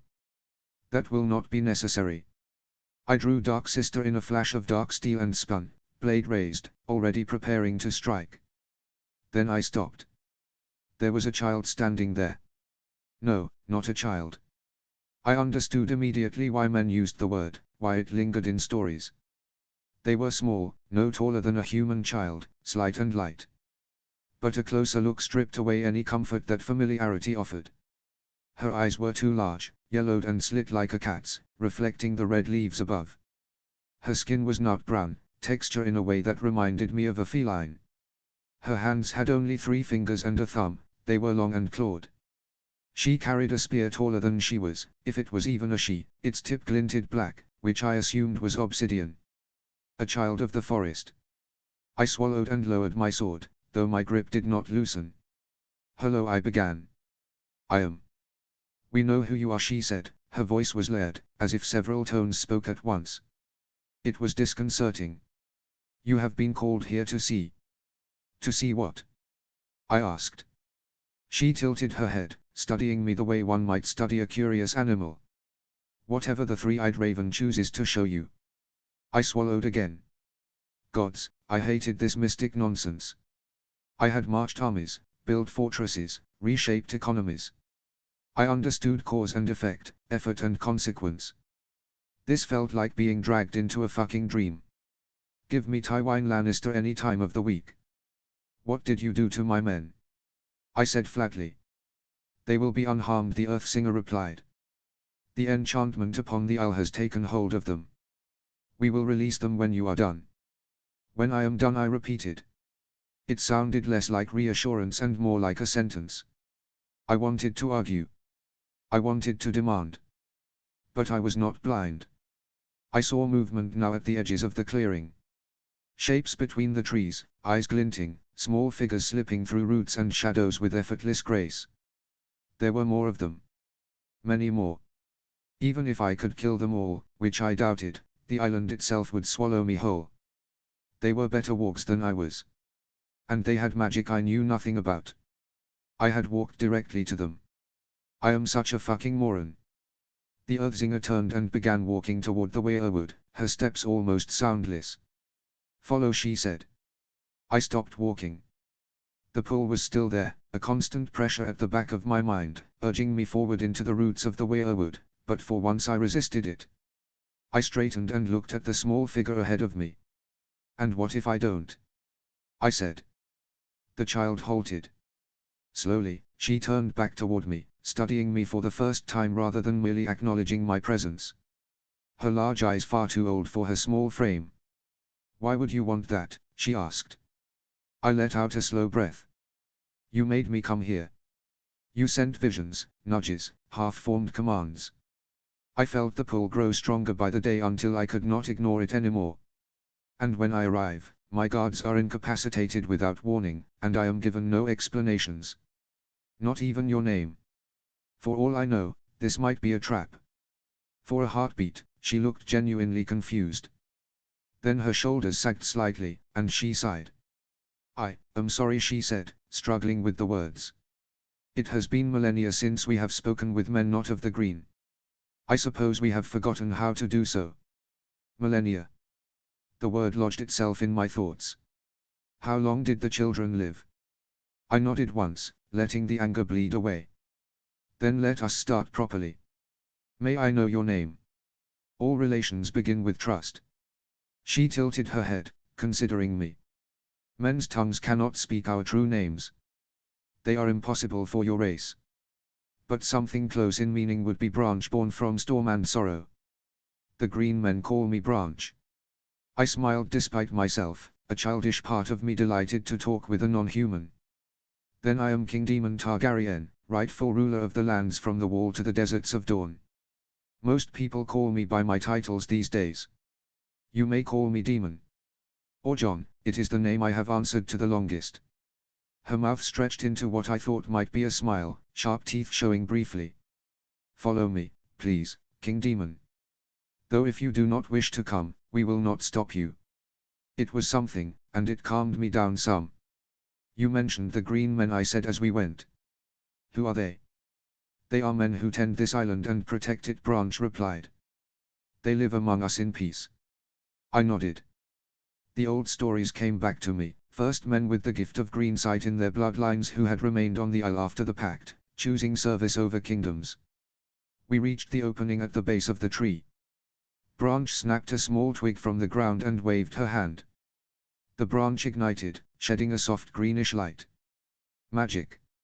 I tried my best not to gape at the flame as my thoughts went 100 miles an hour. She did that effortless. There were stories of the children, stories of walking trees smashing apart armies of men. Stories of them plunging the land into the sea. Just how much could they do? How did mankind win in the end if they can do that? We did not walk far into the cave before I saw them in the shadows. Children of the forest and men alike, bound and woven into the roots themselves. Some stared outward, eyes unfocused. Others did not move at all. What are they doing? I whispered. How long have they been there? They are one with the gods now, Branch said simply. What does that mean? I asked. Some of them are clearly still alive. They have not died, she replied. They have joined with the gods. Some are still joining, allowing the roots to take their power as their lives end, so it may serve those who come after. Understanding crept over me, and it was unsettling. They bound themselves to the werewolves at the end of their lives, feeding something greater than themselves. A collective consciousness. A living archive. It was ritualistic, horrifying, and brilliant all at once. Were all werewolves used like this? I asked. All of them. Not all, Branch said, glancing at me sideways. But many. At least until men destroyed them. Yet those trees still live on, here and elsewhere. I nodded slowly. It made sense. All werewolves were one, whether their roots touched or not. A vast magical network, storing the memories of green seers across time. Over millennia, over ages beyond counting, that network had become what men called the old gods. Whether it was just their memories, or their souls, I did not know. Was there even something like a soul? Were the green seers still conscious inside the trees? Did they retain their individuality? I had so many questions, and it was only a theory, but it fit everything I was seeing. I saw Branch was reticent to answer me, so I would not push too deeply. However, before I could ask more, Branch spoke once more. We are here, King Demon, Branch said. We stood within a small chamber, its walls, floor, and ceiling formed entirely of roots. There were no bodies here. Only a massive root in the center, pale and wet, bleeding red sap. Join with the tree, Branch said. You will speak to him. She stepped back, and the chamber darkened. I knew what she wanted. You are already here, no stepping back. If they wanted you dead, there are easier methods. I drew a knife, cut my palm, and let the blood flow.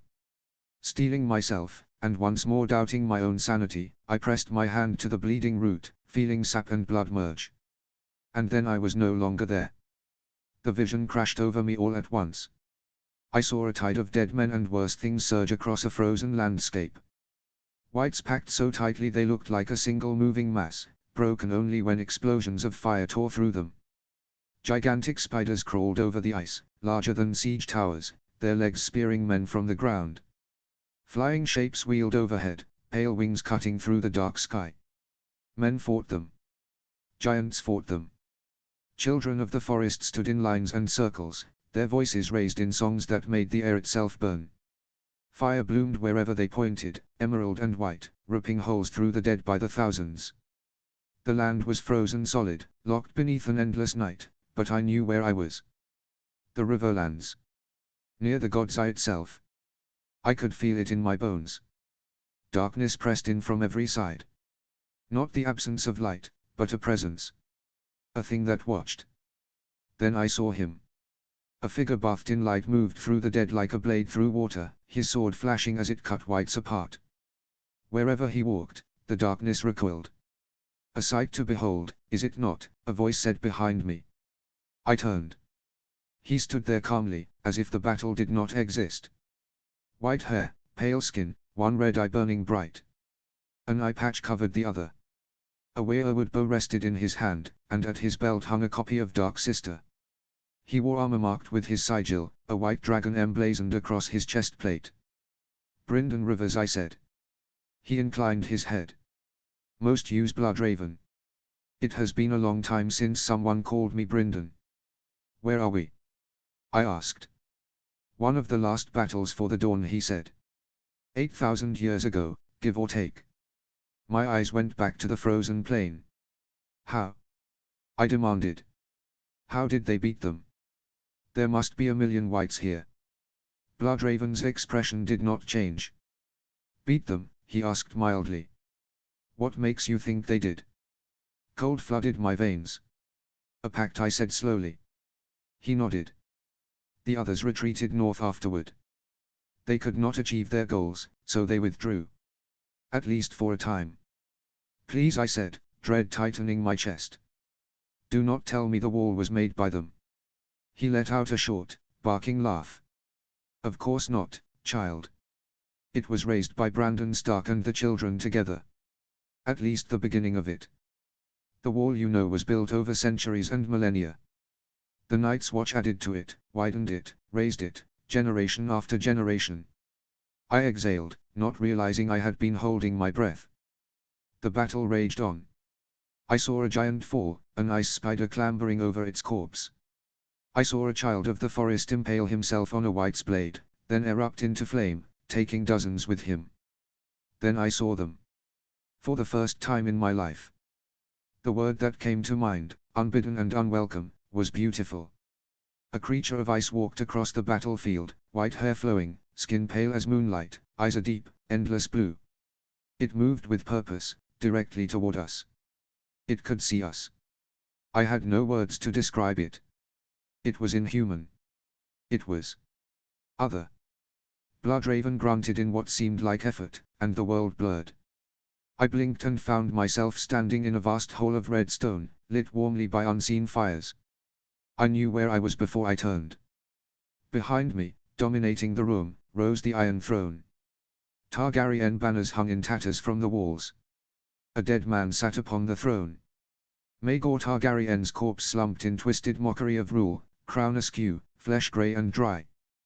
Bloodraven studied the body for a moment, then turned his single red eye to me. Jon Snow. Jon Stark. Daemon Targaryen, he said softly. Outsider. We have much to speak about. Notes.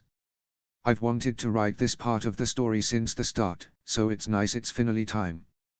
The magic in Asoyaf is something that always surprised me. I always wanted to reach Jon's and Bran's chapters to see a bit of it.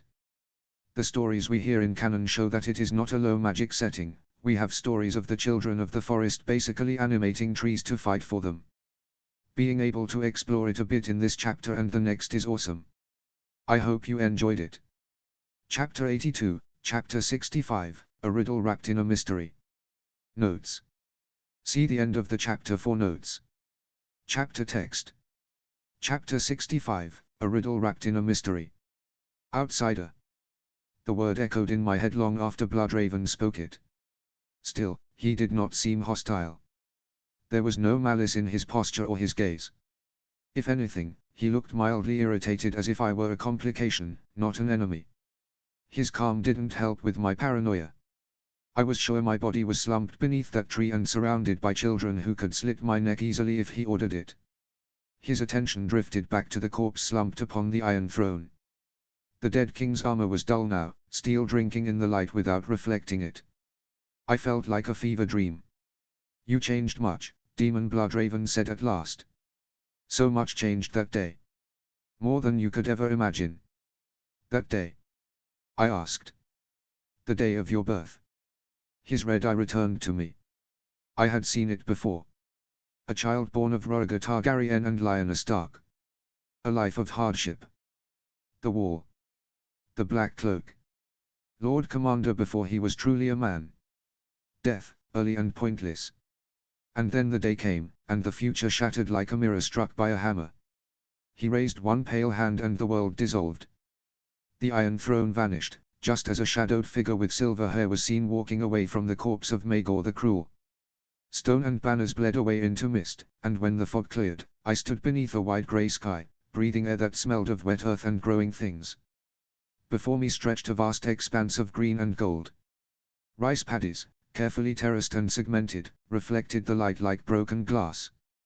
Water flowed through an intricate lattice of canals and sluices, guided by stone dams and wooden gates. The Rice Sea. My lands. My creation. Perhaps my greatest achievement. In the distance I could see Moat Cailin. Great cranes loomed above it like skeletal giants, lifting blocks of stone into place. Scaffolding clung to the ancient towers as men moved like ants along the walls. Smoke curled from kilns and forges, and the low hum of industry filled the air. In the air, a white shape flew. My dragon took to the sky and flew over the Rice Sea. Bloodraven's voice carried easily across the fields. I cannot see the future anymore. Only backwards and sideways. The river of time no longer flows forward for me. Too many paths broken. Too many designs undone. His eye fixed on me. All because of one child's birth. The wind stirred the rice, sending ripples across the fields like waves across a sea. I felt suddenly exposed. But you are special, he continued. You are different. Do not waste breath denying it. I know you will try. My thoughts raced, colliding and tangling. There were no clean answers here, no clever deflections. Whatever I said would be inadequate. Why ask, I said carefully, what you already know? If you can see all this, then you already have your answer. Bloodraven smiled, a thin curve of the lips that held no warmth. Yes. I suppose I do. I had little else to do after the future was obfuscated, a century of planning shattered, so I watched you instead. Jon Snow. His gaze sharpened. You write obsessively. Even things that should never have been written. My stomach tightened. I remembered candlelit nights in Winterfell, in Moat Cailin. Pages filled with diagrams, half-remembered formulas, songs from a world that did not exist here. Knowledge poured onto parchment and paper because I feared forgetting it, feared losing myself. Many were things that were not useful at all, and things that would not be useful for a long, long time, such as combustion and Einstein formulas. But many worked: how to distill alcohol, the Bessemer process, military tactics of a dozen different historical periods, chemistry, the printing press, and how to develop it and make it better. And Bloodraven had probably read it all. He had seen it all. Perhaps, I said, but it would not have mattered in the end, would it? You always knew I existed, he nodded. Even as a child. I heard you curse me often enough. How? I exhaled slowly. There was no reason to lie now. I know things no man in this world should know. One of them is the idea of another world. One very much like this one. Same people. Same failures. I met his eye. I saw you there. For the first time, Bloodraven fell silent. The rice fields blurred, colors smearing together like wet paint. When the world sharpened again, I stood in a high stone chamber lit by fire and sunlight. 3 figures leaned over a carved table shaped like the continent itself. Aegon Targaryen stood at its head, broad-shouldered and solemn. Visenya stood rigid at his side. Rhaenys leaned closer, her fingers tracing the coastline with curiosity. They spoke, but their voices were distant, distorted, as if heard through deep water. Their gestures focused on the mouth of the black water, on a nameless spot where towers and walls had yet to rise. I thought there were no weirwoods on Dragonstone, I said. How can you see this place? It is close enough, Bloodraven replied half-heartedly, still lost in his thoughts. The wards interfere. Valyrian magic resists my sight. That is why the vision is imperfect. That explained the blur, the silence. Even here, magic contested magic. In that other world, he asked quietly, did we win? Did we stop the others? I shook my head. I don't know. But things were falling apart. The kingdoms were at each other's throats. The others were advancing. The wildlings were slaughtered, their dead swelling the enemy's ranks with every battle. Who were why, no. He closed his eye for a moment. It does not matter, he said. This is not that world. The scene shattered once more. We stood upon high cliffs overlooking a narrow valley choked with smoke and death. Pines and stone concealed lines of ballista and heavy crossbows, their crews firing in disciplined waves. Below, Lannister soldiers and knights died by the hundreds. Horses screamed as bolts punched through armor and flesh. Red and gold banners burned, trampled into the mud. The bloody whistle. I could hear it now, the shrill scream of wind that gave the ambush its name. The sound cut through the chaos, freezing men in place a heartbeat before death found them. Bloodraven watched without emotion. I looked at him while the screams carried upward. I remembered this day clearly. My first real battle. The earlier ambushes had been bloodless by comparison. This had been the moment it became real. The moment men died in droves because I had decided they should. Since then, tens of thousands had followed. Does it not worry you? I asked at last, eyes still on the valley below. Bloodraven did not answer immediately. The wind tugged at his white hair, and the red eye never left the battlefield. Not anymore. I continued, quieter now. Do you not see me as some kind of usurper? At that, he finally turned to face me. For a long time, he said, I asked myself that same question. Whether you were a corruption, an intrusion, a flaw in the weave of things. His mouth twitched. I am very fond of flaws. My brothers had many, and I many more. I frowned. That is not an answer.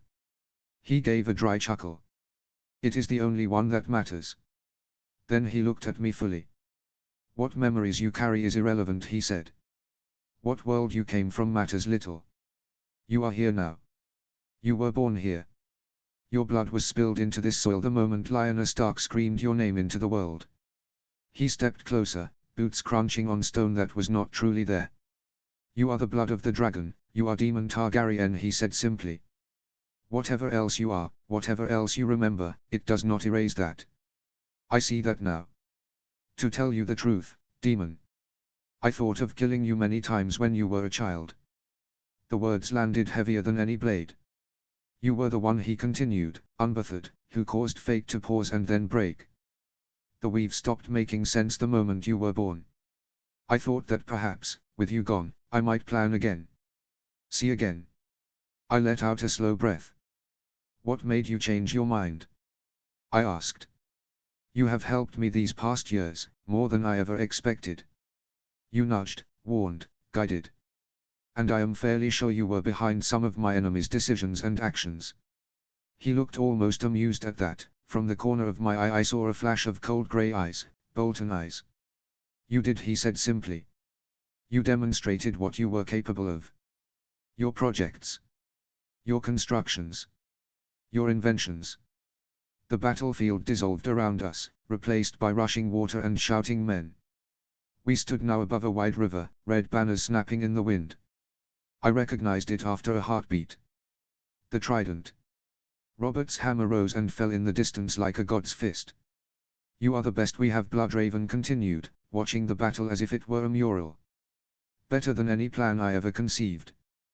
Perhaps with you, we might finally find an answer to our oldest failure. The final defeat of the others. The past vanished again, replaced by another moment, then another, like pages being turned too quickly. The fall of a banner. A crown hitting stone. A dragon's skull half buried in sand. I should have intervened more, he said quietly. I should never have let our family fall so far. I nudged events, I corrected here and there, but I grew cautious. Afraid of overreaching. In the end, that restraint cost us everything. His red eye flicked to me. But the past is fixed.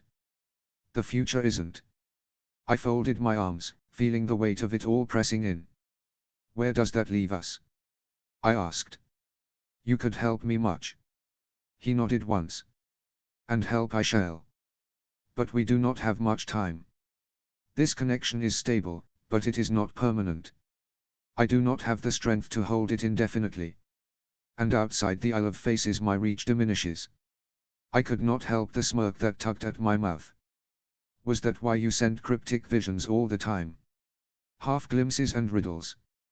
Bloodraven's mouth curved in something close to a smile. It was the only thing I could do.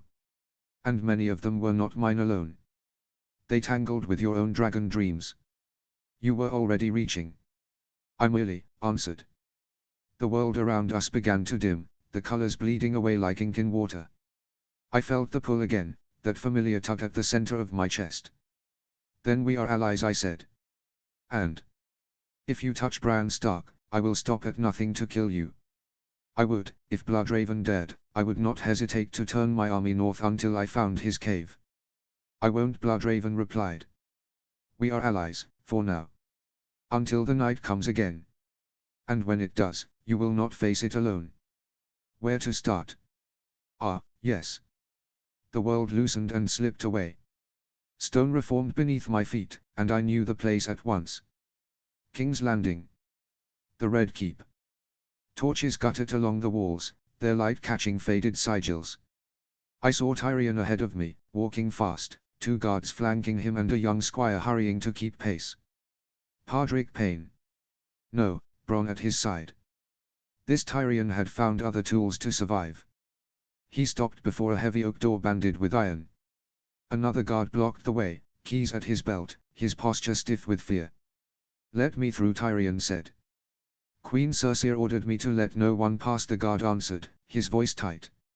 "I believe you mean Queen Mother Cersei," Tyrion replied calmly. He lifted the chain at his chest. "Do you see this pin? Hand of the king. Move." The guard hesitated. His mouth opened. "Kale," Tyrion said without turning, "if he does anything other than open that door, kill him." Steel whispered as the guard beside Tyrion began to draw his sword. The Lannister man paled, fumbled for his keys, and unlocked the door. The room beyond glowed faintly green. Crates stacked to the ceiling, racks filled with clay jars and glass vessels, all of it humming with barely contained ruin. "Gods," I breathed. "That is a lot of wildfire." "Enough to burn the city," Bloodraven said. "Not that they needed it, there is enough in the tunnels still." Cold spread through my chest. "She has gone mad. If that ignites, the Red Keep is gone." "She expects a siege," Bloodraven replied. "She knows she cannot hold the city with men alone." I exhaled slowly. So that was the price of King's Landing. If I wanted it, I would have to disarm it first. "Come," Bloodraven said. "There is little time." The walls shifted. We moved through the keep as if it were peeled open, false panels sliding aside, narrow stairs spiraling down into darkness. I saw postern gates hidden behind storerooms, dry wells leading into the city, tunnels that opened beneath septs, stables, and inns. Old passages, some sealed, some merely forgotten. I committed every turn to memory. It was good, I thought grimly, to have a man who knew where every corpse was buried. "You truly think you won't speak to me again?" I said. "I know it," Bloodraven answered. "The sap in your blood might let me send clearer visions. Nothing more. The rest will be yours to understand." I sighed. Nothing was ever simple. Then a thought struck me, and I grinned despite myself. "Before I wake," I said, "show me something else. Every scrap of lost Valyrian steel in Westeros, and every important tunnel beneath the Red Keep. And I need to know what my enemies are doing and thinking." Bloodraven went still. For a heartbeat he only watched me with his single red eye. Then he nodded. "I can do that." The world fractured once more, and the keep vanished. The men wore worried faces as we rode back toward Harrenhal. From their point of view, I had barely been gone. The sun had hardly shifted when Branch led me out and released my guards from whatever spell had bound them. Yet to me it felt as if I had been away for hours. I had spoken with Bloodraven until the connection grew thin and brittle. By the end, he looked haggard. I knew the body he showed me was nothing but an illusion, but the strain was real all the same. Perhaps that form was a reflection of how he still saw himself, the young Brynden Rivers, fresh from the Black Fira rebellions, before Roots and Stone had claimed him. We had spoken of many things. Of history, of my political enemies and what each of them truly wanted. Of the troubles already stirring in the Vale and the Reach. Of the Ironborn, fractured after defeat, almost directionless after Victarion's death, and therefore more dangerous than ever. He showed me hidden things as well. Lost Valyrian steel, blades men believed swallowed by time. And other relics too, lesser trinkets scattered across the continent. Then there were the darker matters. Artifacts said to be able to bring the wall down. That alone made the entire journey worth it. The first thing I would do when I returned would be to write to the wall. They had to find that horn. Bring it to me or destroy it. I did not care which. It could not be allowed to remain beyond the wall. Bloodraven had no idea if it would work or not, but we couldn't take the risk. We spoke of my worries as well, the future I was trying to build. And, eventually, of my marriage. "She might be barren," I said. Bloodraven looked at me as if I had said something profoundly foolish. "If what you believe is true, it does not matter," he said. "No Lhazareen witch can rival the children of the forest. And that is assuming there is anything to cure at all. Even you doubt it. They could undo the curse." I asked. "If such a curse exists in the first place," he replied. "Which I doubt. That kind of magic is rare these days." "You are very pushy when it comes to Daenerys," I said. He did not bristle. He simply looked at me with that one red eye. "The blood of the dragon must remain strong, demon. If it thins, what follows will be dire. I rolled my eyes. You told me yourself my dragon blood is stronger than it's been since Aegon the Conqueror. And he was as pure as they came. And to begin diminishing it again would be folly, he replied calmly. Think beyond yourself. Think in generations. Who controls the dragons then? Who commands them against the darkness, if we fail to end it permanently this time? I exhaled slowly. I understood his logic. It didn't mean I agreed with it. Brynden had not explained it, he had let Visenya Targaryen do it for him, and we had watched a young Maegor learn at the feet of her mother in Aegon Fort. The Valyrians had reshaped themselves with magic long before the Doom, bending blood and flesh with their sacrifice-fueled sorcery. Made themselves beautiful beyond belief, healthier and much more. Even so, it had never been without cost. Stillbirths. Monsters. Children born wrong, and it had made it so the connection with their dragons was their lifeblood. Without it, things started to go wrong. I will consider it, I said at last, closing the subject before it could dig deeper under my skin. I had already considered Daenerys, but I had no idea what she was doing or what she thought of me. For all I knew, we could come to blows.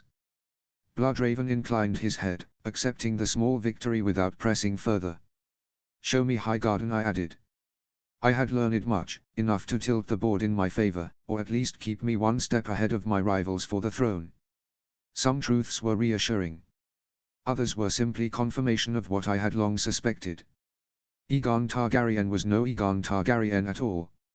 Either he was Aegon Blackfyr, or he was a nameless child pressed into a role that did not truly matter. Bloodraven knew little of Varys beyond fragments. The man hid his designs better than anyone alive. What Bloodraven did know was enough. Varys was part of the effort to place this false Aegon on the throne. Whether as a Blackfyr loyalist or something more cynical, I could not yet say. I would speak to Willis Mandaeli again. His father had one more task in Braavos, it seemed, and Pentos lay close enough to matter. Illyrio Mopatis had lived too long. Men would raid his mansion, treasury, and all relevant documents. I wanted to know everything that man had ever written down. By the time we reached the piers of Harrenhal, the sun was dipping beneath the horizon, staining the god's eye red and gold. I stepped off the boat and saw Robb waiting for me, with Sir Edric and Sir Court at his side. Their faces eased the moment they saw me walking under my own power. We were starting to worry, Your Grace, Robb said. Did you find what you were looking for? And more, I replied. We have much to discuss. We march south tomorrow. Court straightened. The men are ready, Your Grace. Robb hesitated. I still feel we have too few. We have thousands spread across the west and the riverlands. We could recall them. I shook my head. They are holding what we have taken. The twins. The prison camps. The Golden Tooth. The Rock. Lannisport, and more besides. Pull them back, and we invite rebellion. I know, Robb said, rubbing his jaw. Still, 25,000 feels thin, considering what remains of the kingdoms. It will have to do, I said. We are in a peculiar position. Strong enough to strike, too committed to retreat, and watched by every crown and lord left standing. The 4,000 more coming from the north will reinforce us in a moon. If we are lucky, they will move faster. Court, go give notice to the men that we move as soon as the sun rises. And call for Orin, I require him, tell him to bring his best paper and ink. At once, Your Grace, Court said. Truly, he was one of my most loyal and competent followers. I would have to reward the man after this war was over. Perhaps nobility. Robb and I entered a side room, and Edric stayed outside, taking position by the door without a word. Robb turned to me immediately. What happened? I see you are rushing. What did you see there? What did I not see would be a better question, I said. But my rush comes from one of the most important parts. The Reach. Robb frowned. What about them? What about them indeed? I was still angry. The feeling had not cooled at all. I was fuming. What had changed so much? Why was Margaery pregnant? My offer had been honest. If the Reach had knelt, they would have kept their lands, their honors, perhaps even a queen's crown. But no. I watched the armies of the Reach march north, banners of green and gold rolling like a tide, tens of thousands of boots moving toward the capital. For a fucking unborn babe. What had pushed them to this idiocy? I will rip them all apart, I said. Fucking traitors. How dare they throw my men behind bars? At least they did not kill them, Bloodraven had said. I remembered snapping my head toward him. Why would they kill messengers? It would only anger me more. Garland Tyrell suggested it, Bloodraven replied. He said they are enemies, sworn to an usurper. I barked a laugh, harsh and humorless. Usurper. They are backing an unborn child from a man who was second in line to the throne.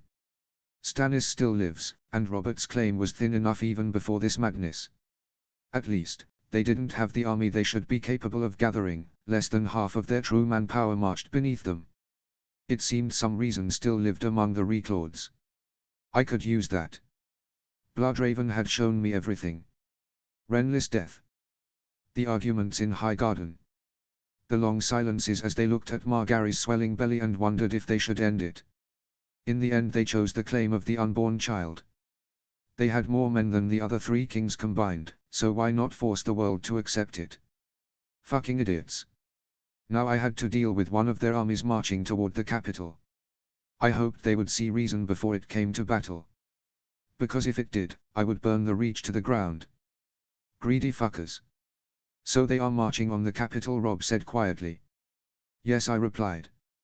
And that puts one of their armies directly in our path. Robb sighed. I had hoped the Mummer's Ford had been the last battle for some time. Me too, brother. But they force our hand. We need to move to the capital faster than them, I said. I could already see it in my mind. Reachmen at the gates, ladders rising, wildfire igniting beneath the Red Keep. King's Landing burning itself alive while I watched from too far away. Sansa and Arya, trapped in the Tower of the Hand, swallowed by green fire and falling stone. I would not allow it. We had to reach the capital first. And if we could not, then we had to break the Tyrell host before they ever laid hands on the city. The door opened, and Arryn stepped inside, arms full of parchment.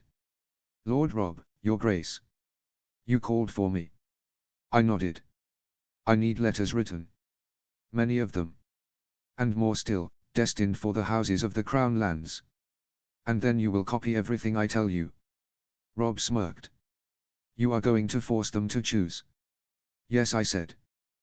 The Lannisters can no longer project power beyond the city walls.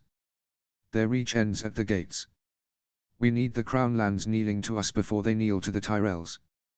Tyrells? Arryn whispered. Robb nodded. Smart. Arryn moved quickly, setting parchment on the table, sorting ink and quills, forming neat piles. He handed several sheets to me and began writing as I dictated. While he worked, I took up my own quill. One letter went north, to White Harbor. Wyman Mandaeli would need to act, quietly and decisively. Braavos still mattered, and Pentos lay close enough to be reached by them. Another went farther still, to the Wall. Find the horn in this location. Bring it south, or destroy it where it lay. I did not care which, only that it never sounded. Many went to the southern Crown lands, to those who hadn't decided yet. And after that, papers filled themselves with rough maps of tunnels and sewers, then they were marked with green ink in key places. The board was moving faster now. And I intended to have all the pieces in place before the game began. The end.